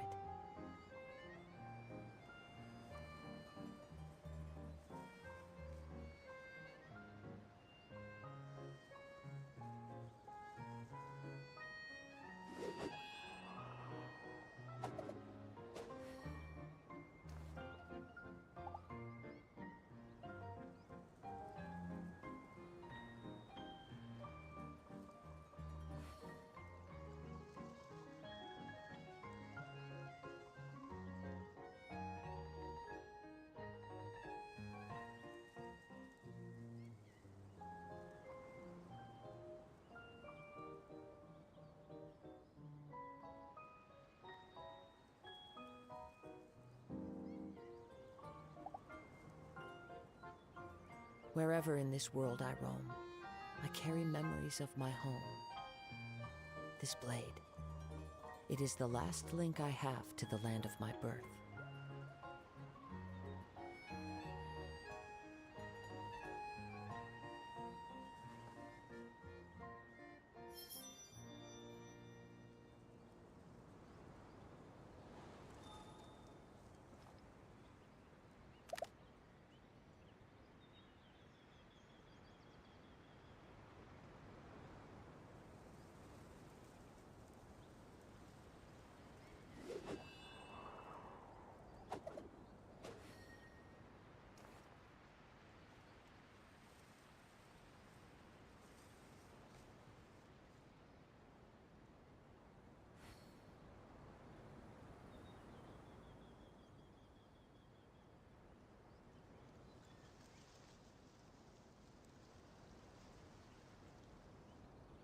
There are leaves around, and I know just the tune to accompany them, if you wish to hear it.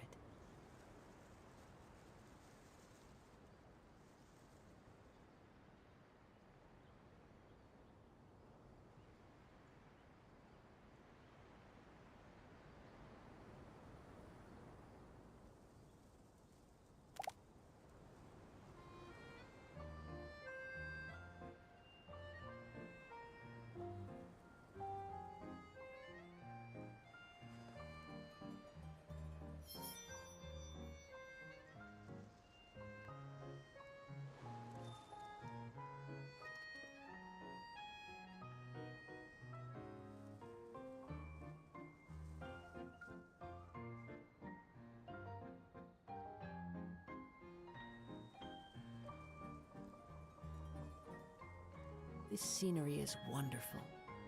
Surely enough to convince anyone to become a wanderer.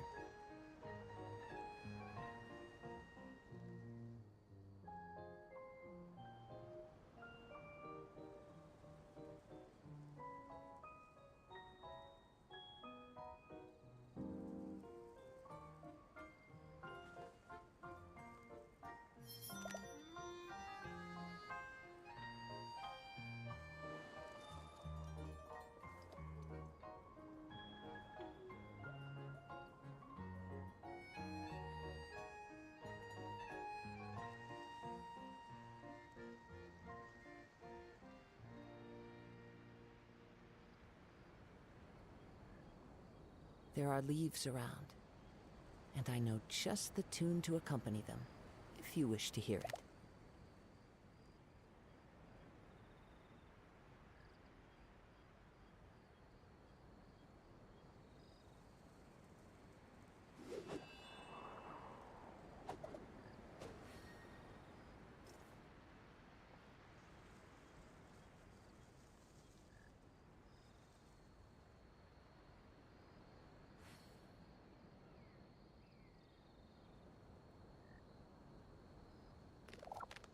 This scenery is wonderful.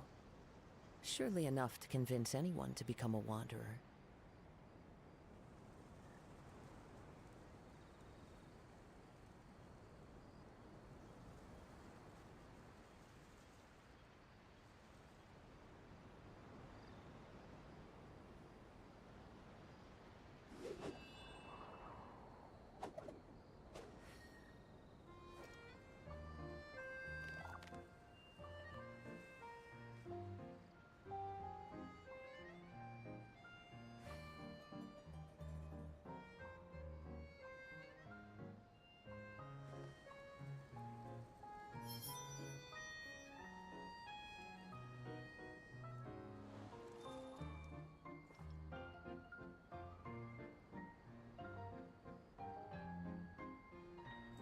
Alright, back at a bathroom break header. Bit of a lunch break, which I'm still halfway through eating with some kaitos. There are leaves around, What shall we do? and I know just the tune to accompany them. Might if you wish continue to on. hear it. We've got a couple hours before maybe our next nap break. Give me a second. My model back. If you're new here, if you just joined us, I am Creatrix Terra, Creative Magician. One-time paid YouTube, although it's been a billion years since I have streamed due to a lot of stuff happening in my life, and I'm currently fundraising for my time in the MBA of the Global Leaders Institute, which is, well, let me show you. Let me show you what it is. Before we continue. So this is my fundraiser, and the Global Leaders Institute. Every time I have to get this page loaded. Is a 360-degree executive MBA for the arts. So it's arts professionals, grow creative enterprises, impact communities. So 60, I think this is actually 70. A one-year program curated by 9 top university institutes: Harvard, Georgetown, Stanford, Duke University, Chicago, and more. NYU is there as well. There's a few other ones. So we have a cohort from around the world come together to learn about things like, let me show you what we have.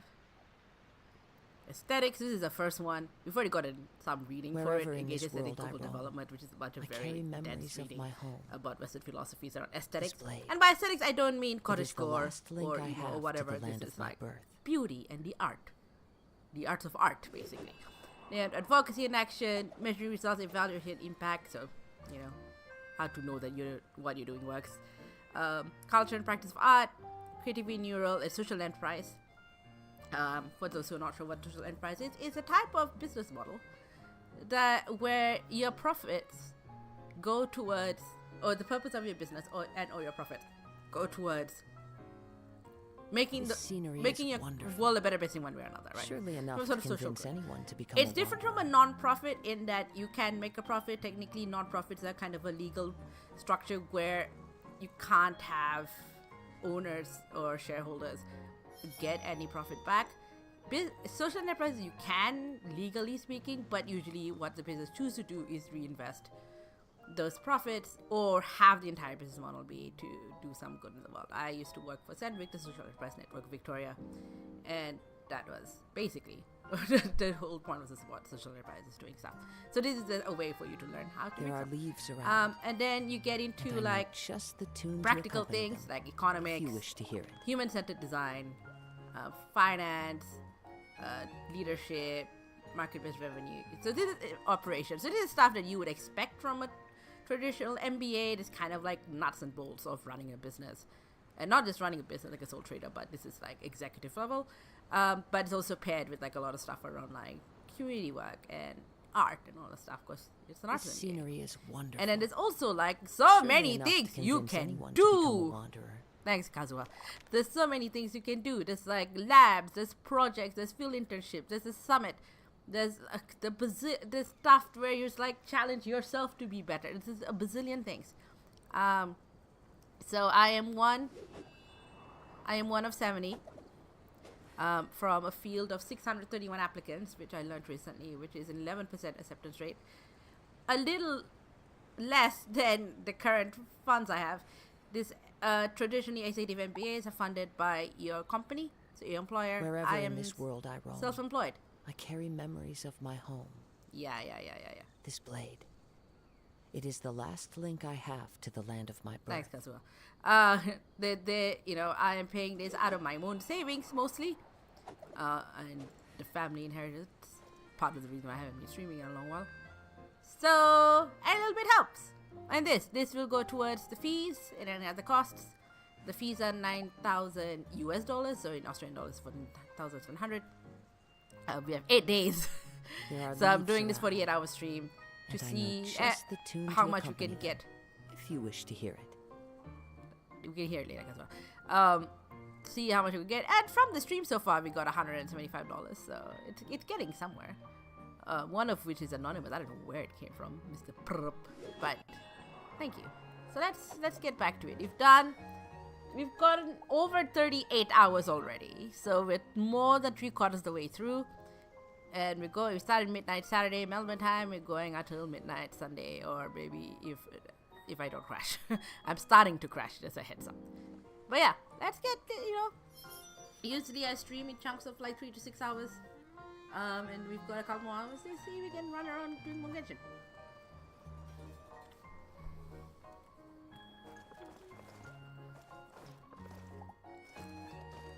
We spent a fair bit of time on this side of the pond, solving puzzles for people. Let me just grab more of these. But I think Farina is sort of one level away from Big 90. That's like free mats.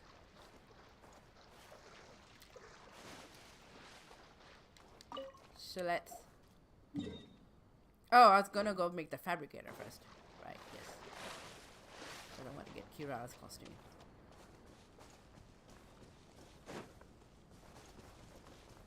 No, I've got Kira's costume. What I need is the Kirara to go with. God, see, I am so tired. I've had like scattered amounts of sleep. There might be more breaks than usual for this, just so I don't die.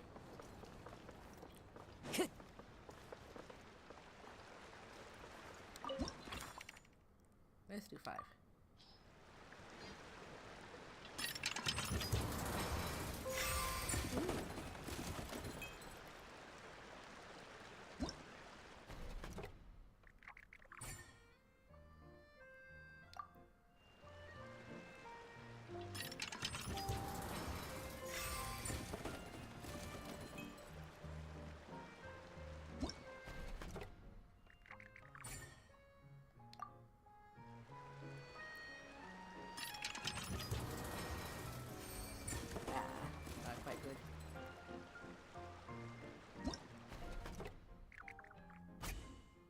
5 more.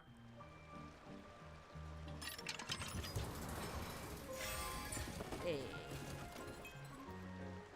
Okay. So I think we could fabrications here.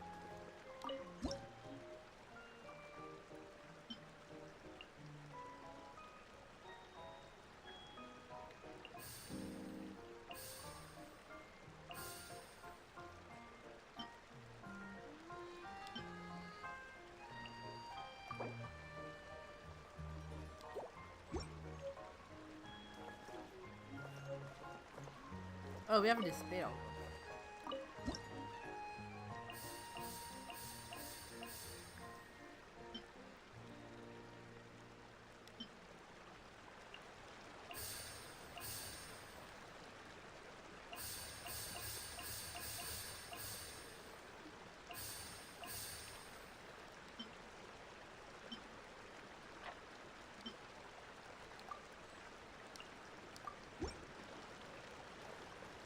Do we get any points for that?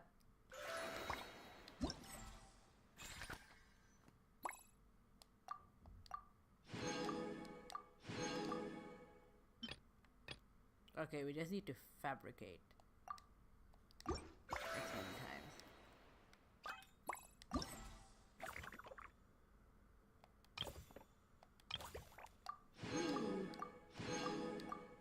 Yo, that. What does this get us? Curio.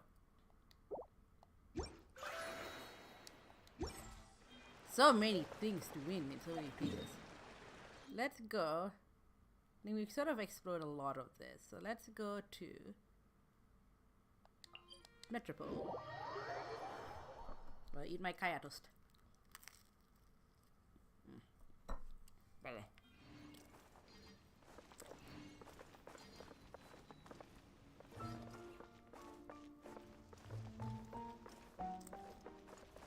So we had a thing about a treasure being at a bell tower.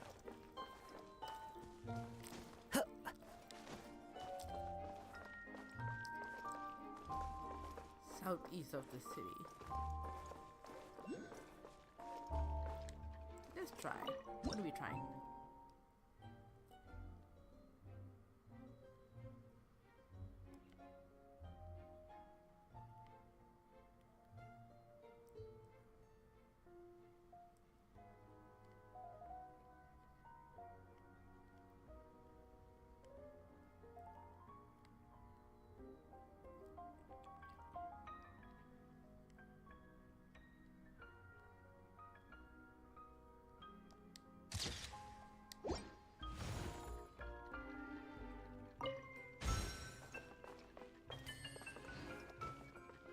Okay. I thought you were trying to make it look like he walked.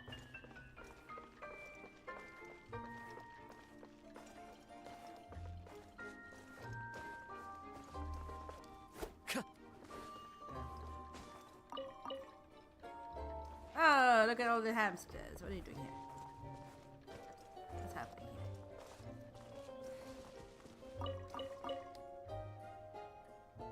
Stole the fruit.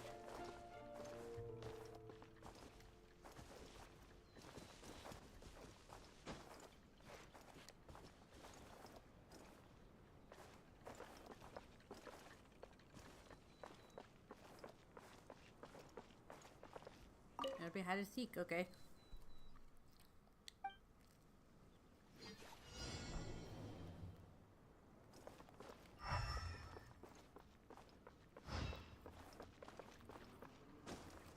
I'm not leaving.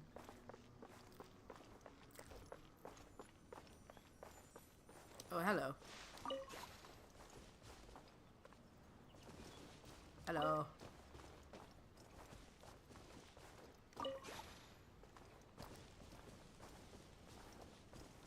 Howdy.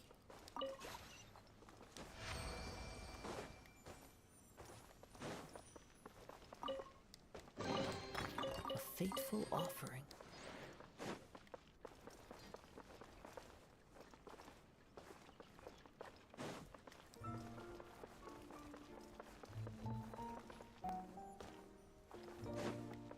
I feel like you're stuck in time, but I can't figure out what your deal is.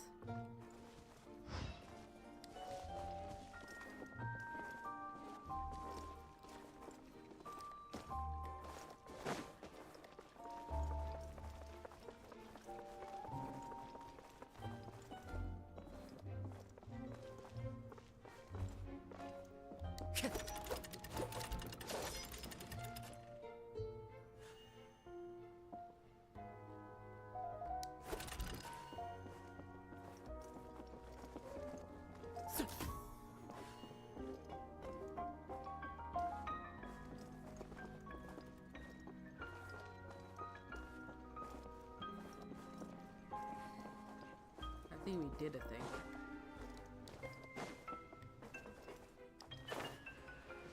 Yeah, I need to sort of. There we go. There's still an ambush for him.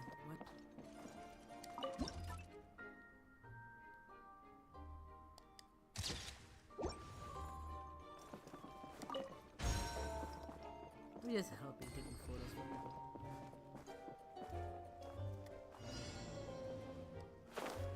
Here comes the giant. What? Oh, okay.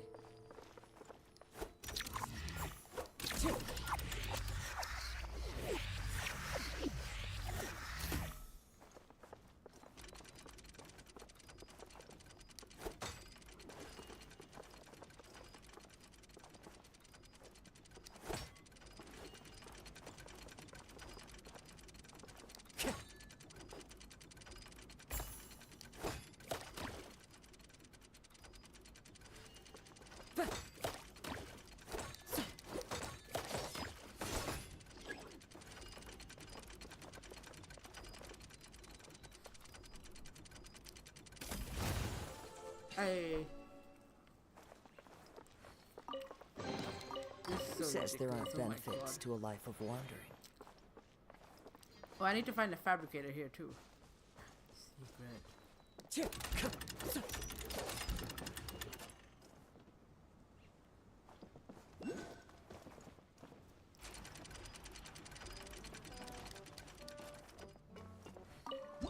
What are we trying?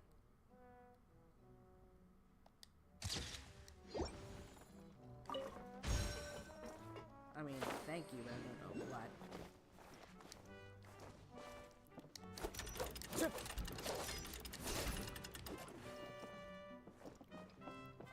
What's up here? Is that part of the race? Ah, there was a race or something.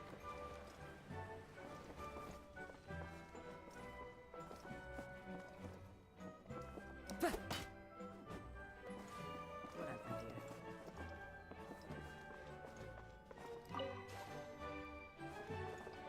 Oh, don't stop.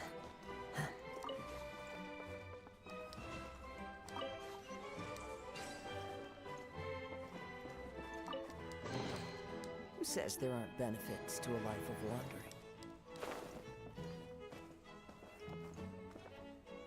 No, next time.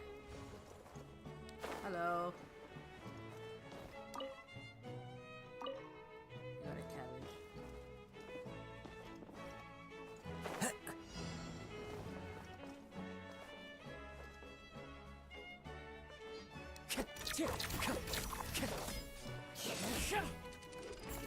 Red,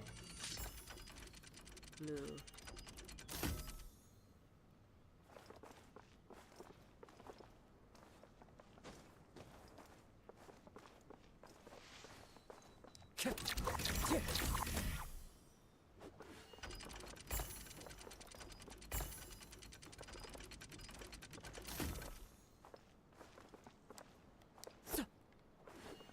Okay, what do you need me to do with this?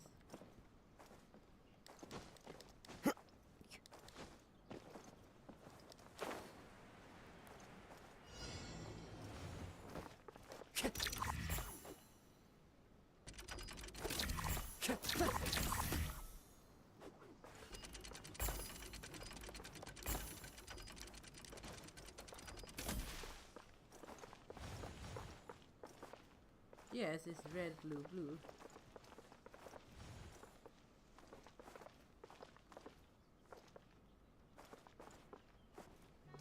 like I'm missing a step here. Yeah, I see it.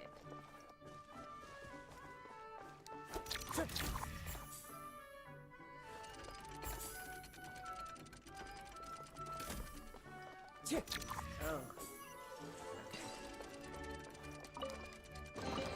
Who says there aren't benefits to a life of wandering?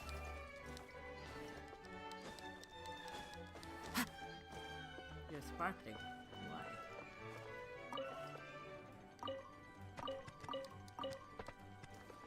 Oh, you're playing hopscotch!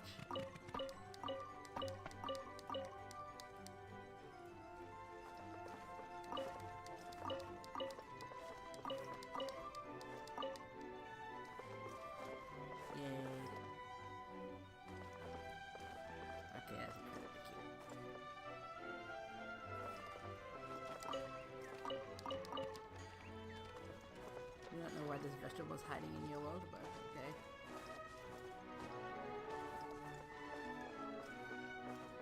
I need to find your fabricator.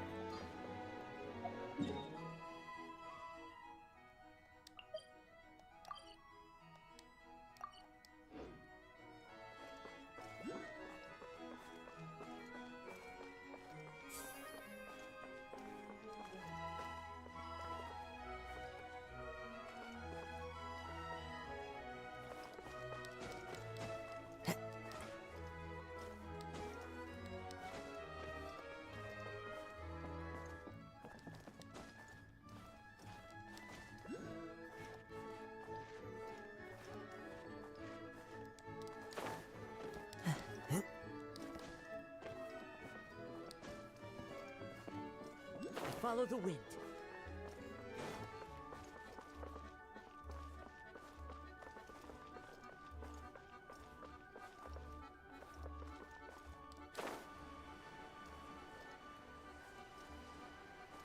You go here? Yes. Time to go. What's happening here?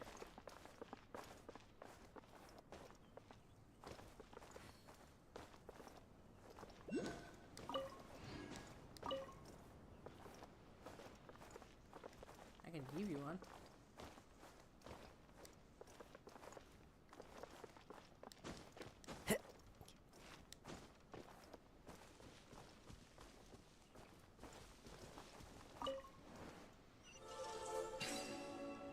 Oh, that's fateful so offer. cute. I'm getting detracted from the fabricator. Hang on here.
Okay, I need more.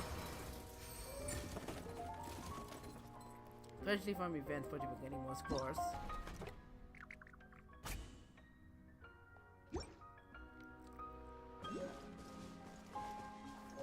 Here's this bit.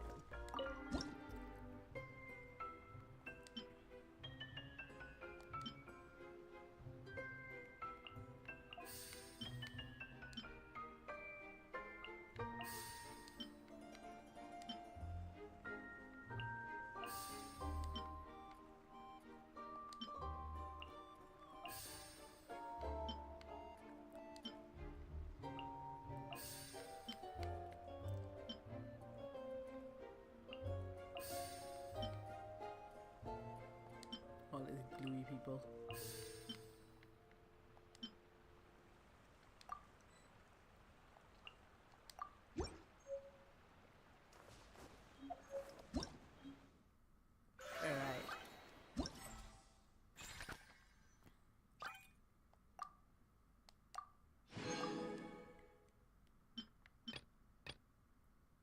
We need 5 more.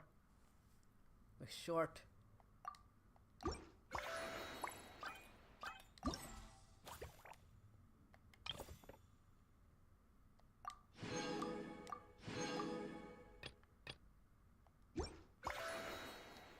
Again, you got enough for 2. Which means I need to do better with the scores.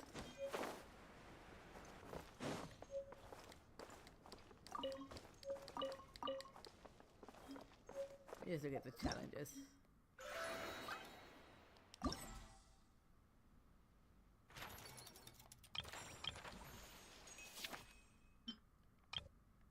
Okay, this I did pretty well on.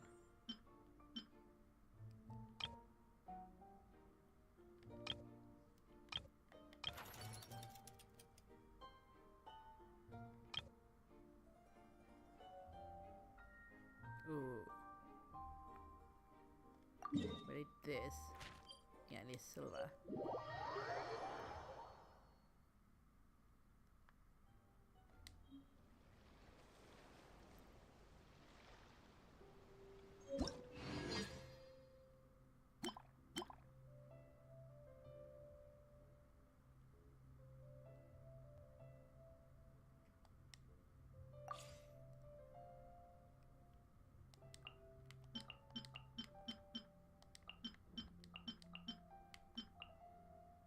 Let me.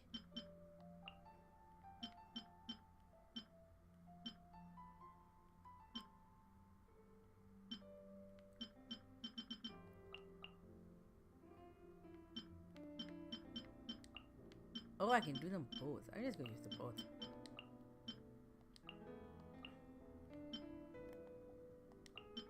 Like, I won't get the Valor points necessarily. But I just need to pass them.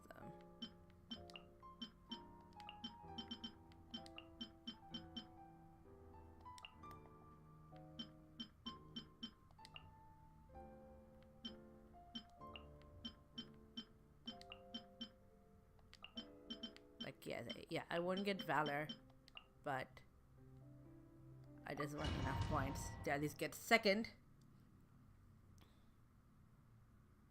And then I can do the fabrication and then get Kirara.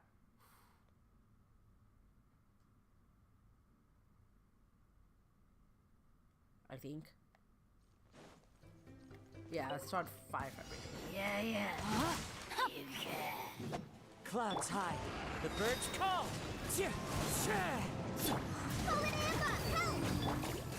Now you shall perish.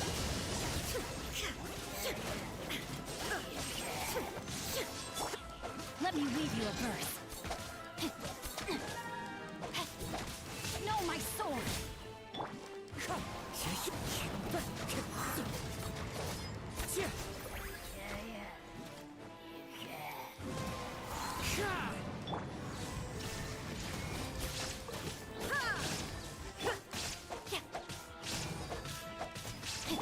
Wind strider.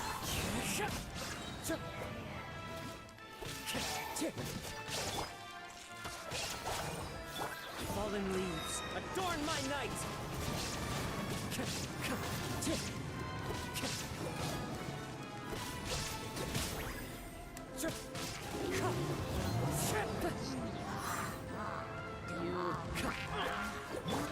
Inazuma shines eternal! Strike this on for size! As one with wind and cloud, wind strike. It's fine. Yikes. Ha! Witness the power of Gua.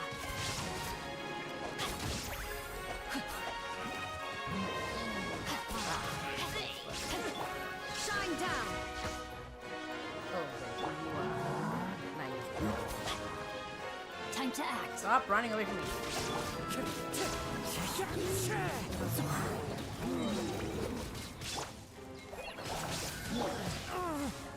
Fallen leaves, adorn my night!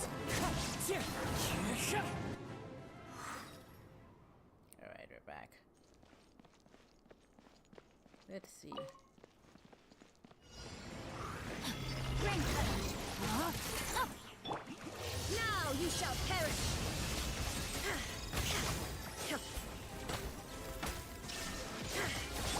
As one with wind and cloud.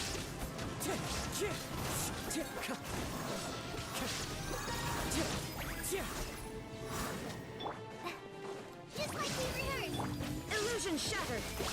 Rain outlines your fate.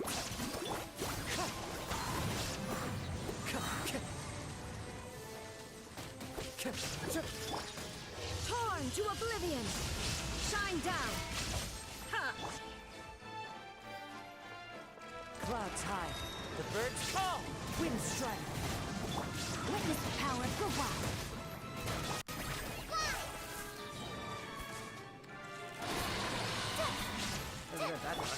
Inazuma shines eternal! Illusion shattered! I don't think we got one.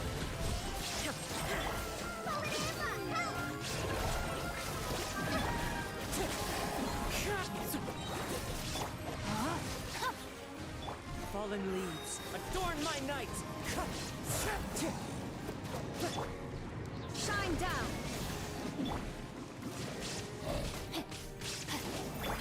Wind strike. Rain cutter! There is no escape!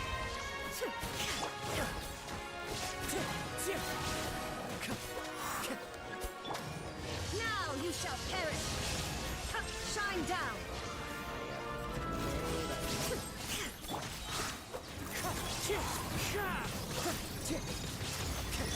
Rain outlines your fate. As one with wind and cloud.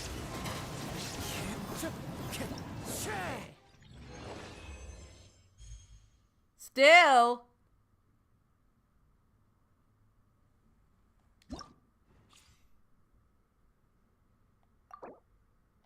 Oh, come on.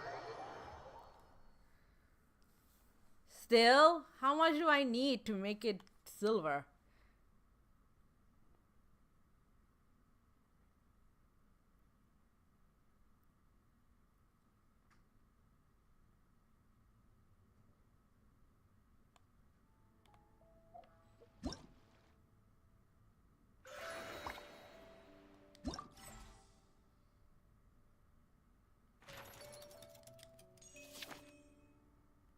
$2,000. Oh my god.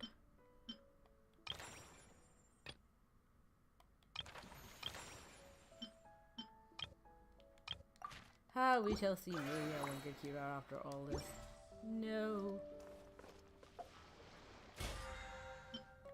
I feel like they should set it up though, so that even if you get like bronze, you still get Kirara. Hopefully that's the case.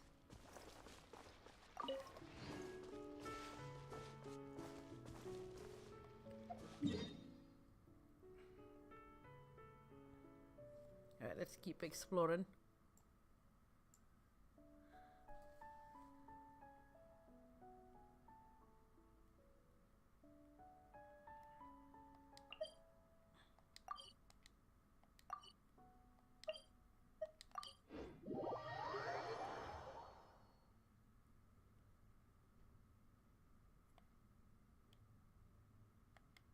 Oh, what do we got here? We haven't claimed this yet.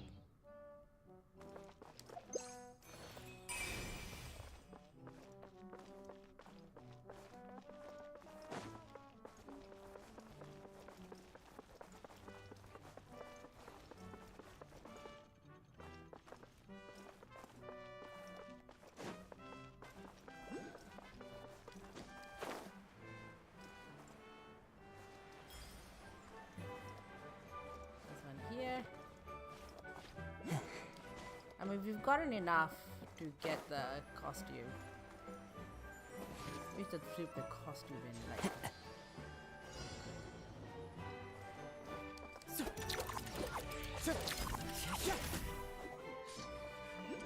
What happened here?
Hey. A fateful offering.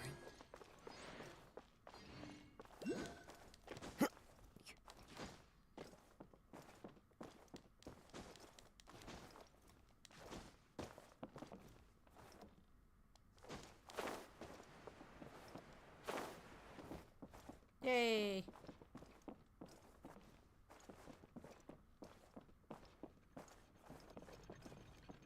Into the wind.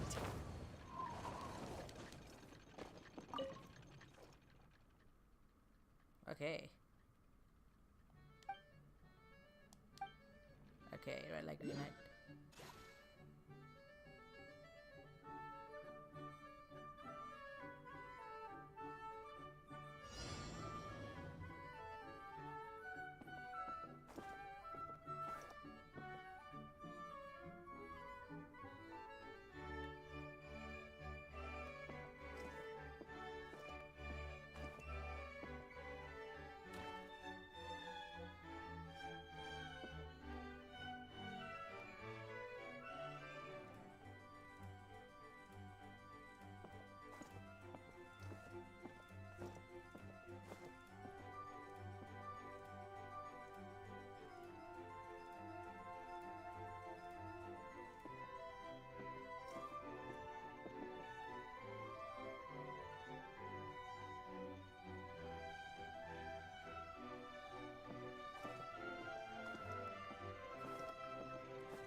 Ta-da!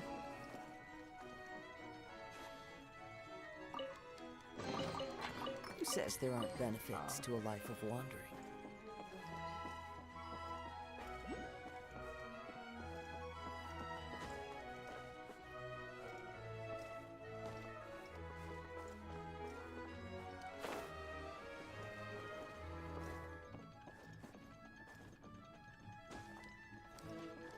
Follow the wind.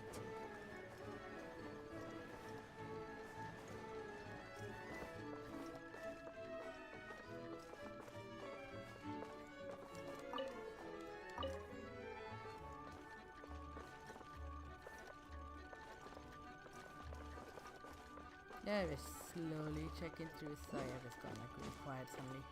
Sure.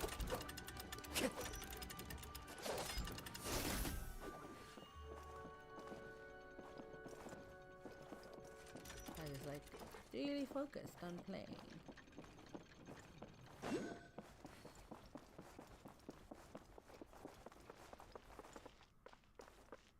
There's a bell tower I need to keep an eye for. You look like a bell tower.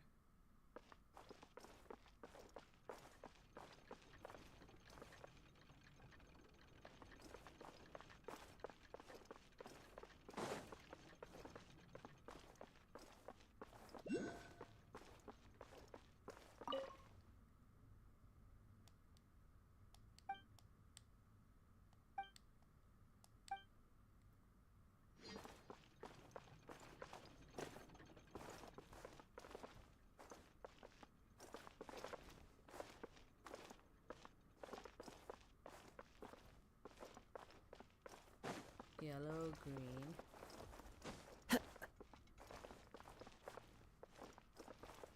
Yellow.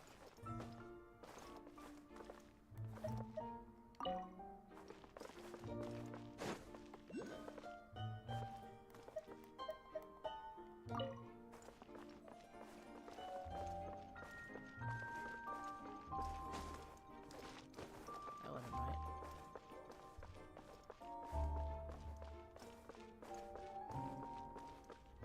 Oh, wait, I missed it. Yellow, green. Squirrel hamster.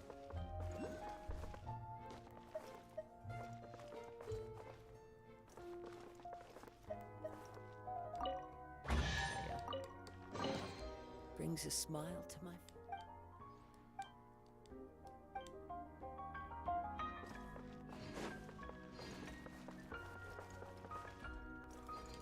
Okay, so I found the... I've somehow found the sign. I'm not... But I've missed the treasure that accompanies it. Weirdly.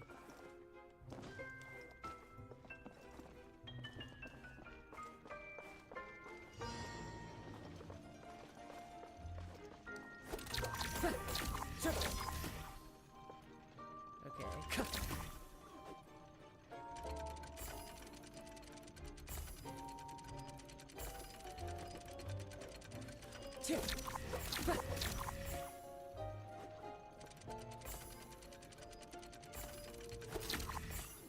There you go. a fateful offering.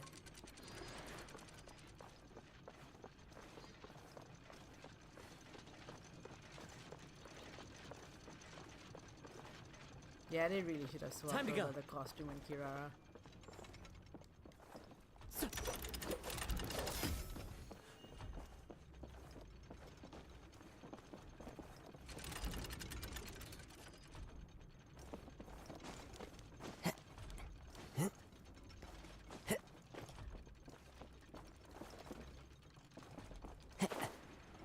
I guess maybe they think, oh, I already got Kirara. I don't need another version of her, but like, I don't. And I don't know if I'll use her, but like, A, cat, B, that's a base. Like, even on this account, even though it's not like a MasterChef account, I still collect the recipes.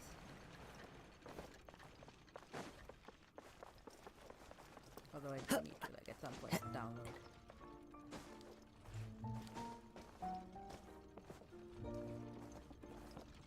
The game on my PC just so MasterChef can click the recipes. Because they're like in the in-game mail, I don't want to miss it.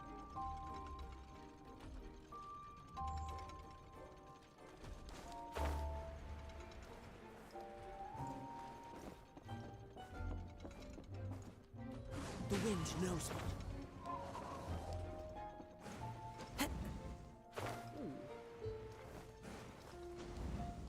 Follow the wind. Where is this taking us?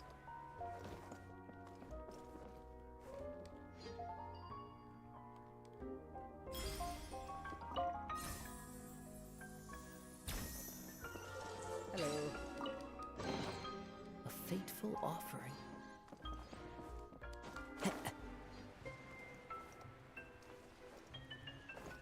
This freaking chase sequence. Oh, there's a challenge up there.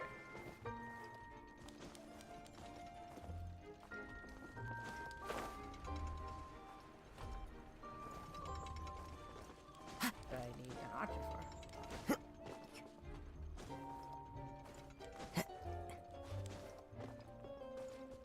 Let me just swap out.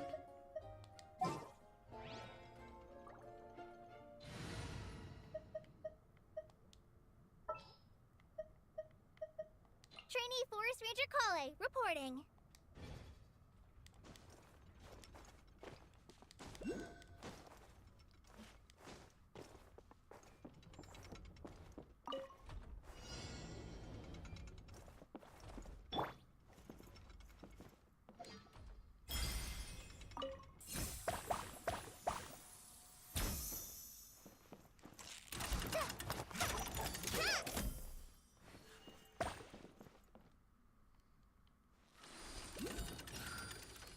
Ah.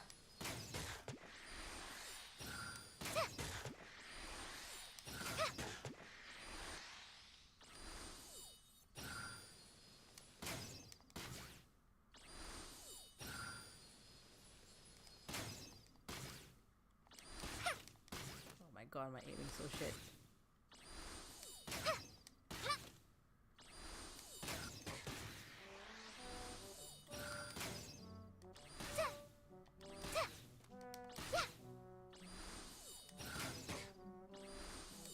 Come on! How is that not hitting?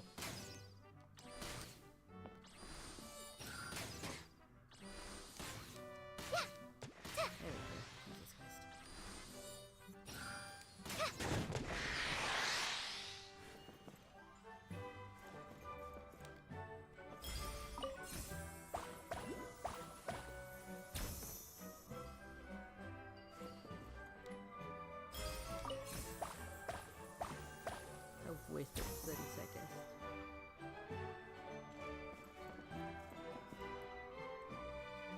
Oh, yeah.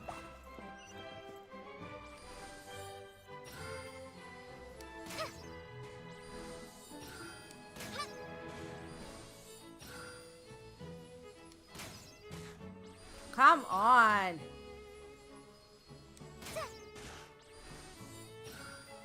Controls on the PS4.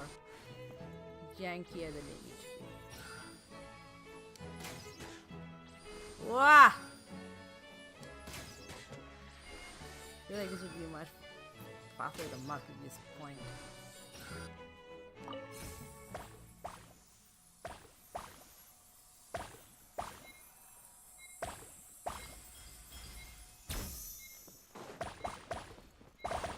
Oh my god, I actually did it. What? Wow. Down to the wire. So lucky.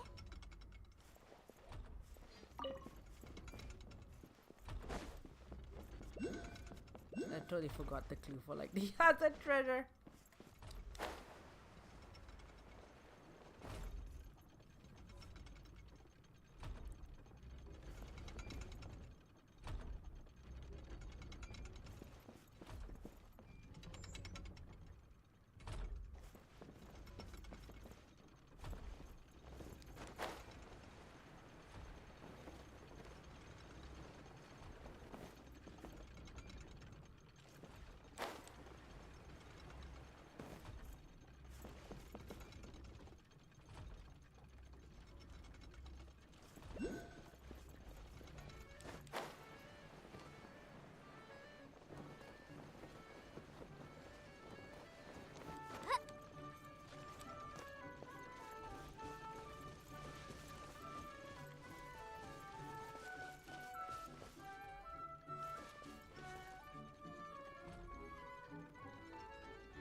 What do I need to do up there to get a treasure?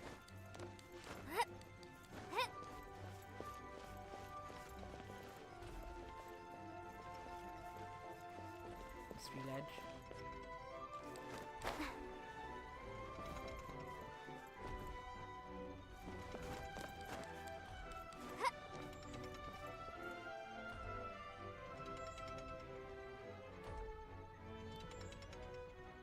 Is it up higher?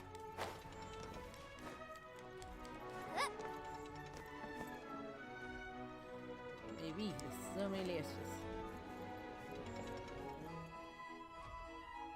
How much higher do I need to go?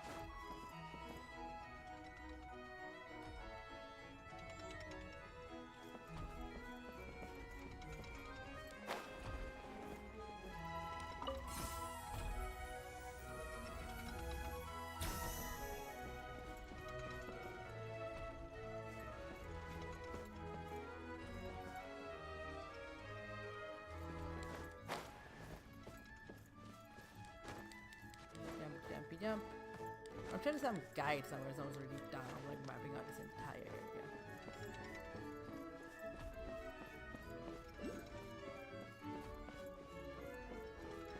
Right, it's meant to be a investigate. It can't be opened from this side. Interesting.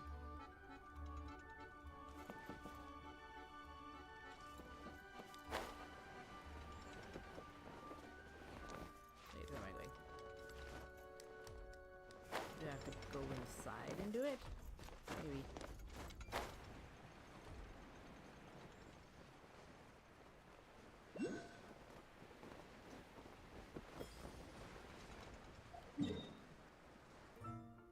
me use this teleport waypoint. Where does that get me?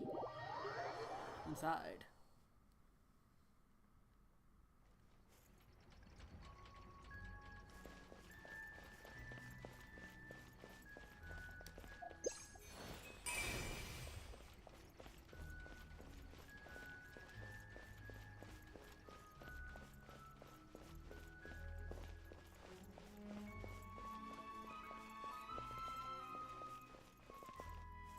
Safety first.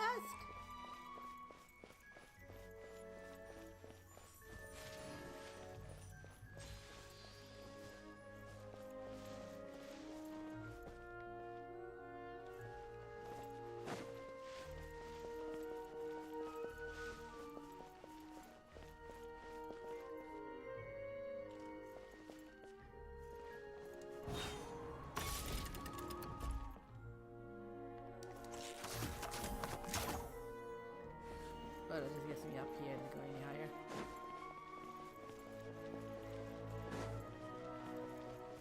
I'm trying to 100% this world before it goes away.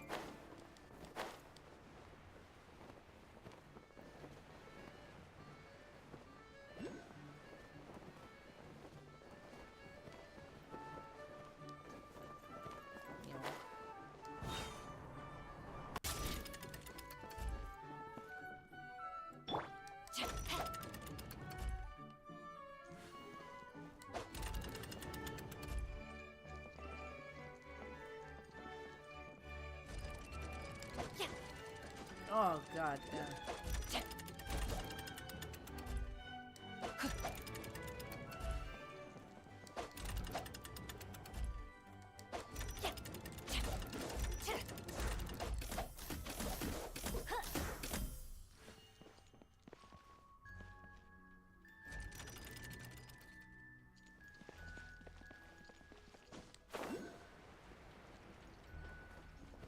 Okay, that didn't really get me anywhere. I thought it would.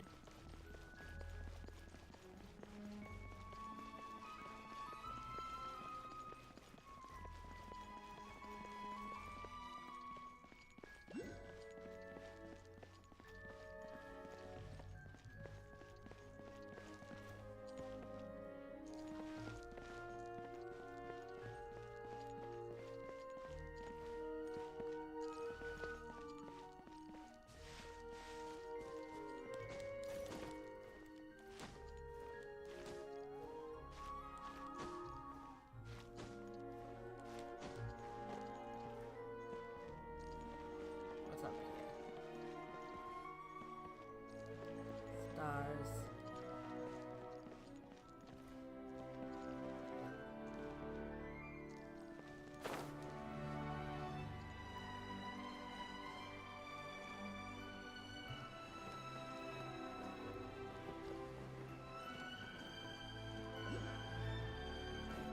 Okay.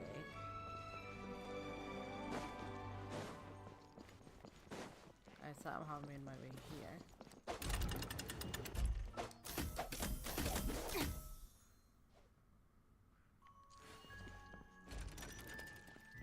Which is just here again. Oh my god, I'm going in circles. I feel like I'm meant to be doing something to help somebody, but like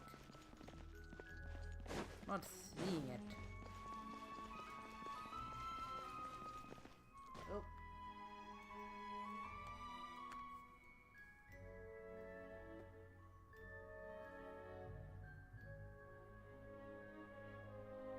Oh, there's a message.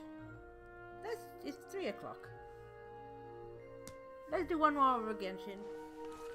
And I'll take a bit of a break. But let's do a little dono check first. This is where we are right now.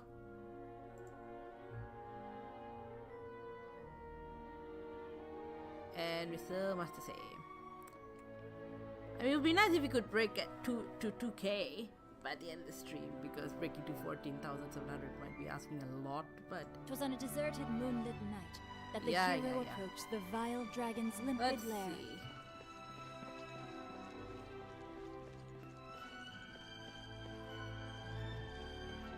there is some task that I'm missing, which is in this general area.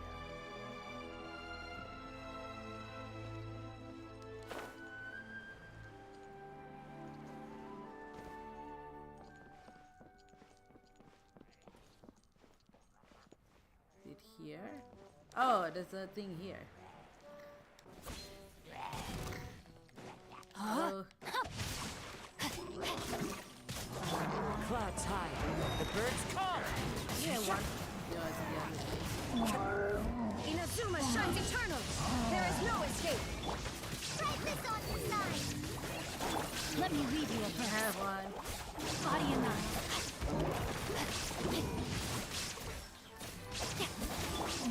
Wind strike.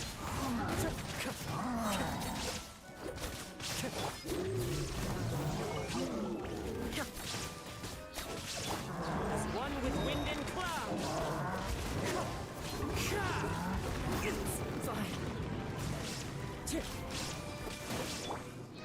Now you shall perish.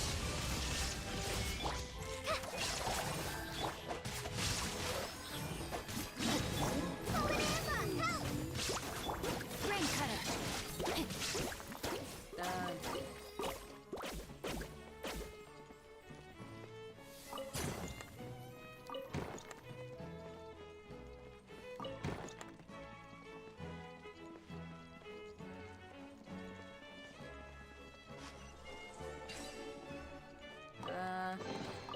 I hope we find long-lost ancient literature.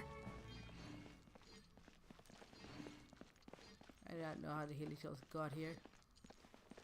But they're no longer a problem.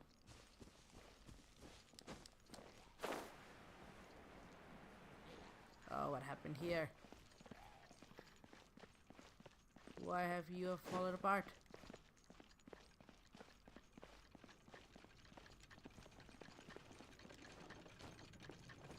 Oh, I took away the lava shell. Fix that problem.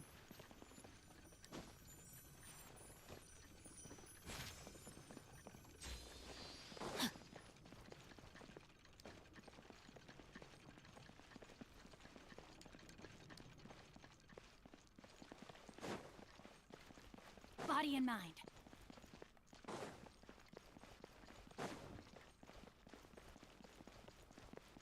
There's still one. There's still something here. Oh, hello. I see it. No, my soul. Shine down. Ha!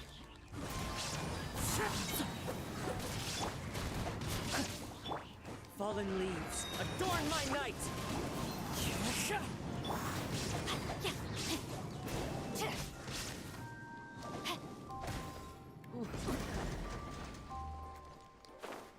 What to detonate?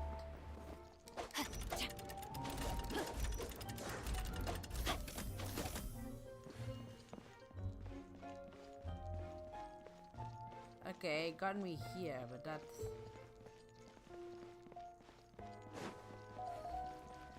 That's not actually that helpful.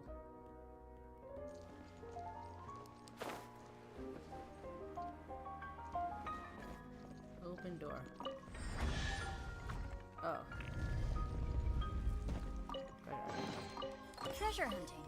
A valiant endeavor. That's the thing that was like, you can't open it from this side.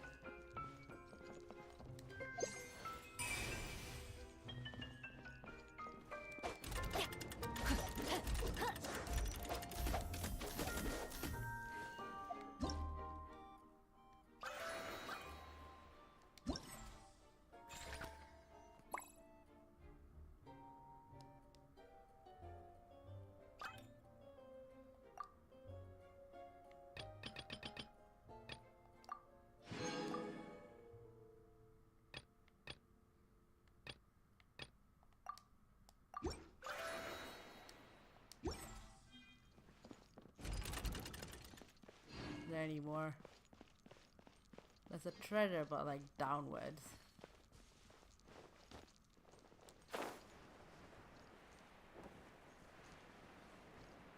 Oh, photos. Let's try.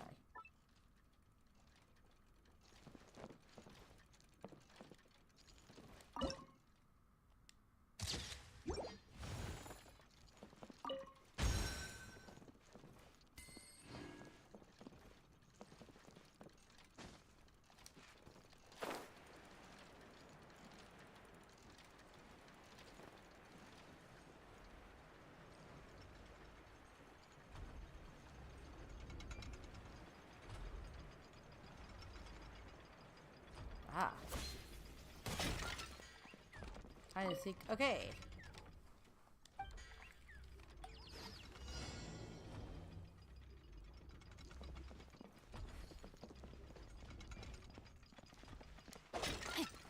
Hello.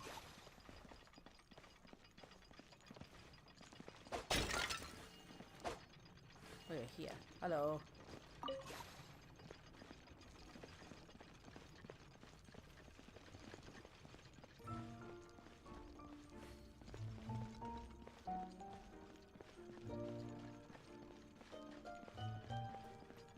Hello.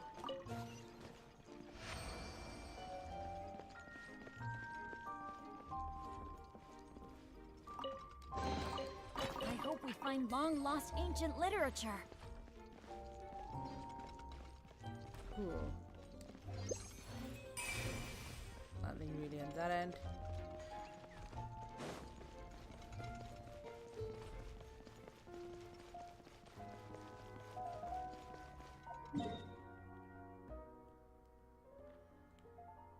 Anything up this way? There's the upstairs level. Which I think there was some. Oh, there's one like paper bird thing here.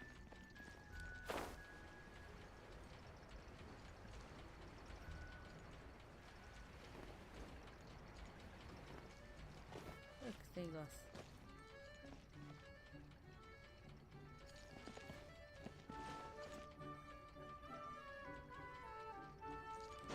We are on the ledge somewhere. Just be very careful. Oh, here it is. Oh, missed it. Hello, Flock! What's my current mission? Well, in Genshin, we've actually kind of finished through like a lot of the main story. We're just exploring this like fairy tale land and trying to solve puzzles. In real life, I am trying to raise funds for the MBA. I've been doing a 48-hour stream and I've gone through like 38 hours so far. I started midnight last night. And going until midnight tonight, I guess. Or 11:59 night, because midnight Monday technically. And we've raised 175 via the stream. Oh, the rest was raised previously. Oh my gosh. Will I get 14,700 in one stream in the next like 10-ish hours? I doubt it. If you could break 2,000, that'd be nice. But yeah, this is just my attempt. I was thinking like, you know what, I have 8 days left. I've been so busy with like, thank you, with life stuff getting in the way, so I couldn't really fundraise as well. I also didn't want to suck away any energy from like Palestine stuff like that. You know, like people are dying, Kim. But you know, if anyone has a notch to spare, you know, if you're Australian for tax purposes, anything above $2 is tax deductible. So there's that. Which also means like I don't really give bucks. But yeah, that's sort of my attempt. I kind of figured like even if this doesn't go well, at least I've tried it and I won't regret. It'd be like, oh, what if I did though? But yeah, I have been a bit oh, okay, is it? Yeah, because I'm a bit further away from. Maybe no one can hear me this entire time. Oh my god. Yeah, I'm a bit further away from the mic. Let me just see if I can adjust things. Sorry. Still trying to get used to this setup. I've just been gaming a fuck ton. Just doing random things. Animal Crossing, done a bunch of mystery games, done Dreamlight Valley, just whatever. Spent an hour just chatting about what this MBA is. Well, I can show you the website. So this is the Globalist MBA. These are all the universities involved. There's Harvard, Duke. Maybe see I can like make the game music a little less prominent. Ew. There. Thanks for the note though. NYU, Stanford, McGill, University of Chicago, Georgetown, and Center Music Systems, which is not quite a university. But yeah, this is stuff we're learning. I got an email yesterday about our first batch of readings for Engaged Aesthetics. Yay, thank you. Great, good. And very dense reading I have to do. So I'm have to do it in like the next couple of weeks because our orientation is the end of August. And it's like about art and beauty and Western philosophy. I was like, why is this the first assigned reading? Why do you start as easy? Even the person was like, the rest of the semester, of course, isn't as hard. It's like, really?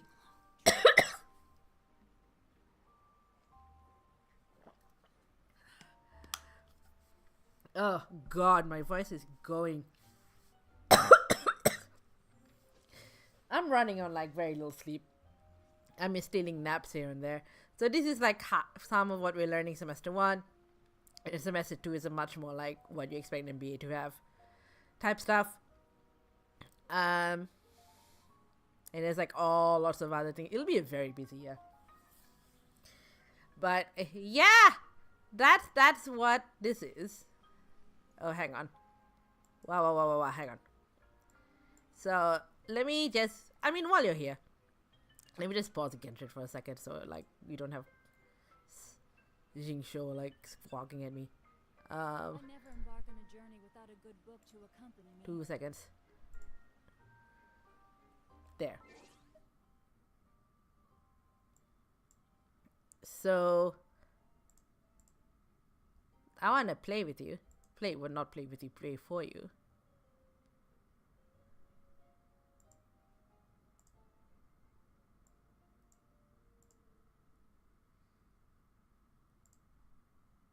Alright. Hopefully this works. Because we tried to play the audio and it didn't quite work.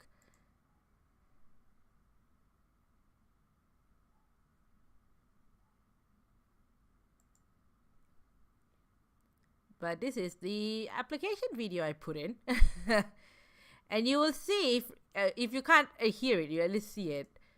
You would never expect this to be the video that gets me to an MBA, but let me play it for you and for anyone else watching. So, who here knows the cups and balls? Allow me to introduce you to the Shenaniganist Creatrix Tiara. Video games don't have to be a separate thing from performance art. They don't have to be different worlds. They don't have to be for different people, different audiences. I think there's so many ways they can be integrated that anyone across anywhere can enjoy it.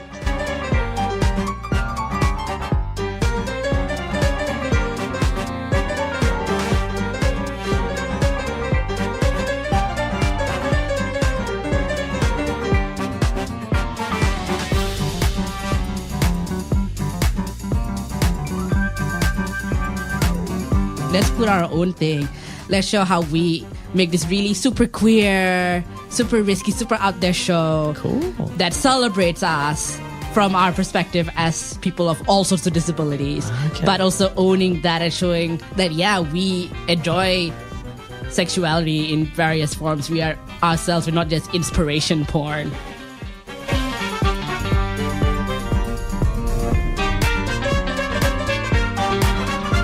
Welcome to the first of hopefully many events, discussions about reimagining arts funding, a discussion I have tried to have for literally a decade. I saw the Department of the Arts being folded into the other cabinet, like I saw it a mile away.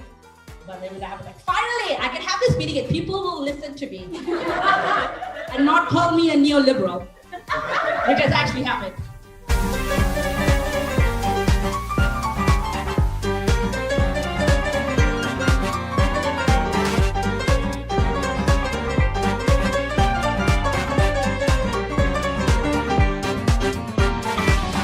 Marching through the city, their message loud and clear. Yes means yes and no means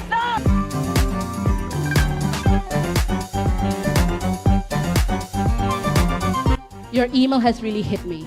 I'm saddened that we have to be concerned for both logistics and safety just to get someone to attend what should be a celebration of game making. I will fight for every single recipient of our diversity initiatives. I won't let bigotry and hatred ruin any part of an industry I love. Fear cannot win. Here's your fucking papers switches the perspective to the person trying to actually get over the border and highlights the difficulties one faces with changing bureaucracies.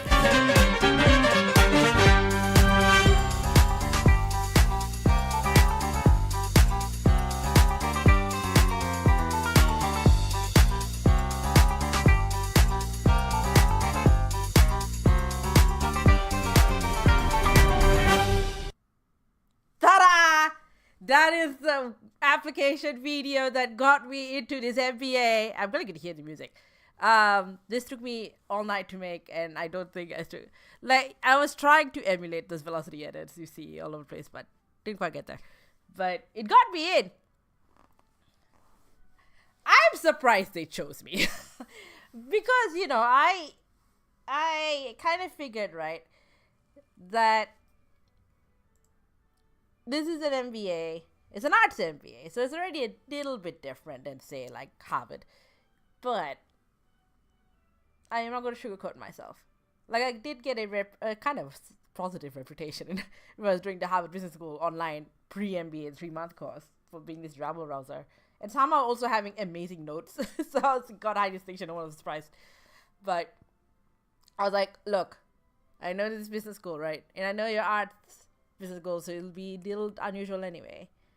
But I did see that they had one faculty member. They have faculty members everywhere, but one of them was conservative. And so I was like, let me test them a little bit. So I just put everything up front. I was like, look, super queer. Yes, I do stage magic, among other things. Yes, big interest in video games. You had to do a separate video talking about what you want to focus on in the MBA, and I did video games and performing arts. So, like, chose Genshin Impact backing music for this video, right? Animal Crossing is in there. Straight up slut walk. This what fucking is in there. So, just like talking with the Trump travel ban, and then like made a dig about being neoliberal. And all of this stuff. And all this really political stuff too. Like, yeah, I did a thing in the White House ages ago. They had a LGBTQ in tech summit. So I got to be a part of that. And then like all the performing arts stuff that I do, and fancy costumes and stuff. All across the board. Well, yeah, but I kind of thought, my thinking was that if they pick me, they are going to pick all of me, right? Like, they're gonna be able to shut me up. So, and you'll see, like, there was a section where the Basically Brunette series, which was the series I was writing while I was doing the pre-MBA at Harvard Business School online thing, and I just wrote a thing every week about stuff I was learning. And one of them, The Willingness to Pay for Porn, is about, basically is an essay largely talking about how sex workers, especially people making online content, are barred from accessing their money. Because of stigma against sex work, and also like joint stigma about people who want to pay for stuff online and people who want to pay for creative stuff, right? All of that mixed up. They get sidelined from actually like earning money, and when they do earn money, they can't access it because everyone's like, oh, you're risky, we'll block your access to PayPal or whatever. So I wrote that, and I sent an excerpt of that as my writing sample, and so they freaking know, right? And then they gave me the interview. And they said part of the reason they were interviewing me was because I mentioned video games, and they were going to bring in a faculty member talking about video games. So I was like, ooh, this is a good match. It's like, okay. Again, still, like, did not hold back, did not try to be, like, proper businessy, any other business. This is basically my equivalent of the Elle Woods Harvard Law video, where she is, like, floating this in a pool and just talks random law terms to talk about fashion. This is my version. I was like, if they, even after seeing all of this, they still pick me, something's amazing happened, or something has fucked up. I don't know, either way. And then they picked me, and I was like, are you fucking serious? And still a part of me was like, oh yeah, they said yes to everybody, right? Like, there's no fucking way. You saw all of that and still said yes anyway. And then on their Instagram, they posted that they had 631 applicants, and they picked 70 people. And I also got to know of one of the other people I got picked, who's the artistic director of like a local youth organization in my town. And I was like, oh my fucking God. Literal 11% acceptance rate. I have probably got the wackiest application you have probably ever seen. Like, mind you, everyone else who's done this program or will do this program has, like, it used to be very music industry focused. So it's a lot of like orchestras. Like, you had like a lot of like orchestra musicians, like high ranking ones. You had like a lot of conductors, composers, that kind of stuff. And then they opened it to the wider arts and creative industries a few years ago. So that's where you got people like, still, you had artistic directors, right? People who already are freaking executives. You have government ministers doing this. You have like award-winning performers doing this. People who run shit.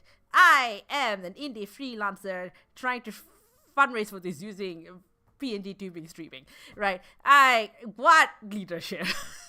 Like, yeah, I have a lot of experience, but it's not very traditional. So when I saw that, I was like, what in the flying fuck? Okay! And even now, I was a bit like, really? Are we sure? Are we sure? Are we sure? Are we sure? And then I got the email yesterday saying, like, hello, everyone. Here's your first batch of reading. And it's about aesthetics. And you have to read this person's book about beauty and art, basically. And then also, like, stuff from Kant and Hegel. I was like, oh, this actually is serious. Okay, this is legit and also immediate regret. Why? Like, even email is like, look, the rest of the program is not really this hard, but surprise. I'm like, no, this is legitimate in a way that scares me now. I have to do this dense reading. This is not what I want. Practical shit. Give me the internship. Don't give me this having to read philosophy. Oh, so yeah, we're here now somehow. I have to read 1 plus possibly 3 encouraged readings while I'm going next week to Malaysia to deal with legal shit. Yay. Anyway, so that's what I'm trying to do with this stream for 48 hours, getting more and more delirious by the hour. If you or anyone else wants to donate, having watched that acceptance video, Unispherians. Oh, I got it on your side. I know. I was like, why is the first assignment like such? That's reading. It's bit.ly/tiaragli. You get to see the video there as well and more information about the program is. It is Australian dollars. So the full fee is $9,500 US. I was an early applicant, so I got $500 off. But still, that left me with $9,000 US. I've been using savings and I've been using family inheritance for this generally. So every little bit helps. Will I hit my target today? Doubtful. Can I get at least 2,000 hit today? That'd be nice. That's just another like $73, man. Australian dollars. And if you're an Australian resident for tax purposes, $2 and above is tax deductible. So there we go. That's what I've been doing. And yeah. Ta-da! Let me go back to Genshin. So yeah, what I've been playing, started with Genshin actually at midnight on Saturday. And then we did some Animal Crossing, Disneyland Valley. There were 2 games that I was wanting to play that I didn't get to play. One was Deathstroke Double Blind, which is get you to 937. Yay! Heck yeah! $10 closer. Thank you. We'll do a check then once I finish my spiel. We're doing Deathstroke Double Blind, which is a murder mystery game where you are a magician has died. And you play both another magician and a detective trying to solve this. So there was something I wanted to do for, when I was analyzing performing arts video games. And I did that. Went through the whole thing. I thought I'd pause somewhere, but it just gripped me. I just do the whole thing in one shot. Also did One Night Burlesque, which is like a shorter game. Also, it's like kind of a murder mystery. You have a premonition your friend's about to die. And you're a burlesque dancer, and you have this condition that this sort of like it's like ADHD, but also psychic. Like you are able to read people's minds, but it makes me insane. And so you get this premonition, your friend's about to die, and you have to stop the killer, figure out who the killer would be, and stop them. I failed. I did try to find a walkthrough to see. It's like multiple endings, but my friend died. My burlesque friend died. So with that. We were going through the Xbox Game Pass library and I saw the Case of the Golden Idol was on the Game Pass library, which I was very excited about because it meant I did not have to buy the game. I was thinking about buying it, and I already spent so much on video games in like the Steam sale. So we played some of that last night, and I took naps. I've been taking some naps here and there for like 1 to 3 hours at a time. What else have we been? Disneyland Valley again, Animal Crossing. This morning. Woke up at 3 after a 3-hour nap. Tried to play a little to the left, but their DLC so precise, and I got very annoyed. And played Tiny Sticker's Tale, cute little game where you like anything in your environment are stickers and you can move around, solve puzzles. And I finished that. I got to the ending. I didn't like 100% it. Was a few like little mini quests, like find someone's cat. So that's where we're at. And I've just been playing Genshin. Yeah, you know what I'm gonna do? Like, Genshin can pause. But I want to see, give me 2 secs while you see pause Genshin thing. Because I want to pull up something else that I haven't played on the stream yet. And no one else has seen yet. Which is the video that I sent as my pitch. Now, this is just me talking to a camera. So nothing like terribly fancy. But this was answering the question about like, what do I want to do with this MBA? Share opportunities and challenges you see in your community and connect this your envision participating in the MBA. So let me get that going. It's just me talking. I think I was having to get ready to do free play award stuff. I can show it to you. There's a few minutes, like 3 minutes or so. That's me. That's how I look like in real life. Unlike other PNG tubers who are not necessarily super famous voice actors. I am fairly famous. You can see my last name. I tried to hide it, but you know what? Ship sailed. Let me see if I can like change the size of it.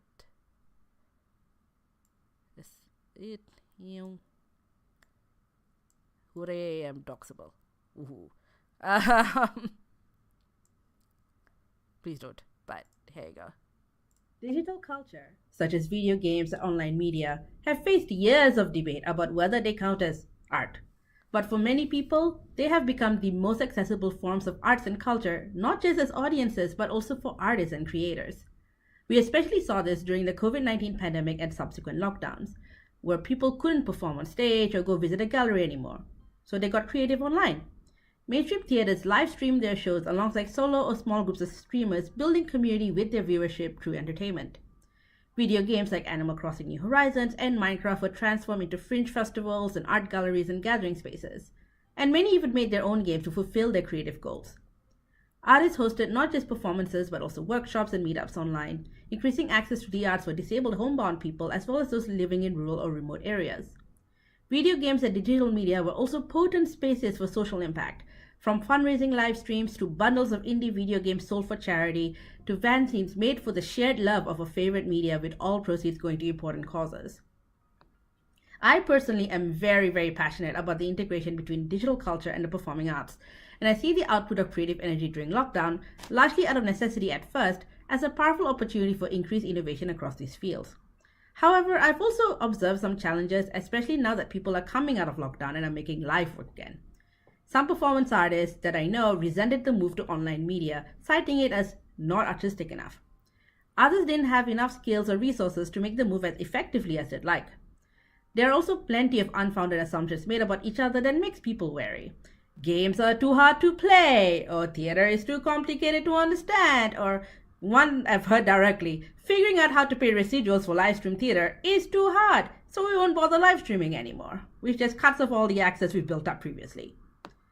I would love to use my time in the Global Leaders Institute MBA to rebuild that momentum and further build opportunities for artists and audiences across these fields to collaborate. There are some existing efforts we can learn from and build on. For example, Japan has a plethora of stage play adaptations of video games and other popular media, and Hoyoverse, the developer behind award-winning blockbuster games such as Genshin Impact and Honkai Star Rail, not only integrate a lot of performing arts into their content, but they also provide access to music education opportunities for music students. I would also love to learn effective strategies to push for greater innovation and social impact across these fields, from direct methods such as providing accessible tech to performing artists moving online, to structural change such as advocating for governments to better support the arts and digital culture. Our international cohort would provide great insight on how different countries engage with the arts and digital media, especially since every city handled lockdown and thus opportunities for art making digital media very differently. The MBA in Arts and Innovation, just like the integration of arts and digital media, challenges assumptions of what the arts could be. It seems only natural this MBA becomes a place for these ideas strategies to be developed and executed, and I'm very excited to see how far we can get through this program. Da-da! Wrote an essay, read out the essay. That was part of my application. That and the completely wacky application video. So yeah, that's what got me to this MBA. That and an essay about sex workers being denied access to money. And hey, there you are, 1937. Thank you, Flock. If the rest of you would like to be Flock, to be just like Flock, yeah. What most creativity is me militating in Minecraft to make art be physically, because yeah, man. I mean, to be fair, doing a 48-hour live stream is also physically training.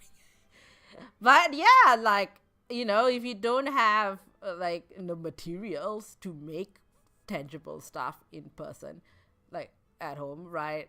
Like, oh, you can DIY your own furniture. Like, who's got a saw lying around?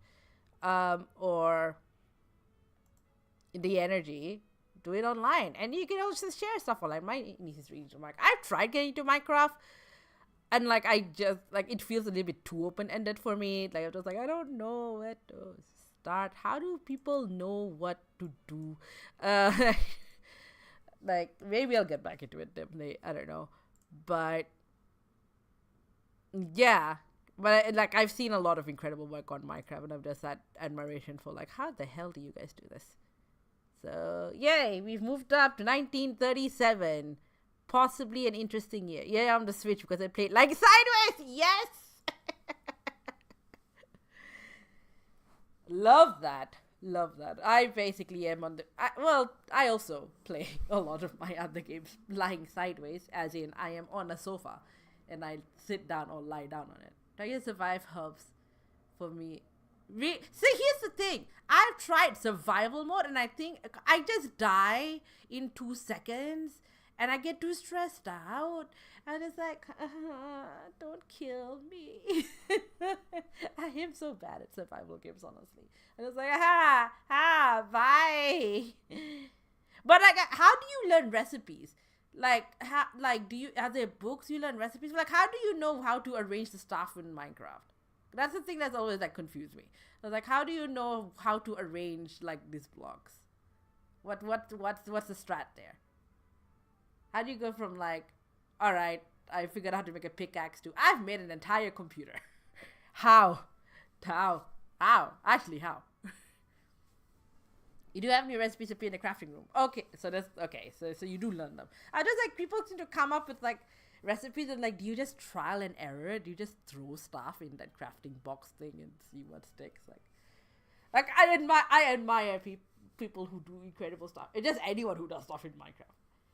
Brain, that one hasn't quite hit. It's interesting though, because aside from sorry, I had no idea I worked it out, right? It's like just random. It's interesting because aside from Minecraft, which maybe I'll try again, I don't know. Like I just could not quite get into it. We're gonna say it again. It's like, don't kill me. I enjoy building games a lot. Aside from Minecraft. My time at Series, my time at Porsche, my time at Sandrock, I loved those two.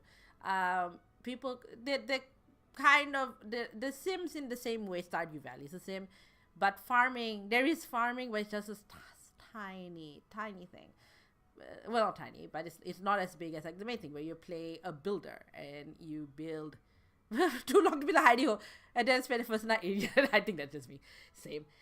You work as a builder for a town, and you make stuff for the town from like you're like a construction type person basically.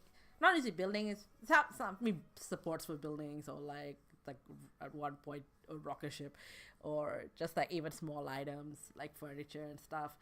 And I like, and you know, at some point you get machines and you like upgrade the machines, and you go like scavenging for stuff or buying like materials. So you go, there's also like dungeon crawling, and it gets you mats.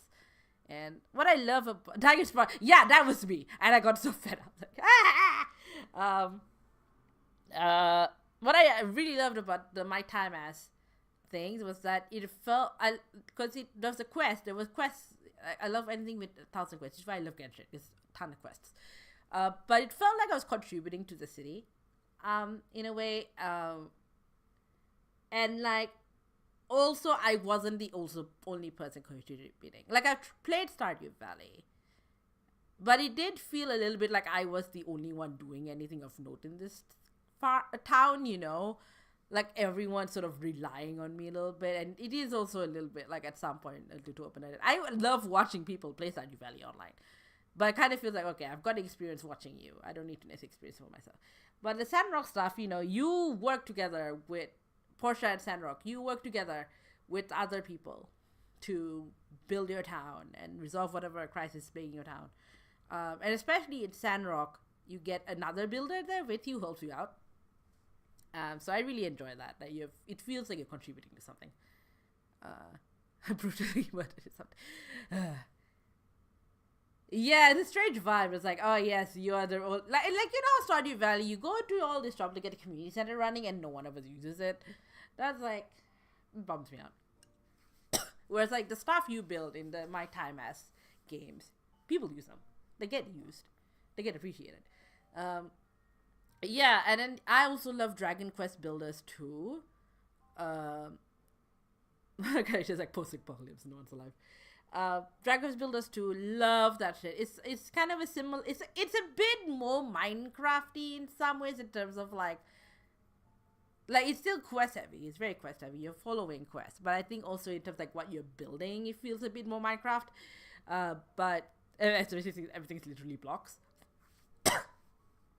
But it's in the Dragon Quest series, in continuity. But it's like a JRPG, but you're a builder, so you go to like different places and then you build. This one is you build houses and then like you build different rooms with different things, and enable different stories. I loved it. I tried number 1, Dragon Quest Builders 1. Same idea, but then in the third one, there is some sort of time-sensitive thing. Like you were in this space where like you had to finish everything before a certain time, otherwise the miasma will get you and you die. And there was I found it so hard to collect resources because I would always like just run out of time or run out of energy before I could get to safe haven, and I just could not figure out for the life of me how to get past that. So I stopped, and there's probably a way. Like I looked it up online, and people have had trouble with that section too. But so it was just a shame because I really enjoyed number 2, and so number 1 would just be more of what I liked. But I got stuck halfway. But number 2 is great. I played it twice. I'm hoping there's number 3. Unlikely there's a number 3, but I am hoping there's number 3. So I love builder games. Just Minecraft. Maybe I'll try again. I don't know. It doesn't quite hit. I think that dying and respawning was probably getting to me. I mean, you can't die in the other 2 games, but yeah, at least you've got a bit more. And say kind of the grind. Yeah. So those are like builder games. I do not know of any other builder games. Probably just more. Or just like, let me build shit. That's my rec for games. I got Sandrock. Like, I love Portia. I got it on next Game Pass. I was like, I'll check it out. Loved it. Then Sandrock came out early access. I got it day 1 early access. And they've made a lot of updates since then. Like, it's now full release. And I've been meaning to do like a replay. Especially because they've now released like the character quest. They have romance or friendship quests, and they released that. And a bunch of other updates. But just like, it's such a big time commitment. Punch food of a tree, they really dig a hole. Yeah, I did. It's so tricky. Maybe. What else? What other builder games are there? Those are the main ones I know of. Minecraft, the My Time as TV Issues 2, and Dragon Quest Builders. If anyone who's watching this knows of any other builder games, tell me. Like, I know Factorio is kind of one, but you're not really connected to the people as Factorio, right? It's just literally machines. And I want something with quests, something where there's other people I interact with and, contributing to something. Like in Dragon Quest Builders, you sort of start accumulating people everywhere. Like, people just start joining you and helping you out. And you get, like, your own little island. And you can build stuff. Yeah. So that's where I'm at. Anyway. I'm just running around getting shit right now. Is what I've mainly been doing. Let's see. I'm trying to do everything with like one monitor and it's driving me a little batty. Do I want to do more Genshin? I mean, right now, what I'm mainly doing in Genshin is like just sort of running around trying to do little mini quest things, but it's nothing terribly important here. Like nothing I need to do right now, like anything I save. So maybe I'll pause out and Genshin for now because I did half played it for the last 5 hours.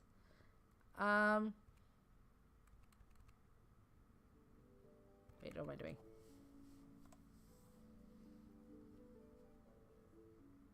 Ah! Nice, slow. Let me slow. And let's see what else. Usually, if it's about 15 minutes, I would have. I mean, there is Ace Attorney. There is, like, I was meaning to do more commentary about, like, certain cases in Ace Attorney. Oh my god, Investigations is coming out. Ace Attorney Investigations, Miles Edgeworth. No one saw that coming. No one saw it coming that it'll get ported because it was just so unexpected that it would be ported. Like, yeah, there is like the first game has like a mobile port in English. And then that was it. The second game never even got translated to English.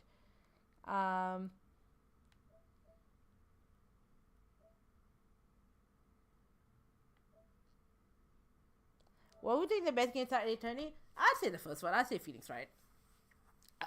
You know, I think that, you know, it's the first in the series and also just a good introduction to the structure. And like a lot of the other games, you can play standalone. Apollo Justice, I think, works standalone. Yes, it incorporates the Phoenix Wright story in that Phoenix Wright himself is there, but he's very different in that game, to the point that a lot of like returning players are like, what the fuck happened to this dude? But you know, it's different in enough ways that you wouldn't need to have played the trilogy beforehand to, like, it helps, but it's not mandatory. The others, I would say either that first three or Apollo Justice is decent. Apollo Justice is just I feel like it works a lot potentially as a stage play, but ironically I feel like as a stage play you probably need to know enough of Phoenix Wright to set it up. Or if your interest is in like English literature or like history and literature, The Great Ace Attorney is a good one. It's a prequel set in the Meiji era, and a version of Sherlock Holmes is a character in it, and because copyright. But so that's another one where you don't need to have known anything about the Ace Attorney series to play it. It's very well done. It's a beautiful story, especially if you're like an international student. So it's such a good story about international students. So that's that. So yeah, so I would say either like Phoenix Wright does in general, if you want to get a sense for the gameplay and just get to the vibe. The first trilogy is good. Even just the first game is alright. Or Apollo Justice, or The Great Ace Attorney. While what's the other two in the Apollo trilogy? Dual Destinies and Spirit of Justice. They're alright games. Spirit of Justice I think is a little better.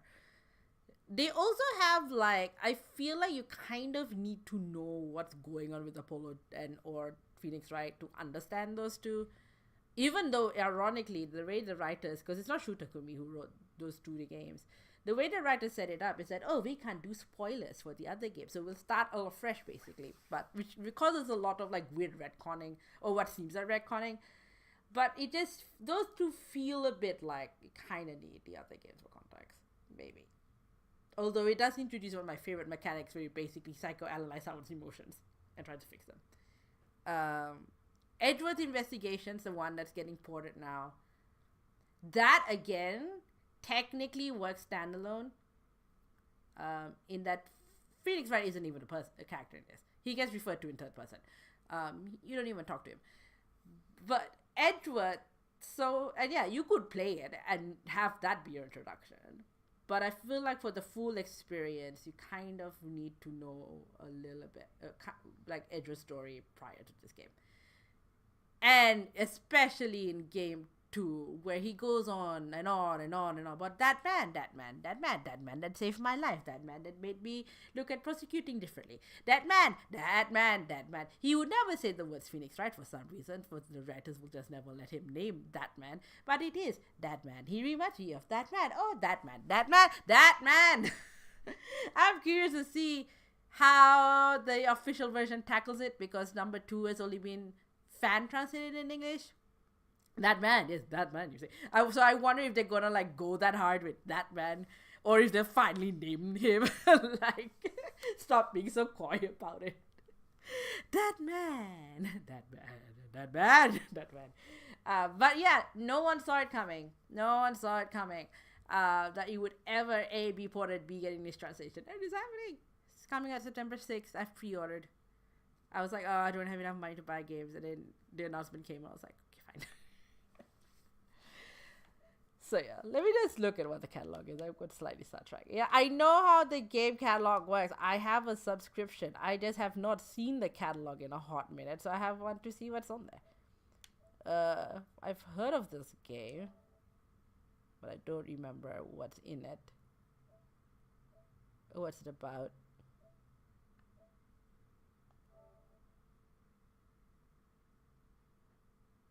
Blah blah blah. Okay, fine, whatever.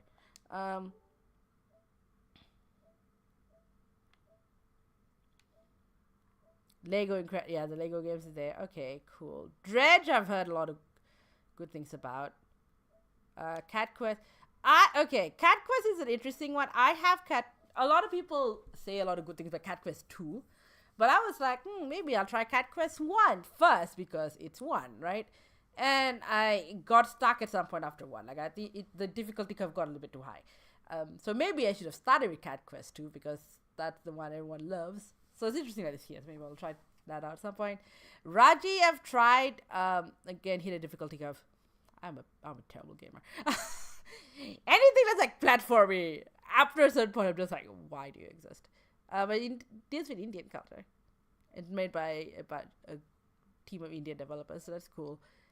Dave the Diver, you are a fisherman. I've heard a lot of good things about it. Maybe I'll try this out. Yeah, I'm trying to figure out. What do I do for like? We are getting into hour 39, which is wild. Like, sorry, the background music will be quiet. Like, Scott brings a Wheel of Fortune. You could do.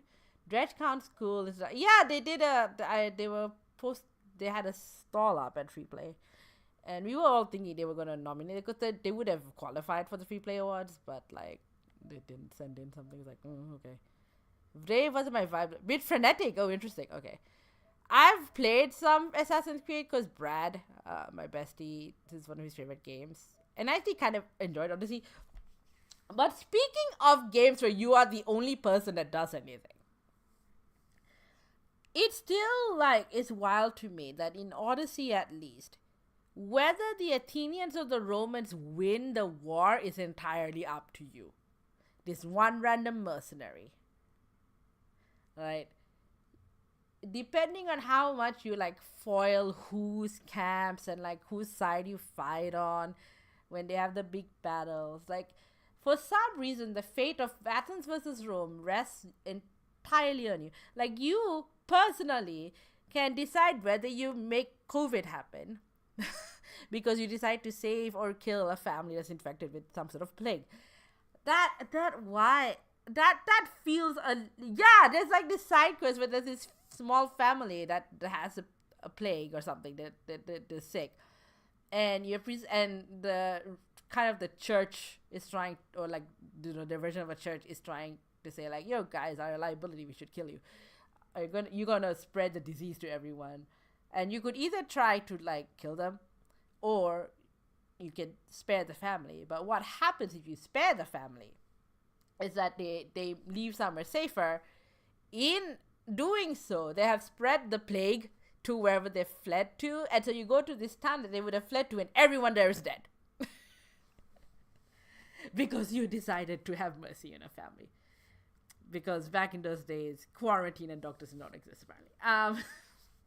So yeah, another thing I found really amusing was that you could hook up with anyone and everyone. Like there was like I did sort of when I was playing Odyssey, I did this playthrough where I basically like slutted it up. There was one guy I was like, I'm not sleeping with you.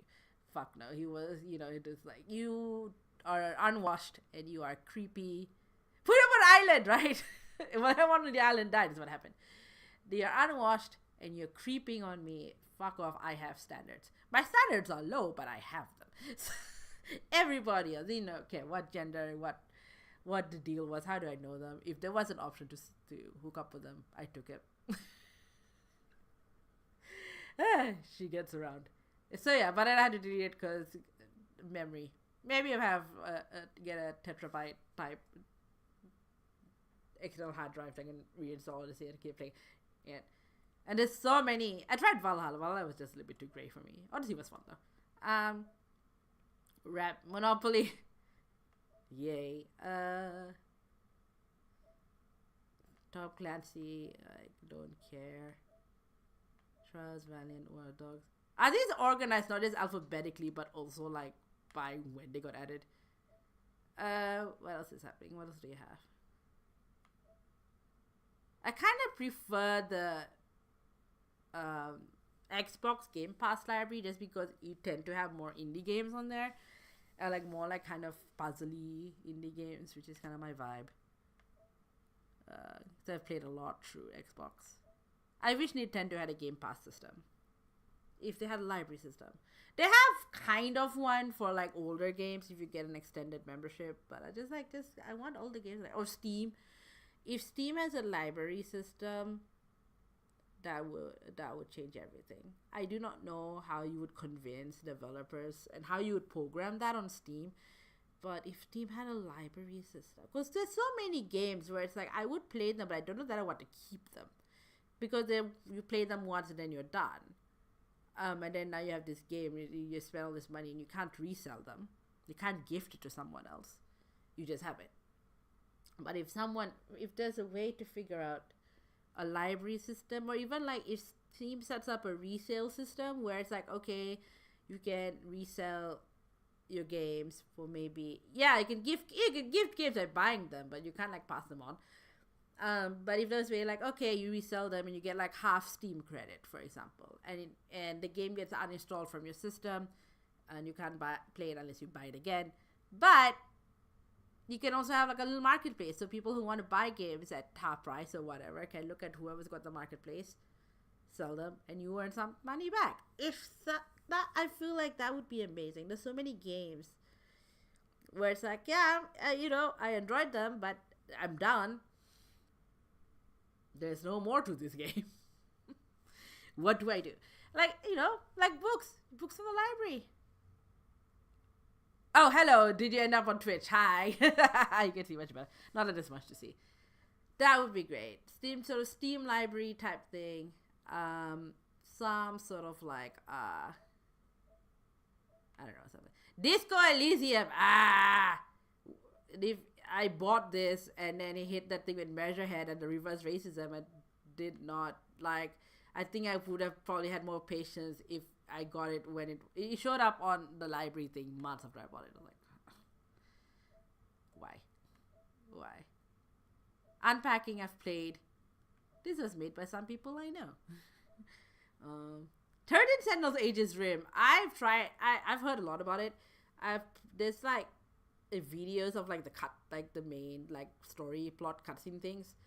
It's a lot. It's very convoluted. I've got through like 3/4 of the way through, but it's so long. Maybe I'll play it. I don't know that I see like the actual gameplay itself is a bit but the story seems interesting. You're in both places.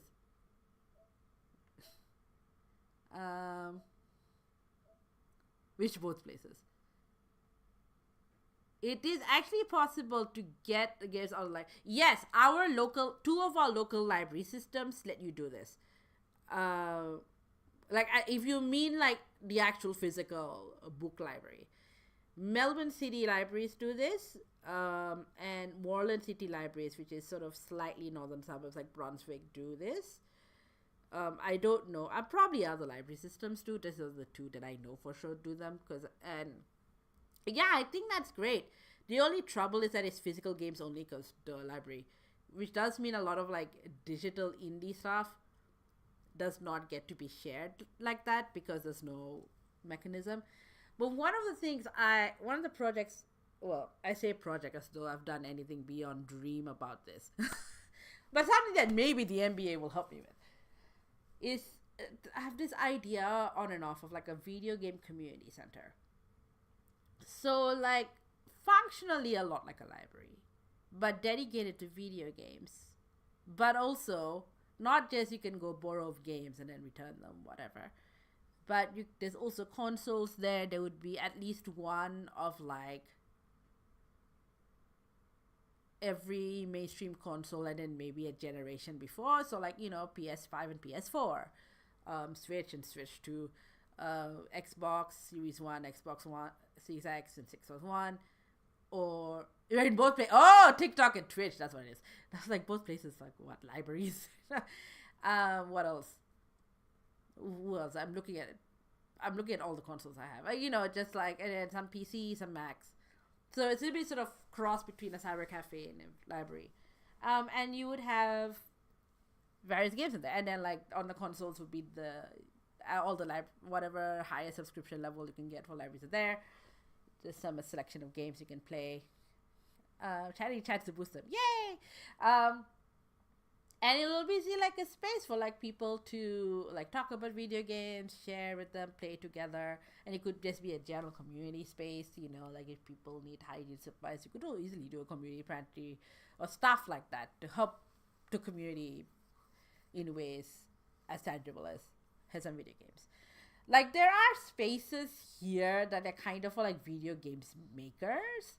Like I learned about a space here called Sabby, which is kind of like a mini co-working space for people who make video games, but generally indies or like people in the space. And they sometimes have like once in a while, there's like weekly, like I don't know, like there's like a PS2 book club that they run, or like little get-togethers, little zine making workshops. So it's a close-in idea, but they are geared towards people who make video games more so than people who play them. There's people who make video games tend to also be playing them, but there's a lot more players than there are makers. So that it was a much more maker-centric. Like I don't think you could borrow video games off them. It was much more space for makers to come together. The arcade is another co-working space. They were like more pitched towards like still like high, more commercial level. So they had like a lot of big companies share space, but also like I got to be part of the Smart Residency and worked on the Great Ace Attorney adaptation proposal there. So yeah, they also like career more. But again, it was for people who make video games, not so much people who play them. So my idea was for a space for people to play them. I did look up like what the concerns would be. Part of the reason I had this idea was because years ago I used to volunteer for the Brisbane Children's Hospital, and what the Children's Hospital has done is one of the main things they do is that they have it's not little, it's big, a space for the kids in the hospital to come hang out. And they have so much. They have like a section for arts and crafts. They have their own TV station. So you could go in there and program like music videos or whatever, or do a film or whatever, and it'll get played to all the TVs in the wards. There was a radio station there too. And there was a section that had one of every contemporary console. So you could come down there as a kid, no matter if you were strapped up to IVs or like how sick you were or whatever. If you were well enough to come downstairs, even if someone helped you come downstairs, you could come down and play video games. And I thought it was just a sweet idea. And then like for the older kids, like the teenagers, there was a separate library. So, because people do like sometimes still do school in hospital, or you just wanted a space. Because the main space for the video games, right, that was like pitched towards like, say, like 9 to 11-year-olds. It ran younger. So if you were a teenager, like there's too many children, there was also like a sort of teen library space. So that was the inspiration for that. But yeah. Brad! Hello, you have just woken up. We're just chatting. This is typically the time where I would maybe pause and go on a break and like take a nap myself. But two cool people have shown up to chat, so I've just been chatting while I'm trying to look at what's in the library. And talking about games libraries. Was up too late playing Diablo 4? How is it? I've never played. I've heard of it, never played it.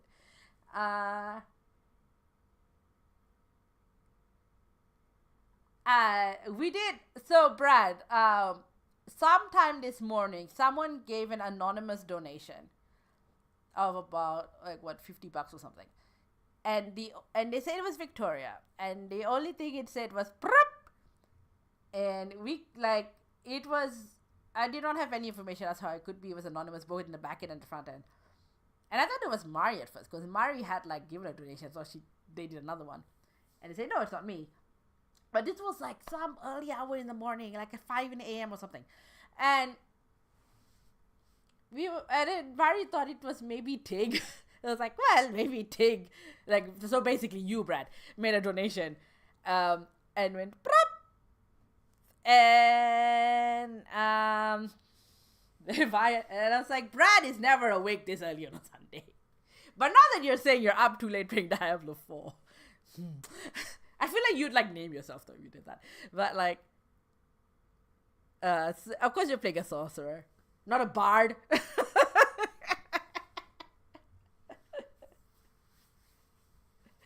So yeah, who went prep and donated? The only other person I can think of who might do that has already donated under his name, and he lives in the ACT.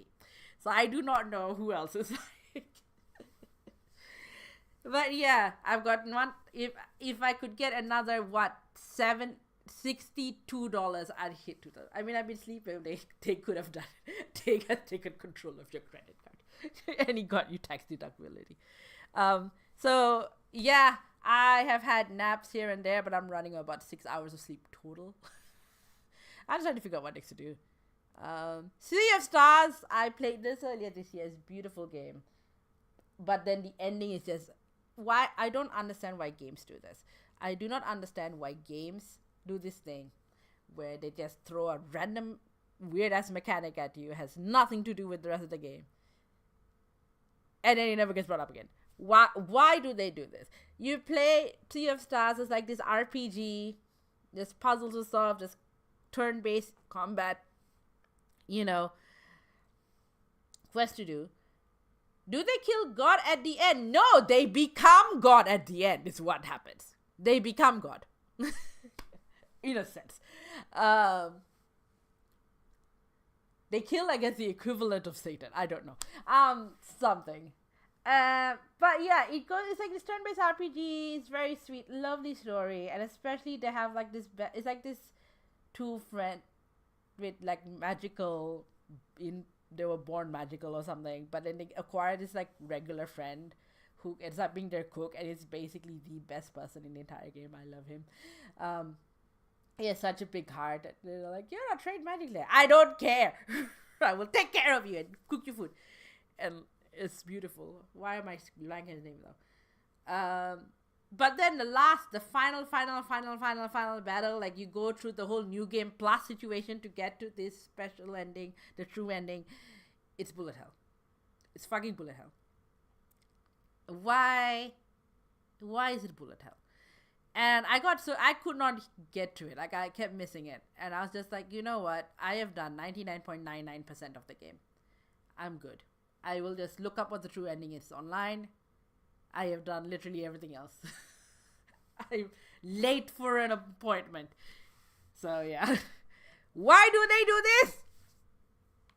Even my time at Sandrock, which I've been raving about as a good builder game, has a random platformer part in the middle for no reason. And I straight up cried doing because it was unnecessarily hard. It's like, why? Circus Electric. Tried playing this on stream months ago. It's too much math. Too much stats, too much math. I could not. Undertale, I got up to Marathon. At least this one is just bullet hell, but I was like, it's too hard. I'm just bad at games. I'm a terrible gamer. Cardo I've played is beautiful. It's a nice little game where you like move maps around using cards. Had in time. I wanted to play it for a long time, and I've played half of it, but I've hit the difficulty curve. I've hit the part where it's too difficult. I'm bad at games. Inscription, I've heard a lot. I kind of know the twists around. Like, I don't super remember, but I know that like changes mediums at some point. Peppa Pig. What else is there? Thief, I've heard of, but I don't think I've played. Lake, I've played some. It's alright. You're still playing a post person. You love Hollow Knight. Only survived playing it. I had a mod game. Yes! Yes! God mode for the win. Hades, I played. I thought I would hate Hades. Because roguelites didn't seem like my kind of thing, right? Like I've probably, you could tell from the way I've talked about Minecraft and everything else. If I keep having to die and respawn, I get really annoyed. I was just like, no, this is too hard. Like, this is why I have never played a Souls-like. I would cry. I'd be like, I don't think I'll ever be good enough to do this. Fighting games are panicking. I mean, I have not picked up that lesson.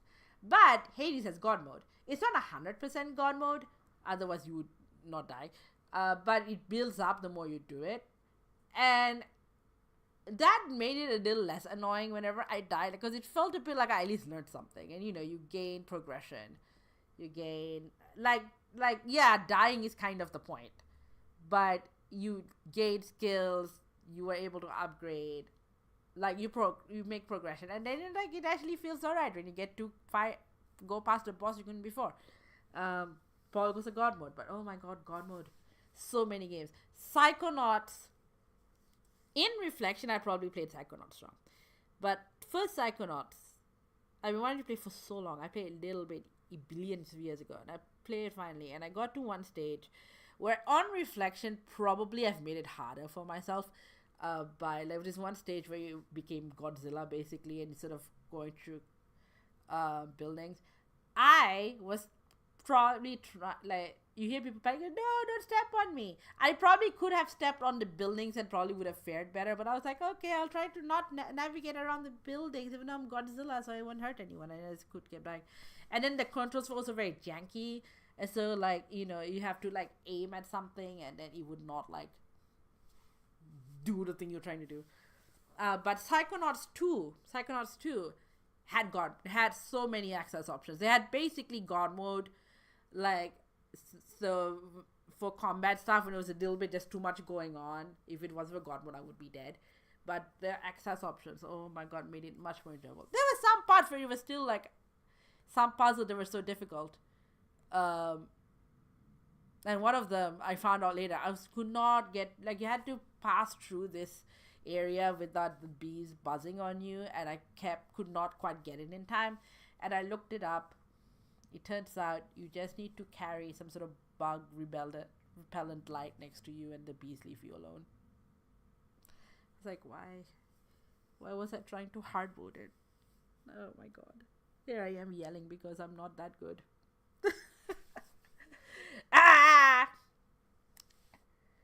God, we find it even fully. Yeah, Dark Physics game for yeah, I think like roguelites, they build it into the system such that it's not frustrating. But like, yeah, do you feel like, I know people get the feeling of accomplishment in like Dark Souls type games where it's like, okay, I finally learned how this fucking boss works. But like, you don't like revive with skills, do you? In Dark Souls, I feel like if you had that, it might make me feel a little better about myself. But I would be like, don't kill me. Mercy, pacifist run, I'll just run away. Rune Factory 4, I wanted to love this game. I have tried playing it in two different ways. But again, I hit a difficulty curve. It's a farming sim, but also has like JRPG, you fight demons, blah, blah, mechanics, but I have hit a bit of a difficulty zone. Again, am I good at games? I don't know. A lot of the games that I'm good at are information games. Let me find out things. Sometimes I still need walkthroughs because what the fuck is this person's logic? But information games, not fighty games. I say not fighty games. And then in games where you have the option between stealth and fight, I just go, ha! Melee. Sakuna Rise of Ruin, I've played some. I fight much with it. Right, because you're not so worried about having to keep yourself alive. You can just go for it. Strategy, who am I? Sakuna Rise of Ruin, I've not hit a difficulty curve in this one. I just, I've hit to the point where it's a grind. But I enjoyed it. You play a rice farm. You play like a goddess who like ends up turning into a rice farmer because she like got too greedy or something. And like they actually do the rice farming thing in such a way that it's not a grid per se. It's actually like pretty organic. It's like every step of planting the rice, managing the water, like harvesting the rice, drying it out, milling it. I quite enjoyed that bit. But you also have to do like a bunch of like dungeon crawling to progress, and I'm hit this like, oh, this is a grind now. Like it's not, I don't think I've hit the difficulty curve part of it yet. It's just got a little bit too tiring. But large scale, I enjoyed it. This is now turning from me finding games to be just talking about games. Paradise Killer. Okay, this is now the review. This is the review hour. This is Tiara's game review hour. Paradise Killer. I would say 85% good, does not stick the landing. It builds itself as like a detective mystery game and also a lawyer game.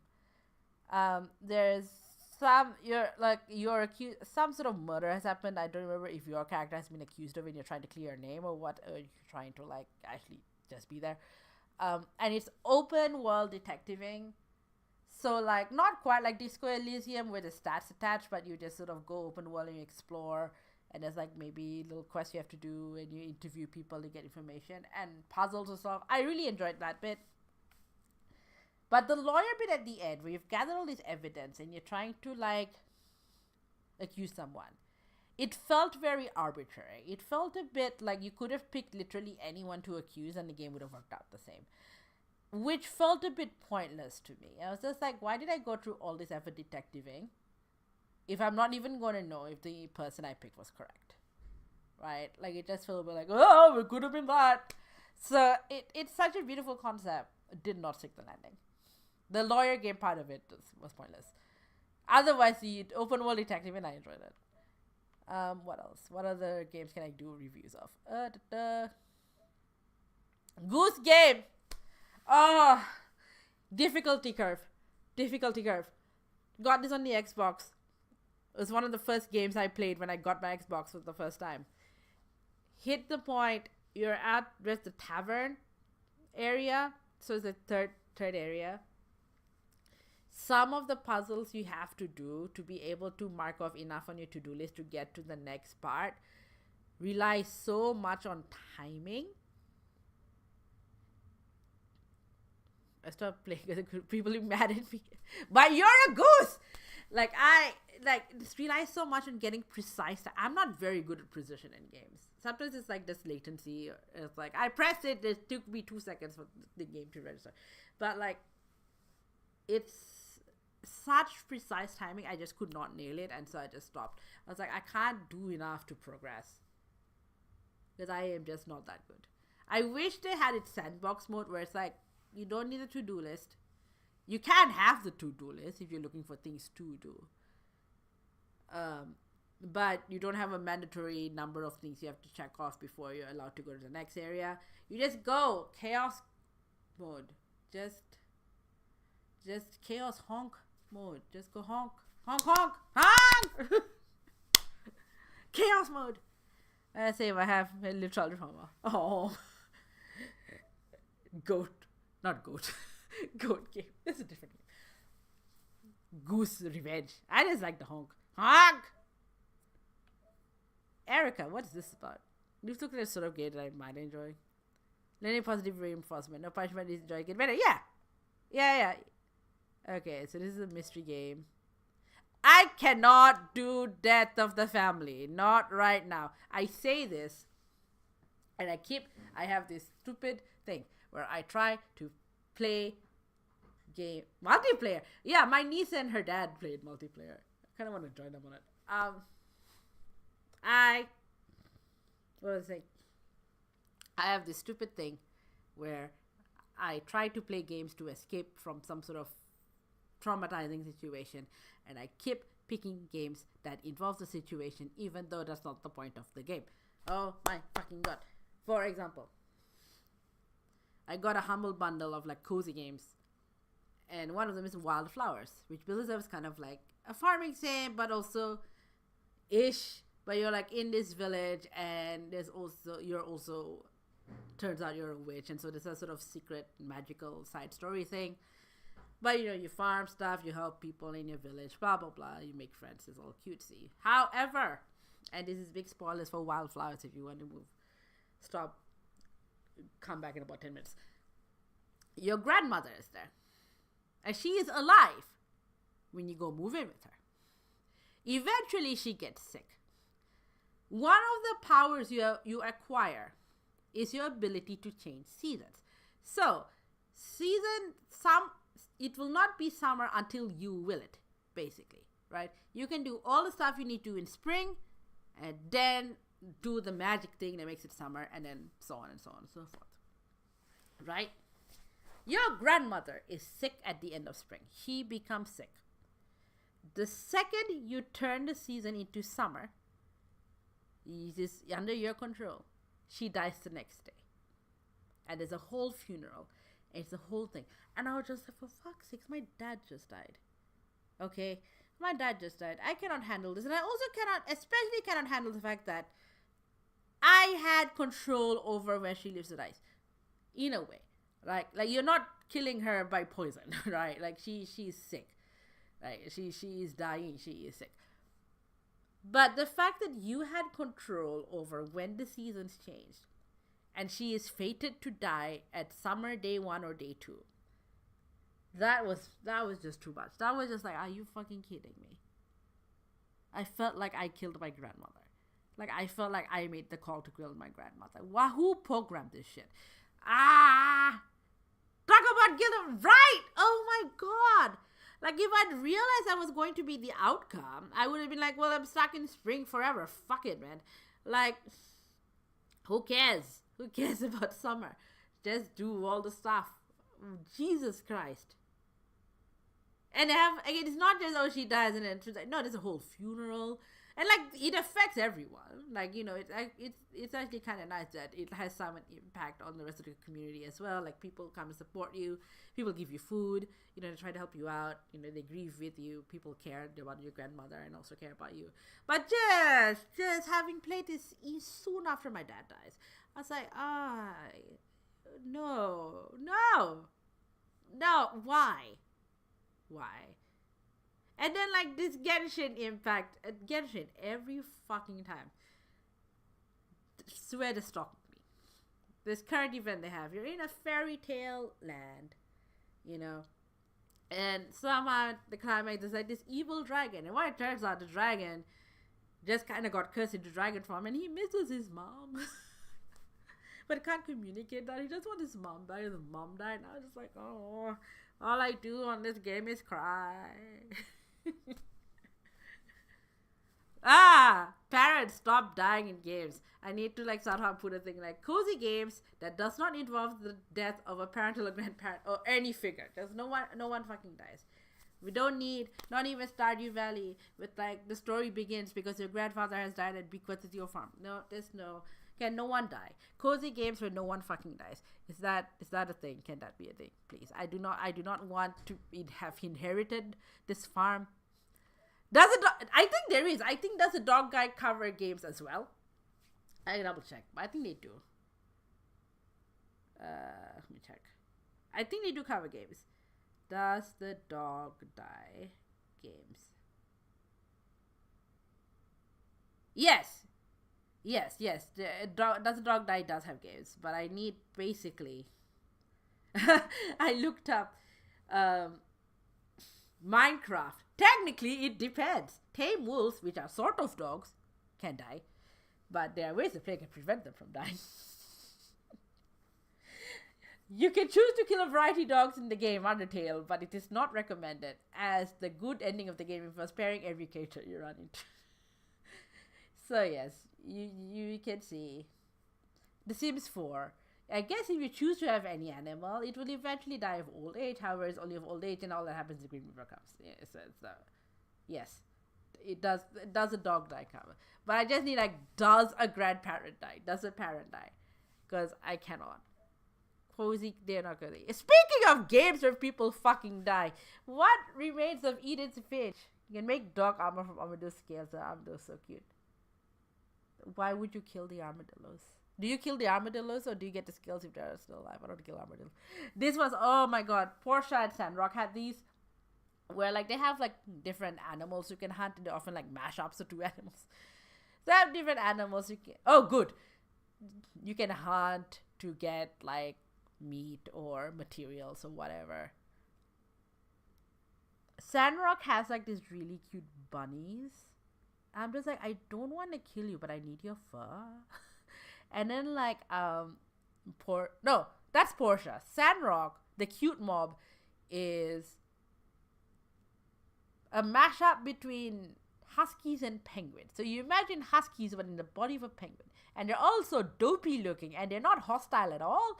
I'm just like, I don't want to kill you, but I need some material that only you can provide. Oh my god, you're too cute. And I don't even like dogs half the time, but I was like, and like, you know, like they have this sort of bison equivalent. Again, not hostile, but you need meat. I was like, oh no. They shed their scales. Oh, good. Good. Whereas Sandrock does have like this rocket roosters, which are like chickens that get aggro and throw rockets at you, and are like, fuck you guys. Read it. What remains of Edith Finch? Oh god, I had not realized when I started playing this game, and it is basically you go through everyone's stats. I played this last year, end of last year, so this would have been just after Dad got the news that his cancer had reoccurred, his stage 4, or roundabouts. And I'd heard a lot about the game, but I just never knew what the game was about. And then I started playing it, and when it sort of caught on to me that I'm playing everyone's last moments, basically, I was just like, why did I choose this? Did I stop playing it? No, I went through the whole night playing this. But it was like, oh god, really? Really, did I need to have done this? Just terrible timing. Again, my inability to pick games to escape from, because they keep bringing up something. I mean, Edith Finch is kind of an outlandish example, but the entire game's about the thing I'm trying to escape from. I didn't know anything better. I didn't better. Yeah. Kingdom Hearts. Ooh, I played some of 3 years ago during lockdown. Started playing some of 3. Oh no, I played it before lockdown. Went off to the US and then came back in quarantine. I just didn't pick it up again. It's weird. I liked it, but I also cannot get over Goofy and company being like, gosh, Sora, we have to save the heart of the kingdom from the Xehanort. Like, what the fuck? Who came up with this cursed concept? Like, I cannot. Like, I barely even understand what is happening half the time. And then having, like, Goofy's voice going on to me about, like, I don't know, some weird, like, magic shit. What the hell? Who thought to throw Disney in this? Like, it would be fine if it's just, like, you know, the Square Enix half of it. Disney? What? Gardens Between, I feel like I played a little bit, but I don't think I played the whole thing. Gosh, John, right? Goofy has no business saying stuff like that. This Dragon Quest I've played, I enjoyed it. Again, hit the difficulty curve. Well, like, I think, like, the difficulty is that it's like sort of the final boss fight. No, I didn't manage the final boss fight, but it was, you had to, like, build your character sort of way to make it pass. And right on, and then, like, yeah, I think it was sort of the final boss fight. It got a bit too hard, and I was like, I have done, like, 90% of the game. I can just look up how the ends, and I'm good. That's what I do with all the games. This game did make me cry a little bit because one of the characters, you go around and you keep collecting this band of characters, and there's one character you picked up who is at first made me suspicious. I was like, you're flamboyant in the way that I get suspicious about. I was like, what are you really hiding?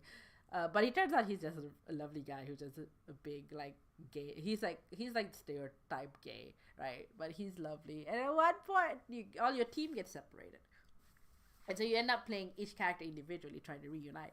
And his thing is that he basically ends up being fairy godmother for the people he's with. And I'm just like, the fairy godmother is so nice. I'm trying to do this fairy godmother business and it's not working, but he's a fairy godmother. That was so sweet. Full recommend. Here, Draco's Builders. 1, hit a weird difficulty curve, could not finish. 2, loved it, played it twice. Oh, more Draco's. Maybe I'll get Draco's. Spiritfarer. Now, granted, I played this in 2020, so no one was dying in my vicinity. And I knew full well that it was a game about death. You play like a psychopomp and you help the spirits to death. So it did make me sad, but I didn't like resent it for bringing up something I was trying to escape from. Like I knew full well I was getting into. Beautiful game. Do not think I could play this now. Just, it's too raw. It's too raw. It's like too much. Elder Scrolls. I maybe played like 2 seconds of it. It feels like the sort of game that I want to play more of, but never get around. Death Stranding I have bought. In theory, it feels like the sort of game I should like because you're exploring and delivering stuff to people. But it's just very gritty. I'm not really into that kind of gritty aesthetic. It's just gritty, grey. Yeah. It was neat, and they've added like a couple more spirits. So the Feral Edition has a couple more spirits. As I played through the whole thing. It's neat. Has the problem of like random weird mechanic that doesn't need to be there. Like this very difficult platformer that made me curse out my Switch. But I managed it after a fashion. But it's very beautiful. Yeah, Death Stranding, not really into the grey, gritty, like takes itself too seriously kind of aesthetic. Just yawn.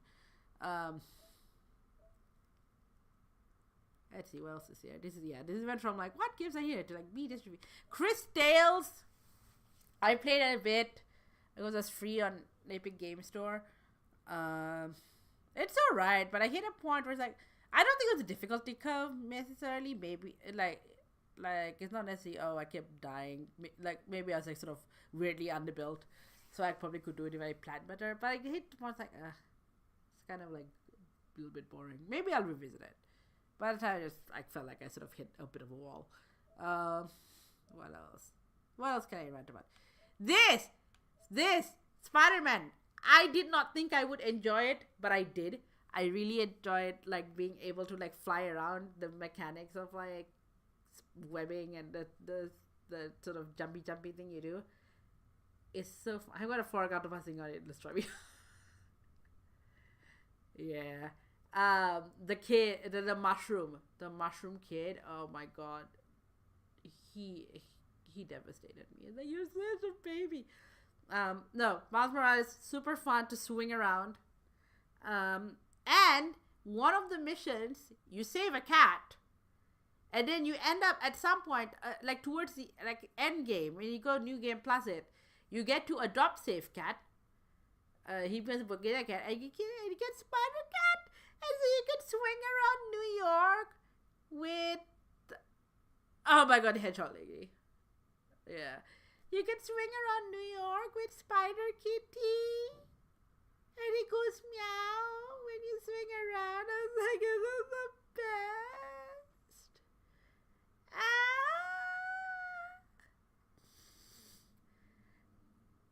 For that alone. I got this last part of the game. Little Game Pass thing. But that alone, fucking worth it. Spider Kitty, best game. Detroit Become Human. I got pretty far into the game. I actually enjoyed it.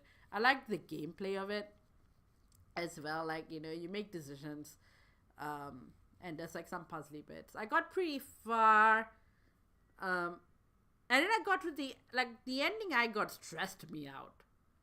Like, it wasn't even necessarily, I hit a difficulty curve like the other ones. It was just, like, emotionally stressing me out, and so I stopped. But I got pretty far, close to the end. But I think I was heading towards a bad ending. And so I got stressed out. And so I just looked up what the endings are. And there's a good ending where everyone sort of finds a way to rescue themselves. it did make me think a lot about the ethics of falling in love with androids, though. Like, if you had an android, because in this universe, android become human, you can get androids, and you can, hire them, buy them to do things for you or whatever. But they start to gain enough sentience that they sort of rise up.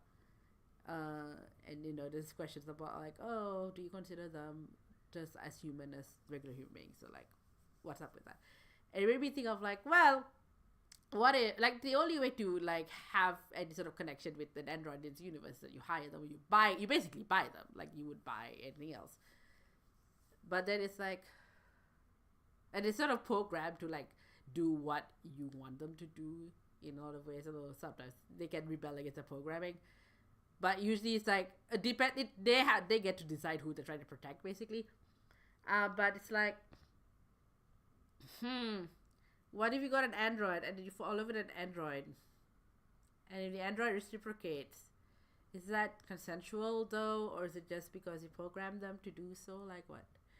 Well, what is that? What's that about? Made me think. I have no answers. Celeste I hear lots about. I haven't played. Because again, I feel like I'd be too bad at platformers to make this work. But I've heard a lot about it. What else is there? La la la. This is the just chatting portion of this live stream. Mortal Kombat. I grew up on Street Fighter. I was a Chun-Li main entirely because she's pretty. Moving on, I know someone who worked on it. What else? Lego. Is that Lego Movie or Lego Batman? I can't quite see. Lego. I have this. I've played this. I love the Lego series. I've played through the Harry Potter ones, and I've played some of the Indiana Jones ones, including the one that's based on a movie that I hate because it's too, like, culturally appropriative. But somehow the Lego version makes it okay. Something about the fact that the Lego characters talk in the Lego Movie video game is a turn off. I kind of liked it better when they were just going like meeping it out a bit. They talk in full sentences in English in the Lego Movie video game, and I don't know, it feels less fun. Like, it was entertaining for me to see how they interpreted the Harry Potter movies in Lego form. Because they would take slightly different ways for some of this, like, how the story plays out, and it's way funnier. Like Star Wars, that did also Lego Star Wars. Just, like, the Celeste Health stuff has been a rules for me. But, okay. Accessibility might make it easier. But, I don't know.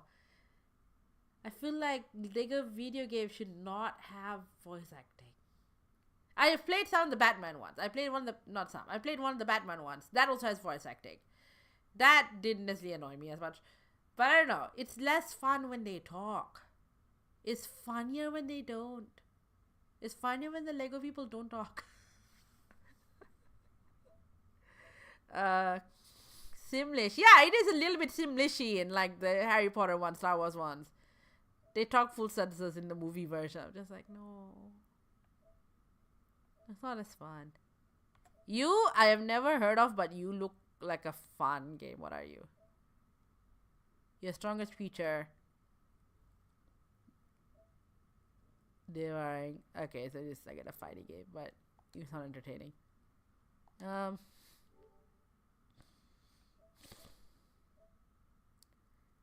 What else is there? Okay. The Death End Request. This is an unusual one, right?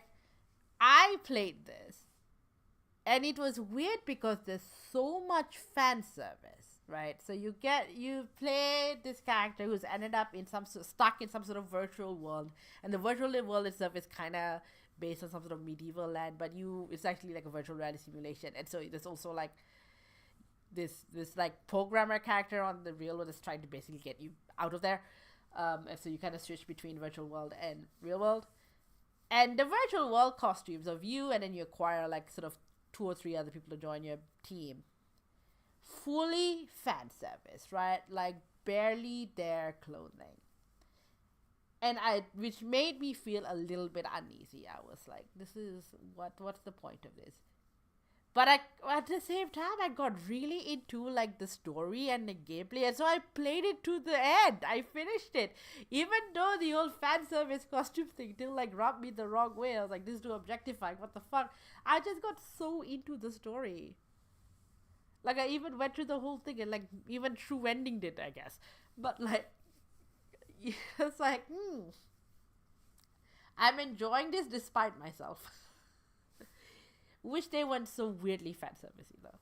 I guess not, and you know, like I don't have necessarily any conniptions about like sexy clothing on female protagonists, right? Like, I get it. Like, I know people complain about the clothing on Genshin characters a lot. It's like, oh, it's too sexualized or whatever.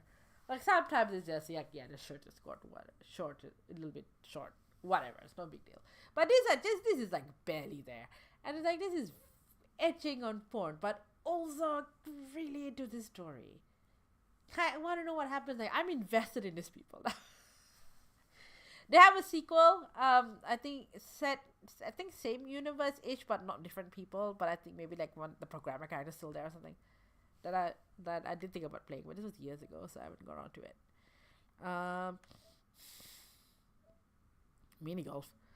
Yeah, I think this was the Lego Batman game I played. How far did I get? Maybe halfway through. I don't think I finished it, but that was more, I think, just right on time more than anything. This life just happened, not because I got bored. TMA, blah blah blah. Don't know any of these. Oh, don't care. I do not know how they're sorted. Moonlighter. Moonlighter, I wanted to like more than I actually did, because I've been looking for good shop simulators, but the problem with a lot of shop simulator games is that for the most part there is no interaction between you and the customer. It's purely like you set some arbitrary prices and then you see if the customers will buy at this price or not, and then on the side there might be like a side mechanic of how you get those materials. So Moonlighter is like that, and I just felt a bit bored. It's like, yeah, you set the prices passively and then you go dungeon hunting and you go fight to get meds or whatever.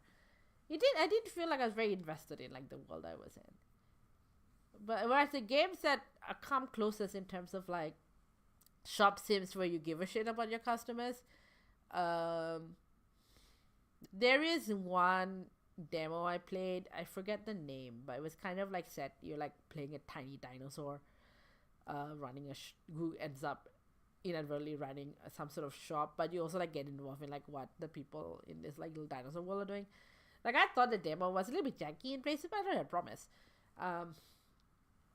But like the ones that I like that I get closer to sort of thinking about are what I would call Valhalla likes, or coffee talk likes, where you're some sort of a tavern keep, but most of the story, like a significant part of like knowing how to mix people's drinks or whatever, but most of the gameplay is really just finding out the story of your customers and like maybe resolving whatever situation they have. And the most recent one I played was Tavern Talk, which is that idea but in kind of a fantasy land. And on the other thing you can do besides putting together drinks is that you can collect people's rumors and put together quests for them to follow.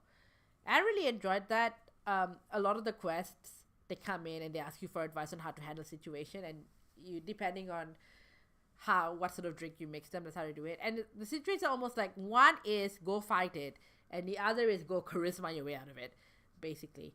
And I almost always pick like the charisma option, and usually that gives you the more entertaining result.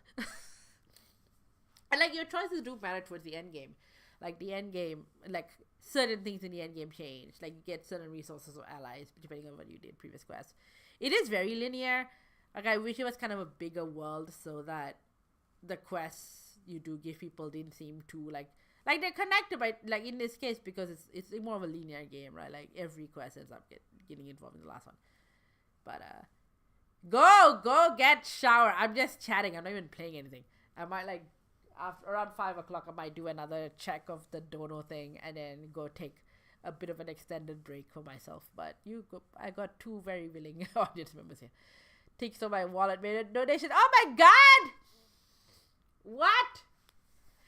Tig did go prup. Tig go prup.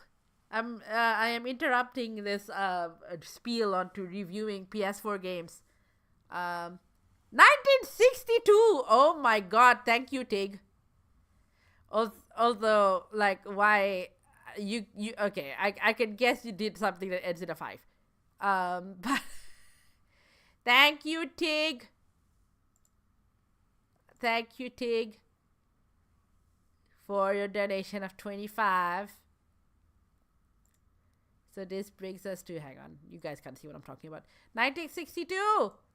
Oh my god, can we actually crack 2000 by the end of this 48 hours? Maybe. We're getting closer to it. Ideally, you know, someone like, I don't know, Mr. B, someone like Sayu, VTuber, or somebody will come in and be like, hey, I'm rating you. Also, he has like $1 bazillion. He has like your entire program funded. Wouldn't that be nice? Alas, I do not live in that reality. But it's great. Anyway, if you are inspired, like Tig, Brad's cat, to donate, any little bit helps. bit.ly/TRGLI. If you're an Australian resident, for tax purposes, anything over $2 is tax deductible. Now, let me keep. Thank you so much. Let me see if I, like, now that I've started on this, like, ramble of reviewing games on the PS4 library. Yay. I'm gonna run with it. I'm gonna run with it until we hit 5 o'clock, and then I think I'm gonna, like, stop this stream, take a bit of an extended break, and then come back in, like, maybe somewhere within half an hour to an hour. With, like, maybe the last batch, the last run of streaming. Oh my god. Before Human Night. I have work tomorrow morning.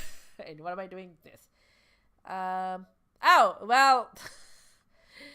Speaking of games to review, I mean, I hit the end, apparently. There's a bunch of games that were on that list that have come off it. Which is as to be expected, but still sad. You know what?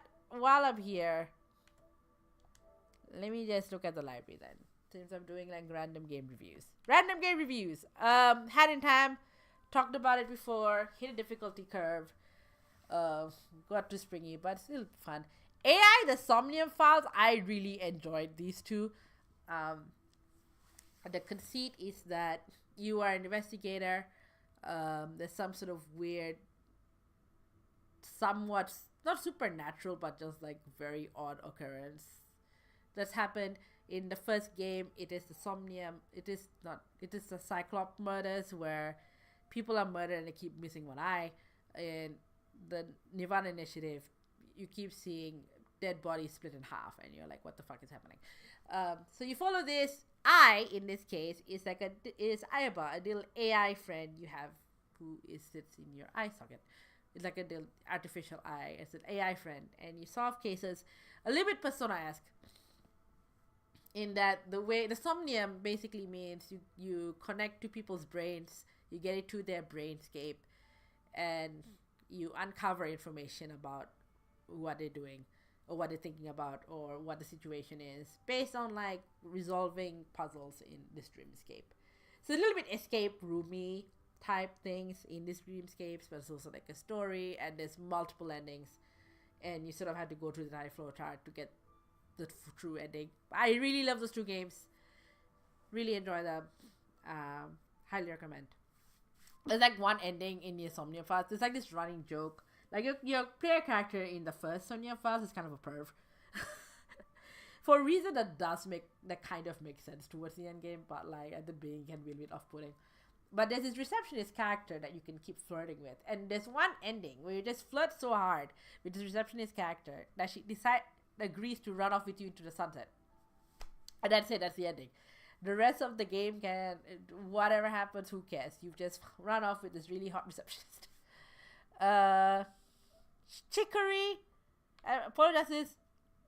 Said before, the first game, the Follow Just game would make a great stage play. In one for the fight, it kind of relies on you having liked Ace Attorney enough to be see the stage play, but actually kind of works as a standalone game.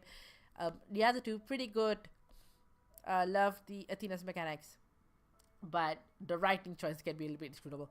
Chicory, very cute. Chicory, you are a character in this world where there is no color, and it is your job to bring color back into this world. Has great accessibility options, including trigger warnings for confront, because it deals with a lot of mental stuff, but also just like mechanics that help you not die if all you want to do is paint. And you get to paint this world and explore. Very beautiful, loved it.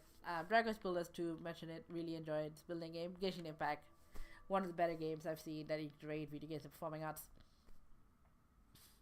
That has made questionable choices about having an upcoming nation be inspired by Latin America and Africa, and to some degree Australia and New Zealand, but having everyone be about the same shade of melanin as my PNG2 avatar, which is not much. I think a lot of people are up in arms about it, and I respect them. Like I think it's rightful though to be upset about it. I mostly see it as a lost opportunity. Well, we'll see. Who knows? Things may be different. Octopath Traveler, loved Octopath Traveler. River characters, I keep going for like the hot mummy ones as my main. You get really invested in the world. Tons of quests. So many quests. But that's what I love about games. This is why I love Genshin Impact. This is why I love like a lot of what. Give me games with a 5 billion quests. Let me do things. Love it. Everyone's story is interconnected. Another one of those games where I basically did 95% of the game all the way to 95% of true ending, and then decided, fuck it, it's too hard, I'm just watching true ending online. Otherwise, brilliant. Persona 5 Royal. The reason I got this PlayStation to begin with was because Brad loves Persona 5. And I was hearing about the hype. I was like, you know what? I will buy this PlayStation as a gift to myself if I finish Animal Crossing Fringe. And of course I did. And then play Persona 5. Playing it got delayed because I ended up with an exploding beanbag and had to resolve that. And that made me very sad. But finally got it. Loved it! Loved it. Brad is like one of the very few people in my life who makes recommendations that I like. A lot of other people try to recommend stuff to me, and it's usually a failure, and then they take it personally to absurdist ways. But Brad's recommendations usually stick the landing. Loved it. Yusuke, such a weirdo, but so beautiful. Such a weirdo. Kind of wish they didn't like you know, Aunt's whole thing was about being sexually harassed by this creepy teacher, and how her friend tried to take her life because of it. And yet people keep, even her two of her friends, the guys in the group, keep trying to pervert her anyway. Like, yeah, she owns a sexuality, but you don't have to have the other people be creeps about, you know. Other than that, great. Makoto, best girl. The Hermione of the group. Strikers, oh my fucking god. I somehow played this before Brad, and I was waiting for Brad to play it because I want to yell. Not at him, but it was so good. It starts off like you would think a Persona game would start off, and then you're like, oh, okay, I know where this is going. The case involves someone who is close to one member of the Persona group, and then you have to go resolve their problems, blah the fucking blah. You have to go psychoanalyze them from the inside out, la la la. And then case 3, I say case, episode, you know, case 3 onwards goes off the fucking rails. It becomes a survival horror game at one point, and it goes into what you have to find your own damn doppelganger, and you have a millennial, so like a 30-year-old has a persona. It goes off the rails in such a beautiful way. So it's like, oh, you just think it's gonna be just like Persona 5 Royale. No, twist expectations. Loved it. Wanted to yell so much at Brad about this. I was like, wish it was longer. It had open world, but I wish they could have expanded better. But otherwise, it was great. Sakuna mentioned, it's alright. Kinda enjoyed it, but wish there was a bit more. I have the playroom. I don't think I ever played this, or maybe I tried and maybe it's broken. I stopped playing. Great Ace Attorney. Loved it. Great. If you want to play any Ace Attorney game and if you don't want to play the Phoenix Wright trilogy, play that one. That is brilliant, beautiful. Still trying to make it to a stage play. Got somewhere. And a potential theater company here interested, but we're still sort of waiting to hear if they're willing to. If they're willing to acquire the license, then we're in business. But still waiting. I got shortlisted for it. Zero Escape. Okay. This is a trilogy made by the same people that will eventually go on to make either Somnia Files. But I played the Somnia Files first. So it's interesting to see, like, oh, this is how they've structured the game. I liked the first one, 999. The story, like, you know, was a bit too unraveled. But I enjoyed it. I really enjoyed puzzles and games and all that. Virtuous Last Reward. The 3D art about it confused me at the beginning, but then I got into it. Zero Time Dilemma. I just could not. The art is so janky looking. It's like this weird 3D model is so janky. Like, and the puzzles were just like, yes, fine, but I just could not get over the art enough to play the game. And so I just watched the rest online. Like, it's probably not necessarily like difficult per se. Like, sure, some might be tricky, and there's been times in all 3 games where I have to look up a walkthrough, like, what the fuck do you want me to do here? But, like, I just could not get past the janky art. And also, why is that kind of an asshole? But yeah, okay. It's 5 o'clock, and my voice is going. I'm just gonna do one last check of the fundraiser page just to see if anyone's donated in the last like 15 minutes. Now, I've been streaming for like almost 7 hours straight at this point, right? Aside from like a lunch break. And this is now coming up to our hang on. 36 is 12 o'clock.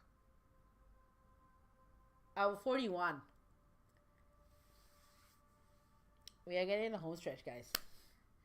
But as you can tell, my voice is going. So I'm gonna stop here, and I'm probably gonna take a longer break. So maybe like about an hour, and then come back like maybe 6-ish for the last bit. I'm gonna try to figure out what we're gonna do for the last bit because we just spent the last hour just chatting about games. We're getting to the end. We're getting to the end. Can we hit 2K by the end? We shall see. Thanks, Flock and Brad, for like hanging out. Feel free to come by laters. But I'm gonna go rest my voice for a bit. Woohoo!